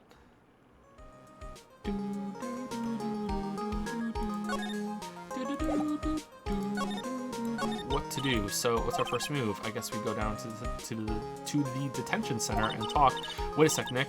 This person's behind bars because of you. Whoever it is isn't going to be jumping at the chance to meet you, right? Hey, let's get one thing straight. It wasn't me. It was a fake me that did this. I wonder if he looks exactly like you. You're phony. Phoenix backwards, I mean. I hope not. Shudder. And what kind of name for an evil double is Zen Eop anyway? Ah, Nick, I've got it. If you're going to ask whether I've got a twin brother, the answer is no. Spoil sport. Did you notice Gumshoe was acting weirder than usual, or was it just me? What do you mean? I mean, he was really worked up, like a guy who's just found out he's going to be a dad or something. Yeah, I guess he was acting kind of strange. Maybe he realized he's got strong feelings for you, Nick. Oh, is he simping for us now instead of Shadworth? Considering how we interact, I seriously doubt that, Maya. Well, if he wasn't nervous because of you, then maybe it's because of our new guilty client.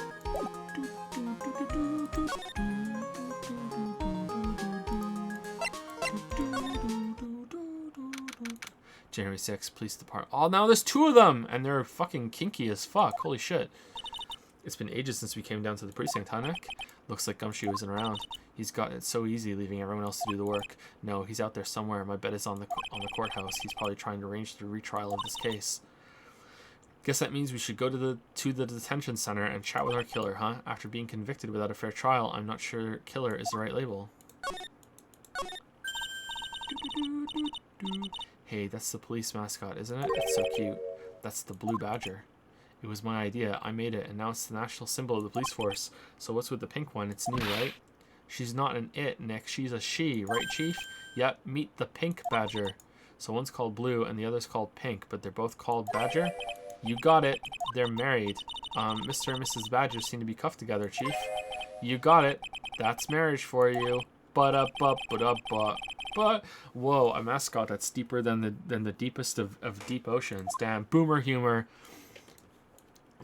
Does anyone else hate their wife? Wow, ain't that right? Fucking boomers. This might be the chief of the detectives here. He's glued to his computer screen. What? Master Mass turned up at the bank? What's he doing? Hands up, you scalawags. You're under arrest. Hey, that's our job. Looks like Ron Delight's opted for a new career, and no one can trial him because of double jeopardy. Quit surfing the net, Chief. Sorry, I was just things feel pretty tense in here. Do.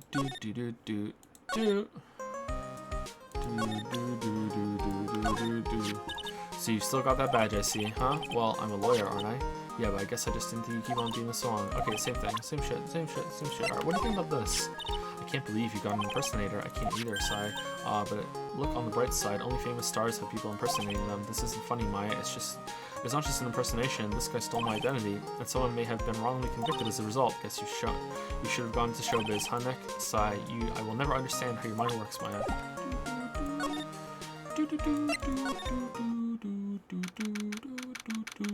January 6th, Detention Center, Visitors Room. This is so nerve-wracking, waiting to meet our new client. I wonder just what kind of person you tricked and got found guilty. Keep it down, Maya. That kind of talk could ruin me. Ah, it's you!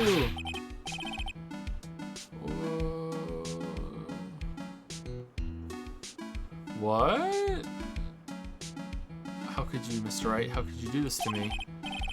Is that the bird person? They put me in solitary. I haven't been able to stop crying. Aren't you? Yes, I am. I am totally and utterly let down. Are you? Don't pretend you don't know me. It's me, Maggie. Remember? Maggie Bird. Maggie Bird. Ah. Weren't you a policewoman? Maggie Bird. She's the policewoman. Yeah, I defended that one time. She was accused of murdering her lover. He was a cop too. What are you doing in here? Didn't I get you a quit? Oh sure, very funny. After that fifth-rate defense job, you come in here and start making jokes? You better hurry up and tell her what happened. I can't wait for this whole trial for no one to believe that it was an imposter. And for even the judge to be, oh, I see you got a retrial. Okay, well, it's a bit unorthodox, but let's go. And no, Your Honor, it was an imposter last time. Oh, very funny, Phoenix. All right, well, I hope you have better as this time. Continue with the trial.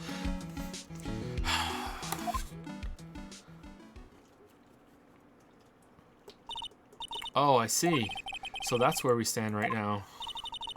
I'm sorry you've been caught up in another murder. My whole life has been nothing but a whirlwind of bad luck and failures. I vaguely remember her saying the exact same thing last time, but I don't mind. What's some more disaster in my life?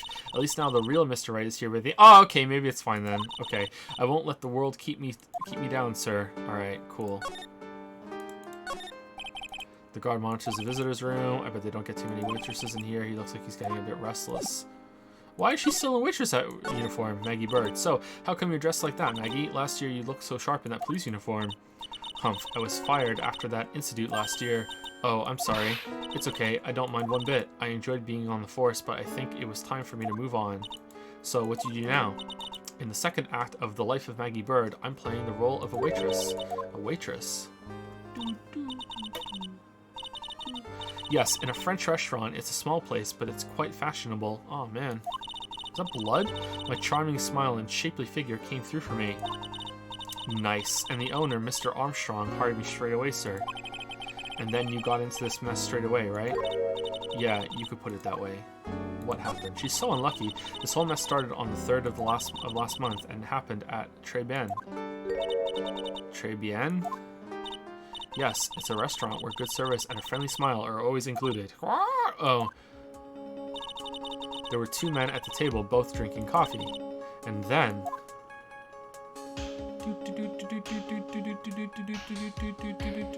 Okay, that looks like Imposter Phoenix too, though. So Imposter Phoenix... poisoned, and she saw him and then didn't realize that the Imposter Phoenix was also her defense lawyer? Like, what? One of the men slipped some poison into the victim's cup. The victim took just 1 sip and was gasping for air. I was so shocked I passed out. Hey, hold on there, Maggie. What? Is Phoenix like Nurse Joy? Are there a bunch of Phoenixes? You keep calling the guy the victim. Didn't you know the guy who was killed? Not at all. I'd never even seen the guy before. Oh.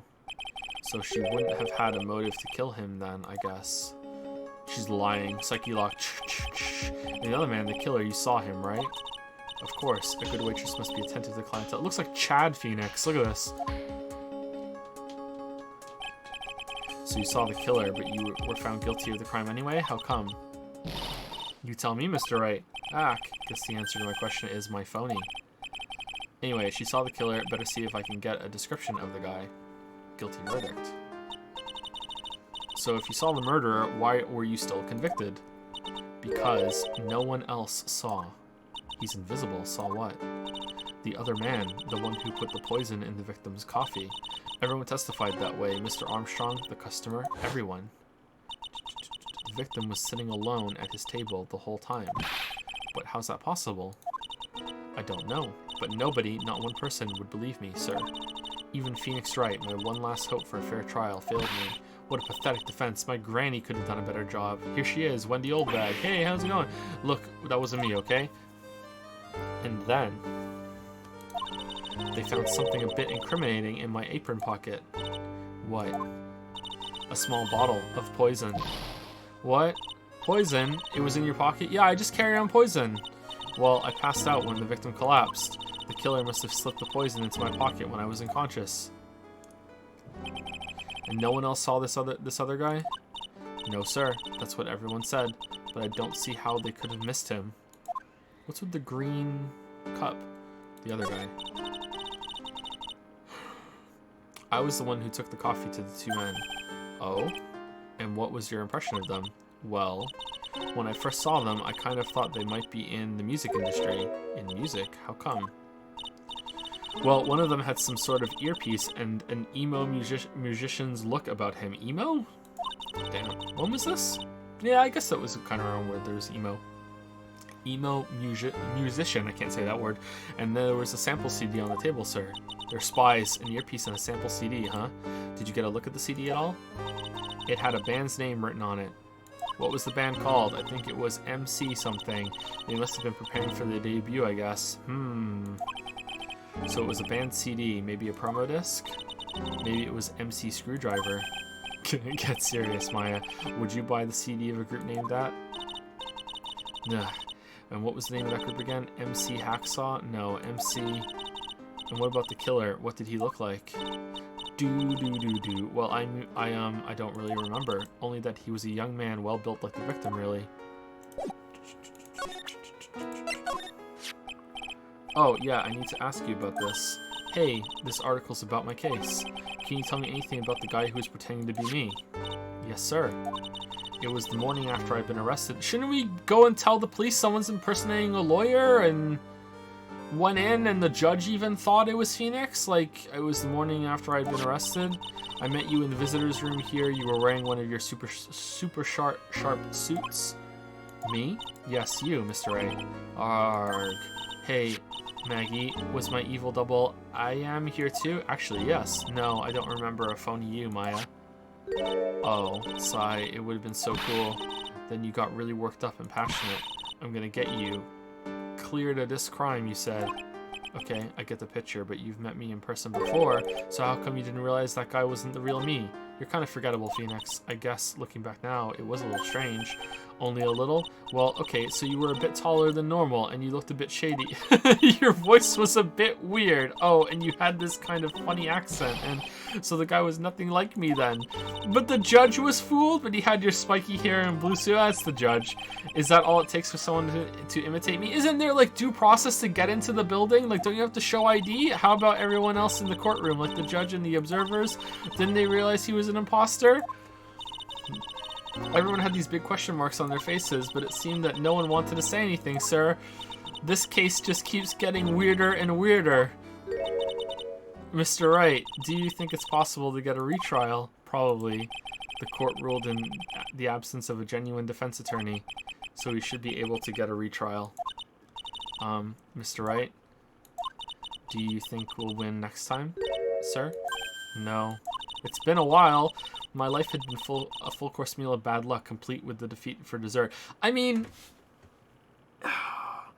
if this ever actually did happen, like, I guess it's a murder, so they just couldn't just completely just mistrial and just...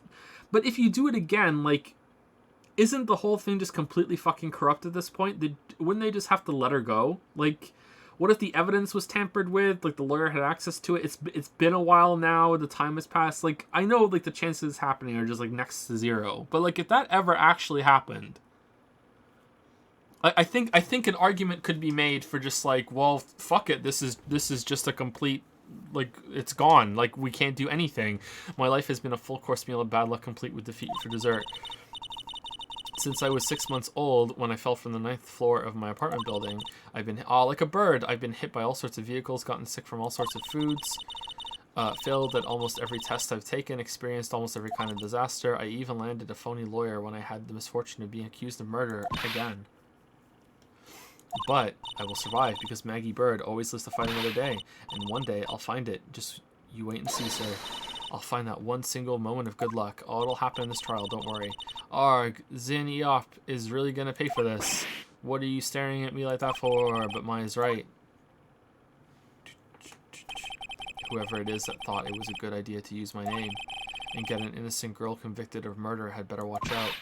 We'll find him. Don't you worry. We'll get Zin Eop for you. Thank you. Oh, I'll tell you where Trey Ben is then. Trey, right. The restaurant where the murder took place. Yes, sir. When you go, please tell Mr. Armstrong I said hi. Sure. All right, Nick. Let's go check this restaurant out. Check out this restaurant and its food. I can't wait for Mr. Armstrong to be suspiciously phoenix-shaped.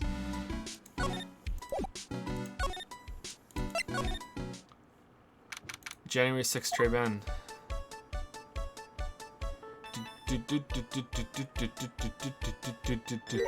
Wow. Look at this place. Look, more like smell. What is with the suffocating scent of flowers in here? Then again, girls like that kind of thing. This has been like this for a month? Actually, I'm not... Well, it said December. Didn't they say a month, though? Actually, I'm not all that into it. No one's coming to see us. Maybe there's no one here.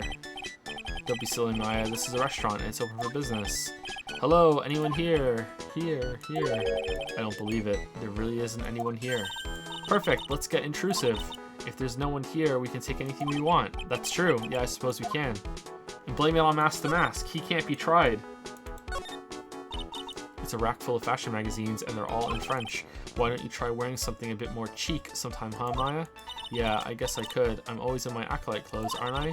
It'd be fun to wear normal clothes every now and then. There's something stuffed in behind the rack. Looks like a sports paper to me. Hey, and look at this. Someone scribbled a little doodle on one of the pages. MC Bomber. Uh-oh. 100,000. 500,000. Ahaha. MC Bomber and 1, 2, 3, 4, 5 zeros. $100,000. Maybe? I wonder what MC Bomber is supposed to be. This paper is from December 3rd. Oh, it has been a month. This paper is from the day of the poisoning. What? Sports paper added to the court record. Dates of December 3rd. Okay. Paper from the day. What is that? A paper from the day of the murder. This has got to be a clue. I should see if I can find out some more about this paper. Oh, it's nothing. A rack full of fashion magazines are all in French. Okay, so...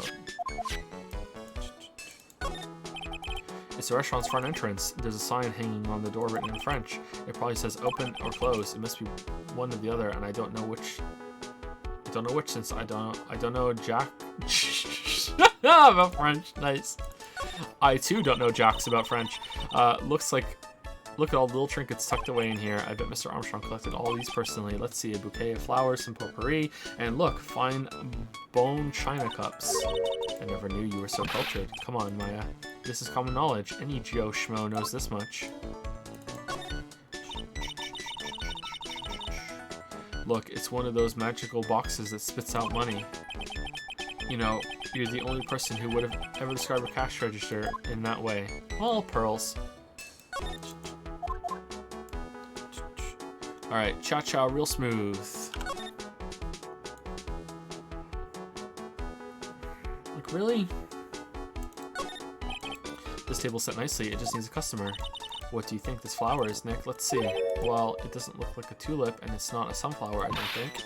Duh, even I could have told you that. Well, those are the only kinds of flowers I know. Dag nabbit, I'm a lawyer, not a botanist. Nice Star Trek reference. Wow, it's a beautiful winter wonderland out there. Really cool. I love snow. Let me see. Huh? It's not white. It's not even snowing. Got you. I was only kidding, Maya. Nick, there are lies that are okay to tell and lies that definitely aren't. All I did was tell an itty-bitty white lie about non-existent white snow.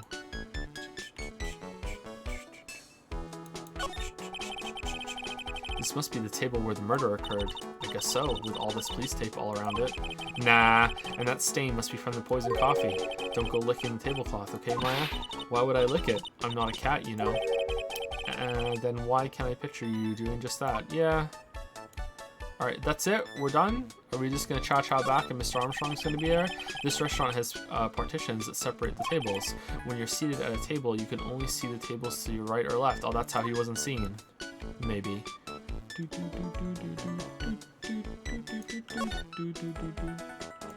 We're done?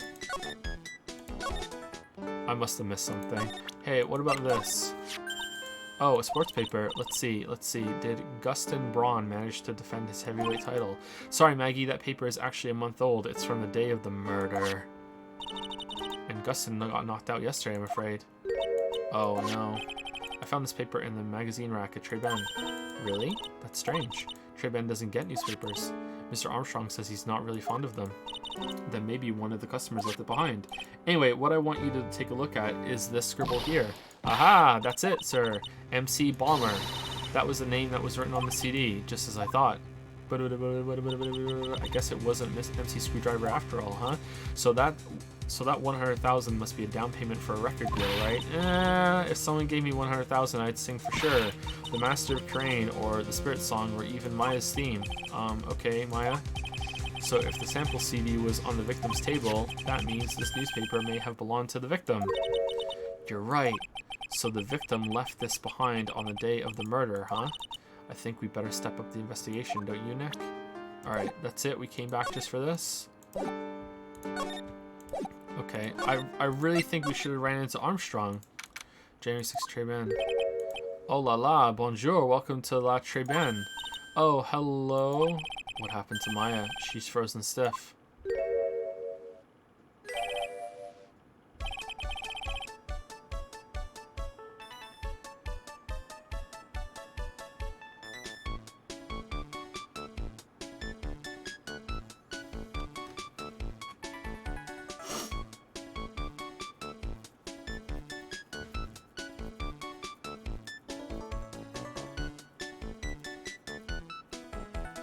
Thank you for the bits, Jack Chan. Thank you for the bits.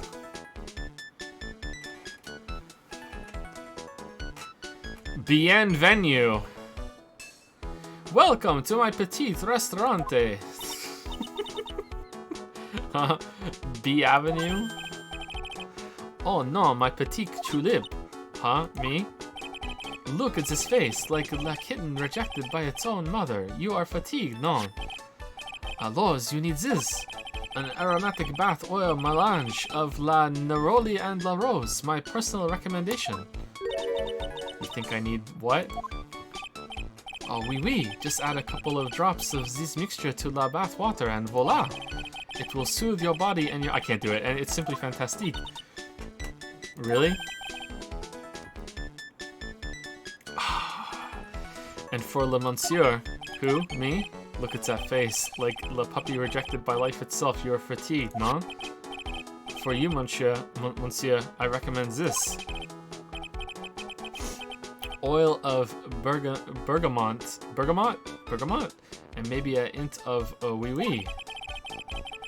I will add la peppermint and la clary sage for a fragrance exceptionnel. Such an invigorating recipe will bring out your delicious beauty, monsieur. My beauty. Alors, if you will be seated, I will bring you la special menu of the day. Actually, we're not here to eat. Yeah, we are. We're lawyers. Mais bien sûr, I know this already, monsieur. You are Le Phoenix Wright, no? Yes, you know me? Mais, oui, oui, I never forget a man who flirts with me, especially in court. Uh-oh. I guess he was cross-examined by a mysterious Zin Eop. It looks like everyone to do with this case already knows who I am already. I wonder what sort of impressions Zin Eop's been leaving on people, don't you? Allow me to introduce myself to you again. I am Jean Armstrong, enchanty.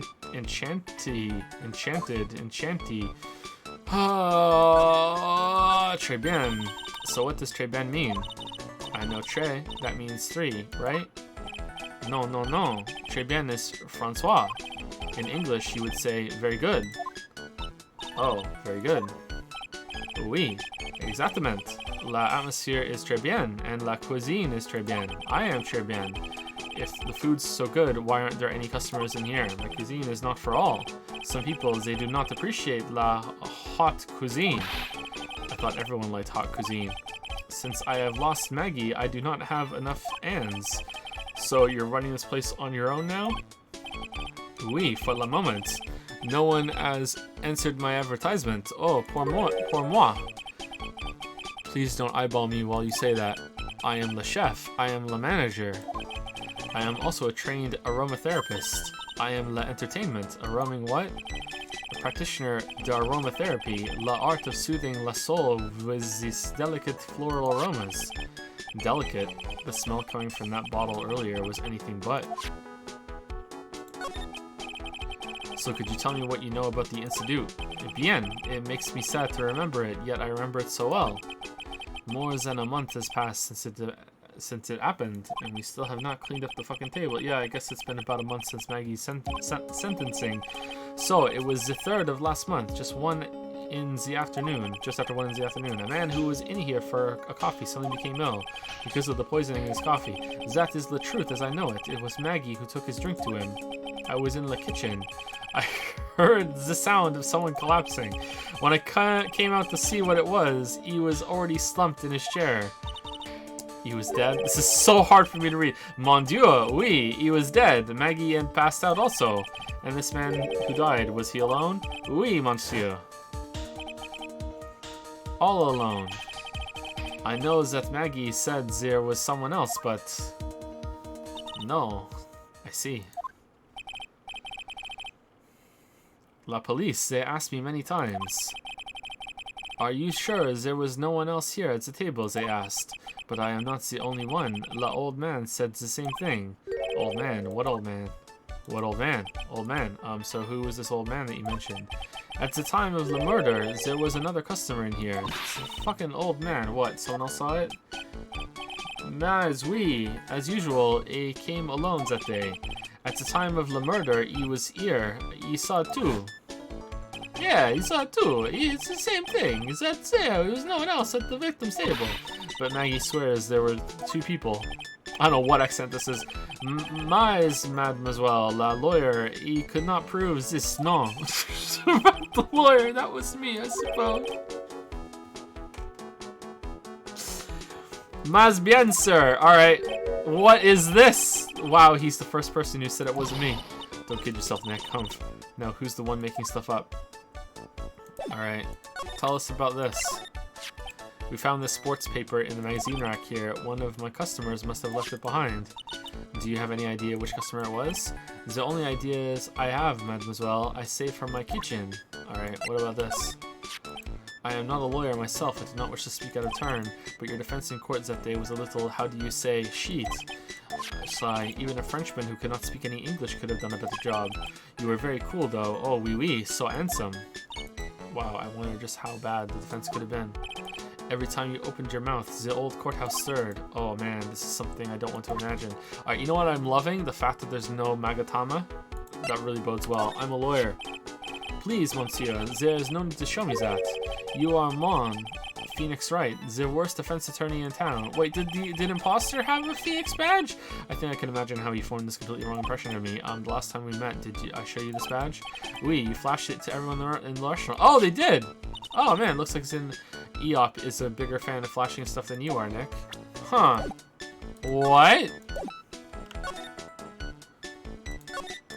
Okay, are we done? I feel like he said something, and now... Okay, I think we go back and talk to Maggie about the old man. Hey, old man. No? Okay,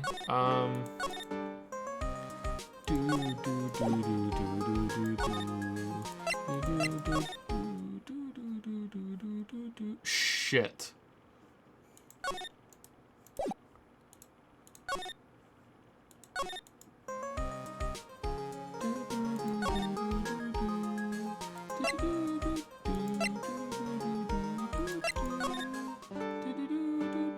I presented everything to you, right? Did I present this to you?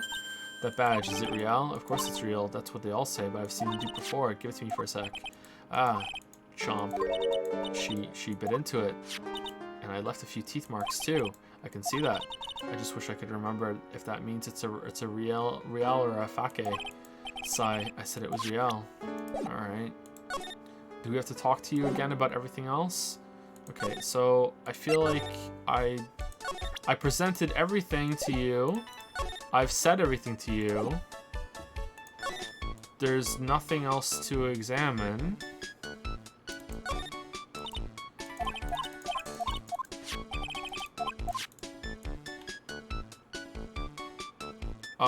Shit.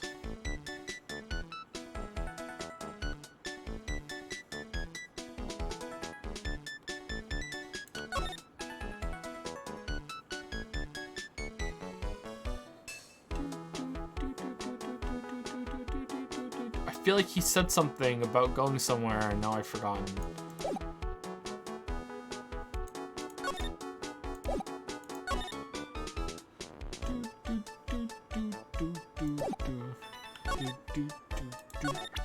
Profiles? I forgot about profiles a lot, thank you. Maggie was a policewoman once, n'est-ce pas? Yeah, she had to quit for reasons beyond her control. Oui, oui. She was la suspect in the murder investigation, no? Oh, you know about that? That is why I gave to her la perfume for la happiness. Happiness perfume? Oui, blended from bergamot, like I have given to you before. But she's been arrested again and found guilty this time. This is true. Her natural aroma of unhappiness must have been very strong. Just a minute, your perfume doesn't work. I'm not surprised she was la prime suspect after something like that took place before my very eyes. Something like what? What's this guy talking about? Does this mean Maggie did have a motive? We got to ask this guy for more info. Stat. Alright. What do you think about yourself? It is hard to imagine, I know, but I was an apprentice for 5 years in La Gay Paris. Wow, in Paris? It was something La Chef there said to me that made me decide to open my own restaurant. What was it? That awful man said to me, open your own fucking restaurant. You must have trained for another 10 years. Oh, it was such a shock. So unexpected, but you would have been a fool to do this, no? Alright, what do you think about this dude? What about this? Felicitations, ma quel c'est success? Ac, je no comprehend. Nick, don't just make something up. Alright then.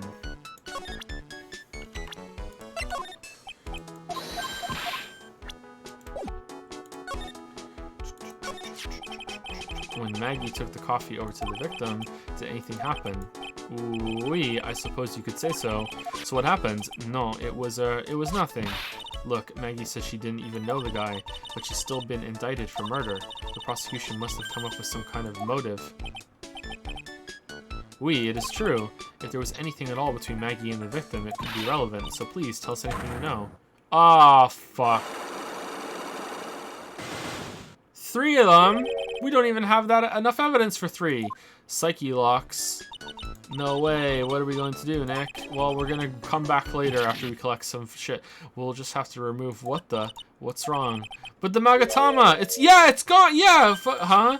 I had it in my pocket, but it's vanished into thin air. What? But I could see the Psyche locks. Maybe that means the Magatama's nearby? Mr. Armstrong, could I just confirm something with you again? The table where the victim was sitting. Was anyone else sitting there? That is a question you will have to ask him yourselves. Huh? Him? The old man spends all of his time dans le parc. Le Parc? Oh, a park? What park's that? Behind le restaurant. It's called Vitamin Square. Or some say vitamin. Thank you. Je vous en prie, my dear. Let's go check out this Vitamin Square right now, Nick.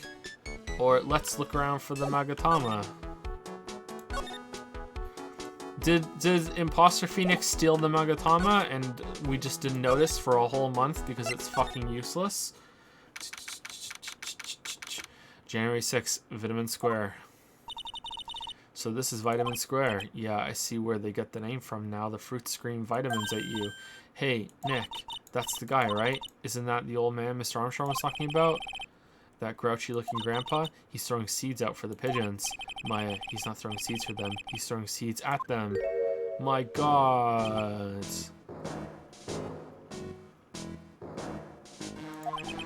This is the Phoenix Imposter.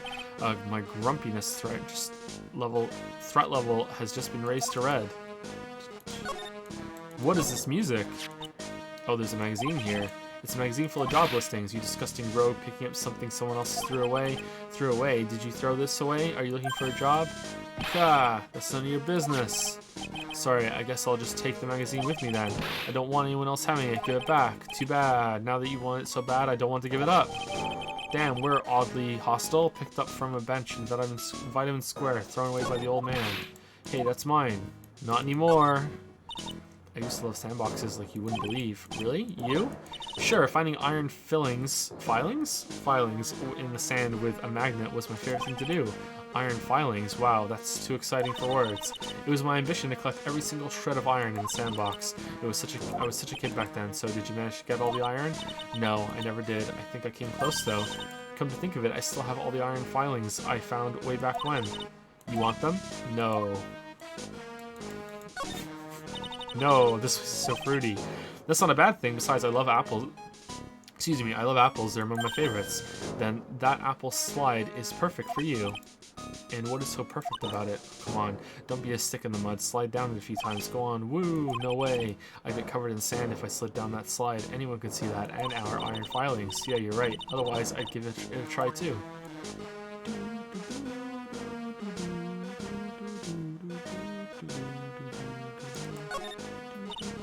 Hey look, pigeons. Yeah, and heaps of them too.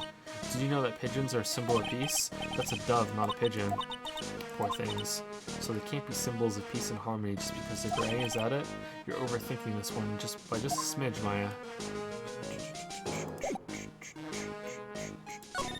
Hello, grumpy old man, what you saw? Excuse me. Would you mind if I had a word with you? Yes, I just want to ask you a couple of questions. What's the matter with you? Can't you see I'm busy? So you don't like my seeds, pigeons? He's really chucking those seeds at them. That's got to hurt. Go on, eat this. Sigh. Maggie Bird. Oh, pigeons and birds. Oh shit, excuse me, sir. Can I ask you about Maggie Bird? I don't know any Maggie Bird. Yes, you do. Maggie, the waitress at Tribulations. Ka, it's a disgrace, I tell you. An utter disgrace. A disgrace? An innocent young girl revealing herself like that. Revealing? You mean her uniform? The youth of today, when they don't have any shame. No shame, I tell you. Not 1 ounce. Whatever happened to the old Bushido values of Japan, like honor and modesty? Why you bring up Japan for? What about me? I'm not wearing anything revealing. You? Your problem is you lack any sense of grace. Talk about hitting a girl where it hurts. It's true though, Maya. Tribian, do you go to Tribian a lot? Humph, that miserable excuse for a restaurant. That garbage they serve in there is not food. Where's the sushi, the tempura, the rice? Tribian is a French restaurant, sir. Sir, this is a Wendy's. Where do you think we are, boy? In Paris? I want real food, not those snooty snacks. And what about those shameless girls? You mean the waitresses? You can see all the way up to their yes, the waitresses. They're practically naked. It's a disgrace, isn't it? Well, isn't it? Listen, it's not my restaurant. Ah, it's a miserable excuse for a restaurant, that place. Miserable. He certainly knows the place. He must be a regular. But if he hates it so much... What is this? Like, who thought this? Why does he keep going? Fucking testicle nose. Are you a regular at that restaurant, sir? It's just, if you dislike it so much, why would you keep going there? Sir? There you are, you filthy pigeons. You want food? Haha, take that. He must be hiding something, right? If he is, I should be able to see a psyche locker too. Oh wait, I don't exactly have the Magatama right now, huh? Remember, Nick, that Magatama is only on loan. You better find it or else. If Pearls ever gets wind of this, I'm going to be in a world of pain. But it worked in Tribien, so it's in Tribien? Hey, what do you think of this? Excuse me, sir, could I just ask you about this? Here you go, boy. Alright, well, this was a waste of fucking time. Alright, what do you think about this? Alright, what do you think about this? Alright, what do you think about this? Huh, alright. What do you think about this? Alright, this time for sure. This is the one. Alright, well, this was fun. Alright.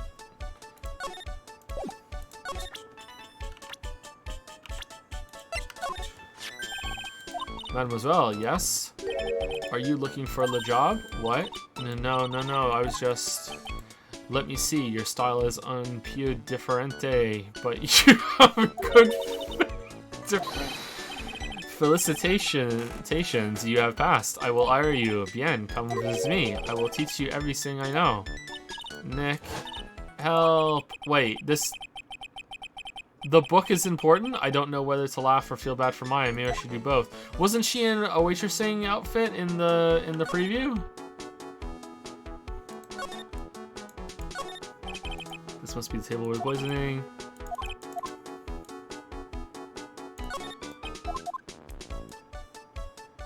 Okay, do I just leave?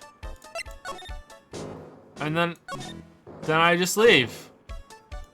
And then I started blasting. Alright, see you later, Maya. Hey, January 6th detention center visit. We just left her. It looks like they have Maggie Bird in questioning. I guess I've asked her pretty much everything. I'll come back if there's anything else I need to ask her later.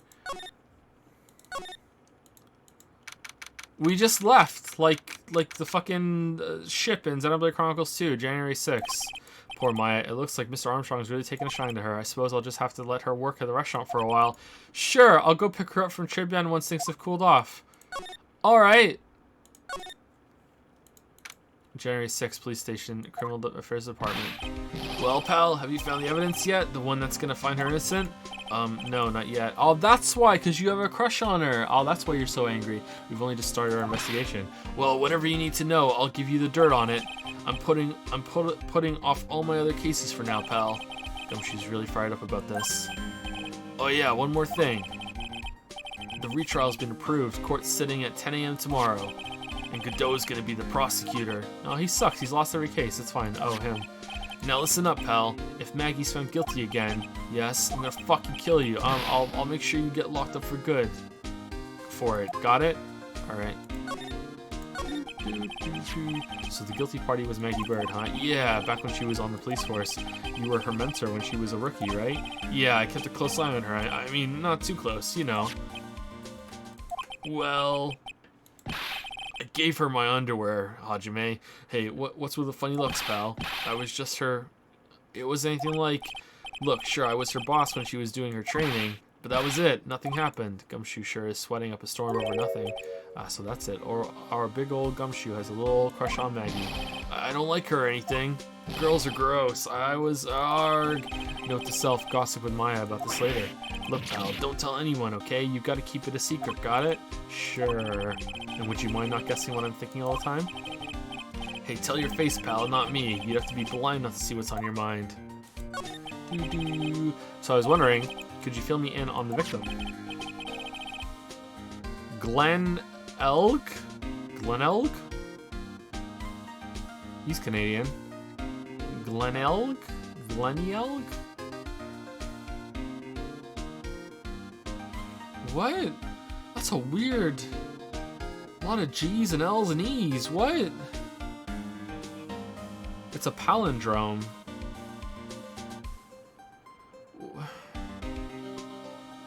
What? Okay, he was a computer programmer. I see, a programmer. He was just a regular Joe working for a small-time computer firm. Maggie never had any contact with the guy before that day. All she did was take him his coffee on the day of the murder, pal. Yeah, Maggie also claimed to have never seen the guy before.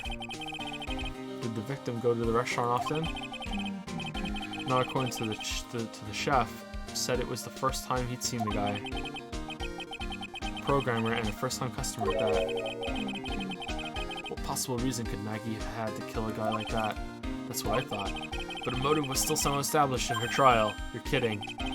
Do we get to know? What was her supposed to know? No, you can't know. Sorry, pal. I'm really busy. I don't have enough time to sit through the papers. You don't get to know. Look into yourself, okay? What could this motive have been? This isn't really a proper investigation. I'm kind of working on it by myself. Oh, that's right. The judge already ruled on the case and all the evidence is in already. The only problem is with Maggie's testimony. Yeah, doesn't sound very good for us, huh? Look, pal, I've got a mountain of papers on this case to look over before tomorrow. So I'm just gonna say this. Maggie Bird's no liar. She's a bit out there and a bit off base sometimes, but she was a good cop. It's not exactly complimentary, you know. Whoa! So what do you think really happened? And just how contradictory is her testimony? The biggest problem with Maggie's testimony is the number of people at the table. Yeah, my thoughts exactly. Maggie still insists there was another guy sitting with the victim. Right, but get this. Everyone else in the place says the guy was alone, even the chef. And then there's that CD. CD, oh yeah, she did mention something about a CD. And there was a sample CD on the table, sir. But our guys turned that place upside down. There was no CD, but you didn't find the fucking rolled up paper. What? Not on the table? Not anywhere in the whole restaurant, pal. The murderer took it, but didn't Maggie say the victim was wearing an earpiece too? Yeah, but that was for the portable radio in the front pocket of his hoodie. A radio? He didn't have a CD player? You got it. Your phony never explained that contradiction at all. Couldn't think of it. The owner of Tribulations didn't mention that CD either. I don't know why, but I get the feeling Mr. Armstrong's got something to hide. Nah. Do you want a job? What do you think of this?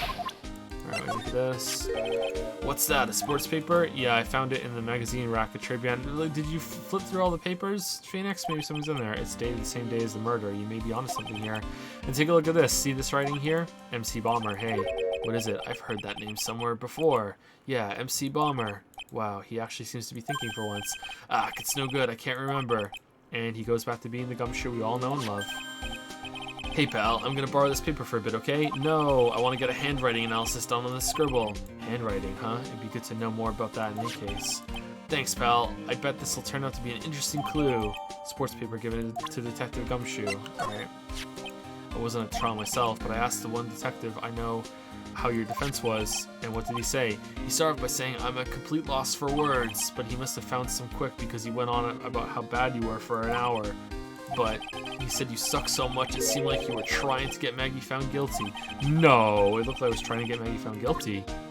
No, he just went in and you know, was an imposter just for fun. Is that thing real, pal? Why does everyone keep asking me that? I wonder what this phony of yours is like. He had Maggie found guilty of murder. Doesn't that tell you? I gotta track this creep down. What'd you make of this? Alright, you don't know anything about this shit. Alright. Glenn Elg. The victim was a programmer. Maggie had apparently never seen him before. Alright, what do you think of the chef? The chef at Tribulations, huh? You know what that chef said to me? Oh la la, your body is full of toxins. And then he gave me this bottle. What's in it? I don't know. The label says juniper. I'm under orders to put a few drops of it in my bath every day, and I do it under orders. Yeah, you know, there's something about that lady, I mean guy. What?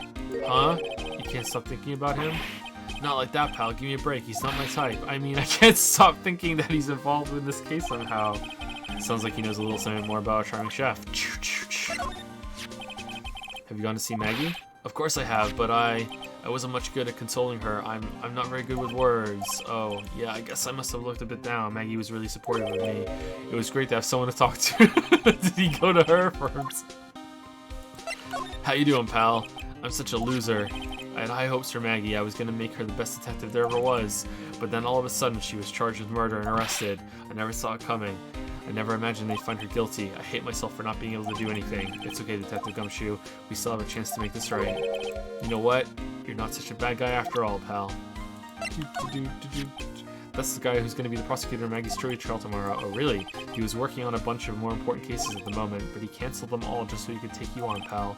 Why is that guy so determined to see me fail? You sure attract a lot of attention. Not too bad it's all in the wrong kind. Alright, what do you think of Mia? She cross-examined me once, you know. What? Mia did? Yeah, that was us. The big guns locking horns. Witness versus lawyer. It was a battle of cutting tactics and tricks. But the witness isn't supposed to play any tricks. I can't believe she's gone. Hey, so how come she's not with you today? She's working down at the restaurant right now. Working, huh? Yeah, it's tough being broke, I would know. Okay. Next time I see her, I'll show her how to make the world's best instant noodles. We low earners have to stick together. It's the only way. Why is he shaking my hand with such enthusiasm? Alright, so I presented everything to him. Nothing. Oh, the charming chef. So what exactly is that? What exactly is it that caught your attention about the chef at Tribulations? It's kind of hard to say. You guys probably not even connected with the case anyway. Hey, come on, detective, didn't you say you'd give me the dirt on anything? Well, this sort of stuff is kind of unimportant, gossipy stuff, you know, pal? Look, how about this? You go to Tribulations and investigate the place yourself, and if you find out anything suspicious about the guy, you report back to me, okay? Don't suppose I get a choice in this, huh? Guess I better find out more about the chef at Tribulations. The chef and Tribulations, then report back to Gumshoe. Alright, we're working for Gumshoe now.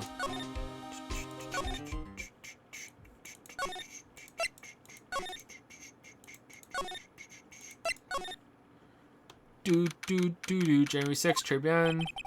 The scent of flowers sure is strong. It's almost making me dizzy.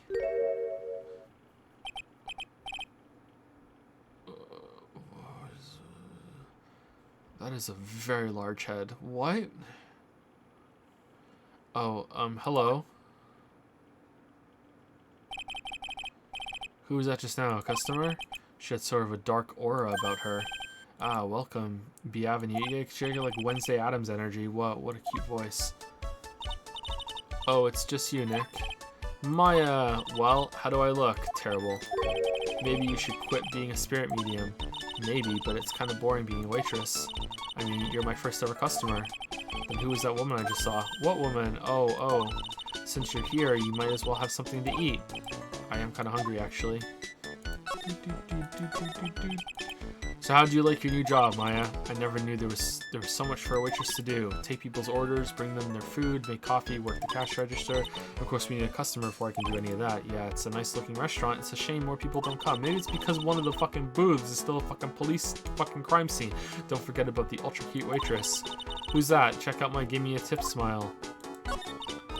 Hey Nick, why don't you order something? The chef's preparing a tasty lunch set at the moment, or so he says. How much is it? It's the twin tea set, so it's $20 of course. The twin tea set, I believe I'll be taking a pass on that. It's kind of expensive. What? But you can't. Come on, Nick. It's not every day I get to be a waitress. I want to try carrying plates and working the cash register. How about cleaning the toilets? That should keep you busy. Yeah, right. Maybe later. Phoenix, why are you being a dick? Order something. About the lunch. Oh, a fine choice, sir. No, Kitchen, a lunch special, please. With all the extras. Drink, side salad, dessert, and gift. Gift? I don't need any of that.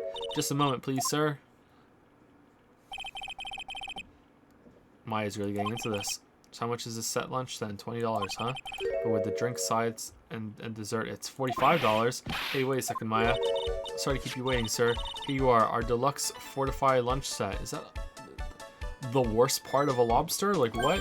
Whoa. A dish inspired by lobster and abalone fricassee with a balsamic vinaigrette. Bon appetit. Thanks. Come on, Nick. Hurry up and try it already. Lobster, huh? Alright, down the hatch it goes. Erp, it's good. Well, are you hungry, Maya? I'm starving. Here, it's yours. Really? Erp. Remember, Maya, my wallet doesn't print money, so you better polish off that plate. I just remembered, I've got to clean the toilets.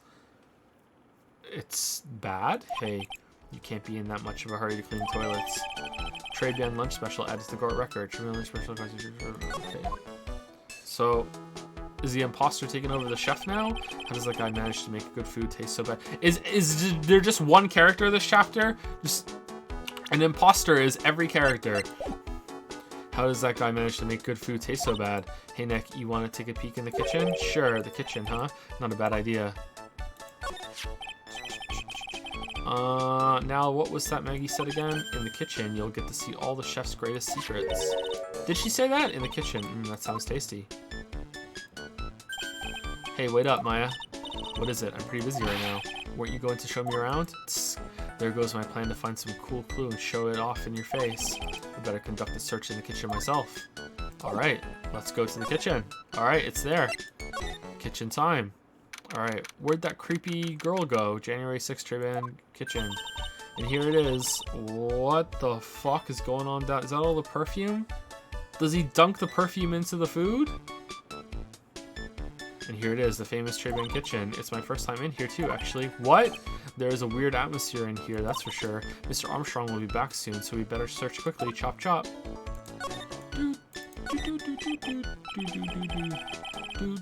What's this? It looks like a treasure chest or something. Wow, look at all these little bottles. Oh, they're aromatherapy oils. He's got so many, they're overflowing onto the floor. Let's see. 1, 2, 3, 98, 99, 100. They're all the same too. Hey, wait a minute. What is it?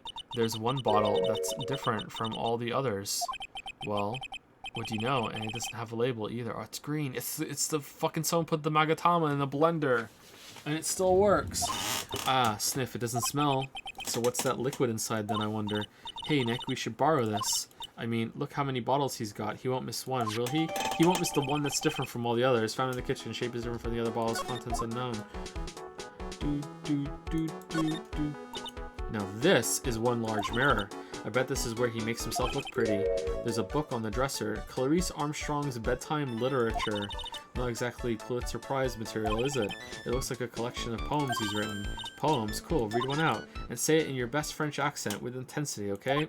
Okay, here's one. Ahem. It's called Printemps. The two of them, like actors from a film. The coffee still undrunk. Sweet nothings over too soon on that sad Sunday morning. The foolish cocktail so delicious. Take the last sip of your tea and I will know what I will do. I must lie to you. I must. Fucking nailed it. Nailed it. Isn't that a confession of guilt? Huh, that's it. Yep, that's a poem for you.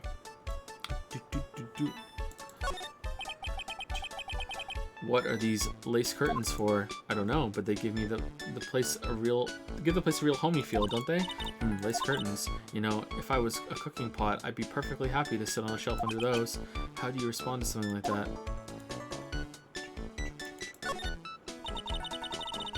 Maya's looking pretty fucking cute. Now I know I'm in a French restaurant. I've never heard of most of these seasonings. Hey Nick, this container has oyster sauce. What's that? Isn't that used in Chinese food? Look, right there on the counter. Ooh, my Magatama, what's it doing there? Ooh. No, it's a cake. What indeed? Magatama put in pocket. On loan for my What? How? Okay, what the fuck's going on? Now I know I'm in a French restaurant. Okay, we did that already.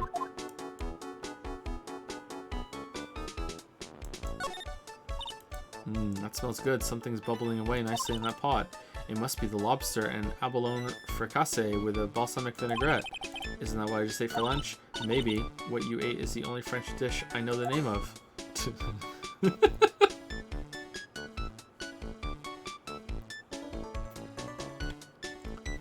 Okay, are we done?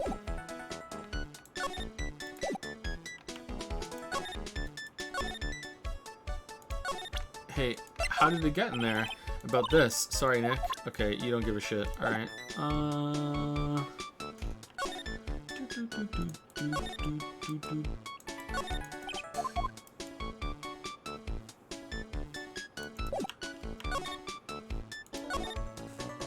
Okay, did I miss something?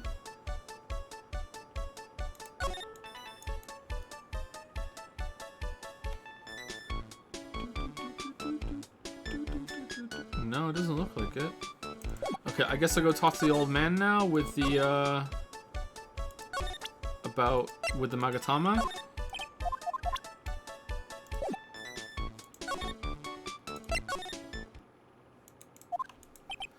That's new. The old guy's not here anymore. Drat. And I still have some unanswered questions for him. A scooter, huh? Who'd leave it right in the middle of a park like this? The wheel guard and the light are busted. Probably a lot of heart. I guess it must have been an accident. It's totally wrecked.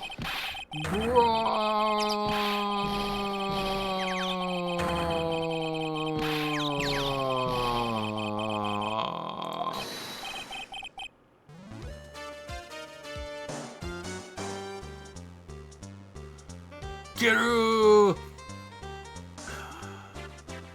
Well, that's definitely the hair. But who's gonna think that's Phoenix?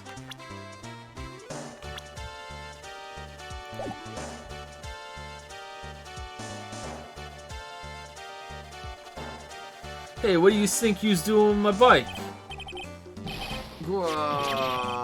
You've been messing with my new ride? Is that what you've been doing? New ride? Isn't that kind of an old model? Why is he like orange, red? You's gonna pay for this. It wasn't me. I was just passing by. Hey, then who's the one that covered my saddle in crap, huh? You's gonna pay. You catch my drift? No, wait a sec. It's not a pigeon or whatever. A wise guy, eh? Whoa. I ought to beat you so hard it'll feel like yous were smooching the express train. Uh-oh. Yous better watch your back. This ain't over. I'm gonna round up a group of lawyers and then yous gonna pay. Actually, I'm a lawyer myself. What'd you say? I'm Phoenix Wright, attorney at law. Phoenix Wright? You saying you Phoenix Wright? Yeah, I am. So you a wise guy too, huh? Cause I'm Phoenix Wright. Oh, we're just doing this right now. The one and only. What? You're Phoenix wrong. Out of my way. I'm gonna cruise something? He's gone. Surely that guy wasn't my phony, was he? How did no one notice he wasn't anything like me? Guess I'd better make a note of the scooter. Scooter added to the court record, ridden by my phony. The wheel guard is all smashed up. How come the Magatama didn't go out when the guy said he was Phoenix Wright? Gah, pathetic. Oh, it's you. A few threats from a little brat like that. And you look like a pigeon that's got seeds in its eyes. Have you been here the whole time then? I was in that strawberry. I had some thinking to do. More like you had some cowering to do.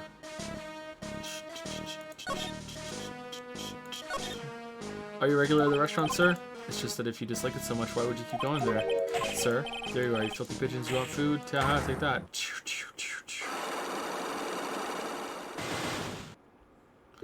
God damn it, I knew it. This old guy has got something to hide, but what could it be?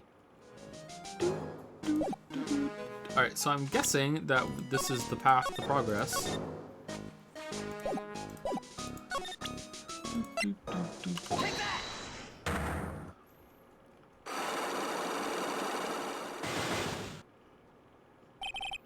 Tribune regular. It's time you told me the truth. Why are you a regular at a restaurant that you dislike so much? Isn't it obvious? People only have one reason to go to restaurants: to eat. To eat. Is that the whole truth? What do you mean? I don't think you go to that restaurant for the food at all. You insolent brat. How dare you accuse me? What proof have you got? I can tell that not you nor anyone else in the world would go to that place for its food, because the food sucks. The proof is in the pudding, literally, or in this case, the lunch menu. Or in this case, the Pokemon. That's the twin tea set. The food at Tribulations is terrible and expensive. You're wrong. It's cheap. Huh? Boomer. I'm rich. I inherited money when I was a boy. Yes, I'm stinking rich. I haven't done a job of work since I was born, other than feeding the pigeons. What a load of crock. The taste's another story, but the price is nothing to me. So, you're saying that you go there because you've got money to burn. Exactly. I have so much cash I go for a swim in my money vault every day. Unfortunately, that's a lie. What? You don't have money to burn. You're flat broke. Because you had a job thing. This is yours, right? My magazine! Why would a rich retiree be looking for a job? I was... Ugh, so what? So I was looking for a job. I'm buying a lot at the moment. I need spending money. Oh. I don't go to that restaurant for food. I just go for the Java... Chino? Yeah, I think you mean a cappuccino. Anyway, how much does a cappuccino cost there? $8. Those had better be some golden beans. I've never had a cappuccino. Is it good? I wonder if I'd like it. What's your problem? You think a poor man would be better off drinking dishwater, do you? Is that it? No, I wasn't thinking that. I was wondering if the coffee there is really that great. No, it's not, but anyway, yes, that place has free newspapers to read every day. Newspapers? Exactly, they don't want me hanging around at home, so I go there. I'm sorry, sir, but there are no free papers to read at Tribulations. Yeah, someone told us that.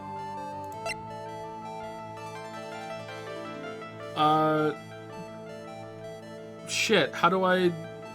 He took it away.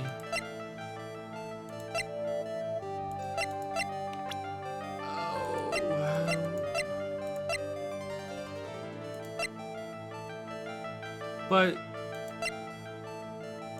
let me just present nothing. Alright, it's not that.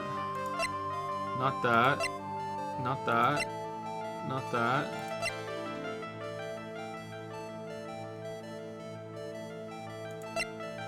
Like, maybe that, but I don't think so. Like, he... Okay, I guess we just do this and then we fail. Well... Alright, so yeah, that's it. Fuck.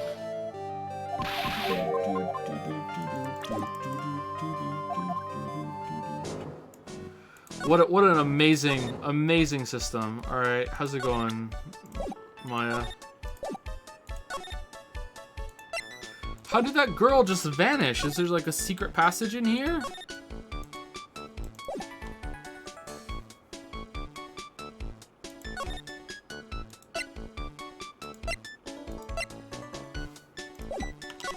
Wait, let's present this to her. Oh. Oh, our imposter isn't on here. Fuck.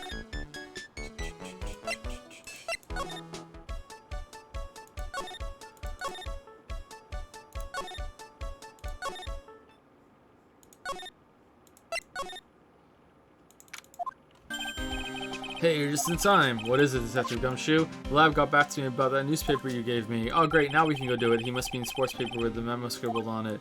So, what did they say? Did the analysis turn up anything? They said the doodle was written by the victim, Glenn Elg. No doubt about it. I expected as much. The victim took the paper with him to the restaurant on the day of the murder. That's our best interpretation of the facts of the moment. Sports paper refiled into the court record. MC Bomber, I get the feeling I've heard that name somewhere before. Oh well, I guess he'll come back to me. Don't forget to report back to me with whatever you find in the restaurant, okay pal? Since when did I start taking orders from Gumshoe? Although, I get the feeling there's something I need to show him. Okay, he doesn't want to see that. You got one of those aroma bottles too, huh? Only this one doesn't smell, huh?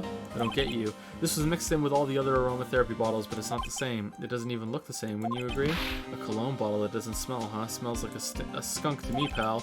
Mind letting me borrow that bottle for a while? Okay, this is just a fucking roulette of evidence. Alright, so now we're gonna go and fucking talk to the old guy and give him the paper. And then the third psyche lock is gonna need fucking this, and we're gonna have to go back and get it. I want to send it to the lab for analysis. The victim was poisoned, so the contents of this bottle are pretty important.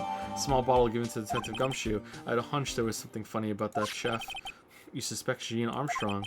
I've got that guy's number. I know what his secret is. That must be the same secret Gumshoe was talking about before. I guess I better fill you in on the details about this Armstrong guy's secret, I mean. Oh man, tell us! So what's Mr. Armstrong's secret? He's not actually a chef. You ever had lunch at Tribulations, pal? Yes. So how was it? To put it nicely, it was inedible. Hey, don't worry about being nice around me, pal. You and I both know the reason that place is so empty is that place is 7 days because of the food. I mean, the place is clean, and he's got a girl like Maggie as a waitress, so yeah, I guess it's probably the food. The real scoop on the guy is that he's up to his ears in debt. Really? How much does he owe? This is a copy of his loan contract. It's about $500,000 in the red. What the fuck? $500,000? Are we talking dollars? Pennies. Yeah. If it was sterling, he'd really be in trouble. Sorry, that figure just took me by surprise. He's gonna have to start stealing shit. Yeah, this case is full of surprises, and I'd be willing to bet that that chef's got something to do with most of them. That's my hunch. Jean's loan contract added to the court record. Tender lender. Okay, can't wait to go to tender lender and have some fucking bullshit happen there. Alright. That's $500,000, pal. That's $500,000 bills. What's the in there for? Is there really that much money tied up in this case? I can't give you an answer on that, pal, not without the case file in front of me. But I'll tell you this, that Armstrong guy would have done anything for cash. He was desperate, you know? No, I don't, but I think I sort of get the picture. Alright, so we're about done time. I want to go back to and see if we can break through that guy's psyche locks, and then we will probably end the stream. I am going to the wrong place. Is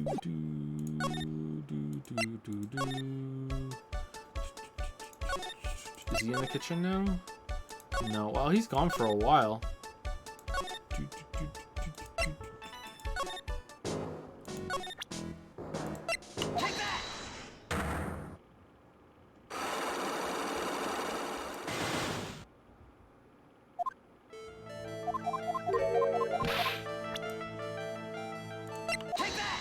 Okay, it's food, and then the job magazine. This investigation seems a bit less boring. At least, yeah, it's better than the last one, I think, so far. But I think the first stage of the investigation is usually better than the second stage, because everything's kind of new. You're going to new areas, you're meeting new characters. It's like, who the fuck is that? And then the second round, it's usually you're going around the same places. You're talking to mostly the same characters.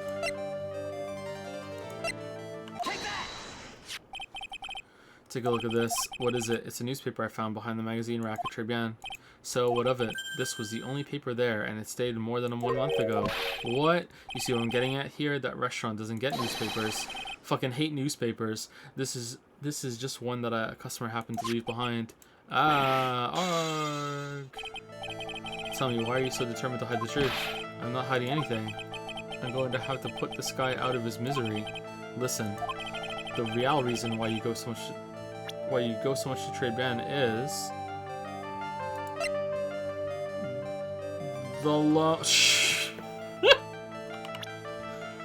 the chef. Okay, so it has to be either he's a part of the loan, the chef. Well, aha, you're wrong. Shit, you're a part of the loan. It can't be the loan. Does he go to see Maggie Bird? Oh, it is Maggie Bird. What are you asking me about that girl for? She was the waitress at Tribulations. Therefore, the answer to the mystery of why an old man would drink expensive coffee at a terrible restaurant is the waitress. Arrgh, but I don't recognize that face. And you are probably telling the truth here, because you weren't looking at the girl's face. But at her outfit.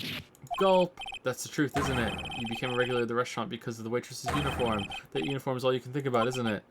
I can't take it. Really? To you, that waitress was your... Enough, please. No more. Stop saying that word. Stop saying waitress. Stop it. Stop it. Stop it.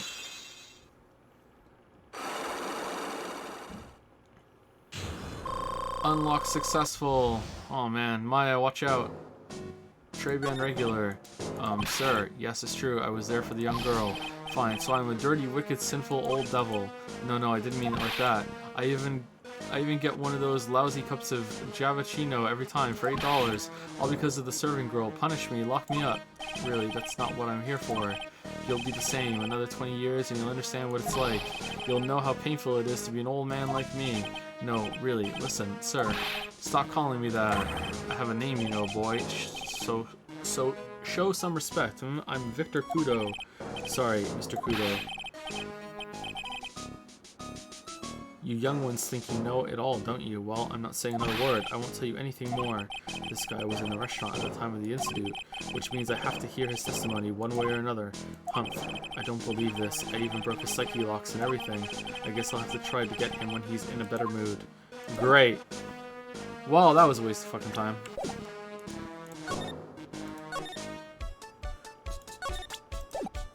Hey, he's in debt. About this. Alright.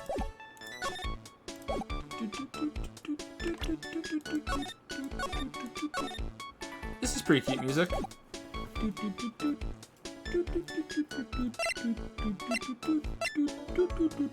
Thank you, Necron Gaming, for the 3-month resub. Thank you to Hey I'm Punny for gifting a sub to Merrick for 2 years. God damn. Welcome to the 2-year club, Merrick. Thank you, Ketsty, for the new sub. Welcome, Ketsty. And thank you, Ardell1, for the 4-month resub. Thank you very much. And I think that's it for me, guys. Guys and girls. And I will see you tomorrow. We might go a little later tomorrow, depending on how the splits are with finishing this investigation and the trial. I don't want any game to really go on for many streams. So if that means we have to stream longer, I'd rather stream longer to get it done in fewer streams, because I feel like that matters. But yeah, that's it. If you are confused about the new stream format, if you missed the beginning of the stream, I urge you to go back and watch the beginning of the VOD, and I speak about it and I clarify some things, and that should be more illuminating about what's going on. Anyway, see you all tomorrow. Have a good rest of your day.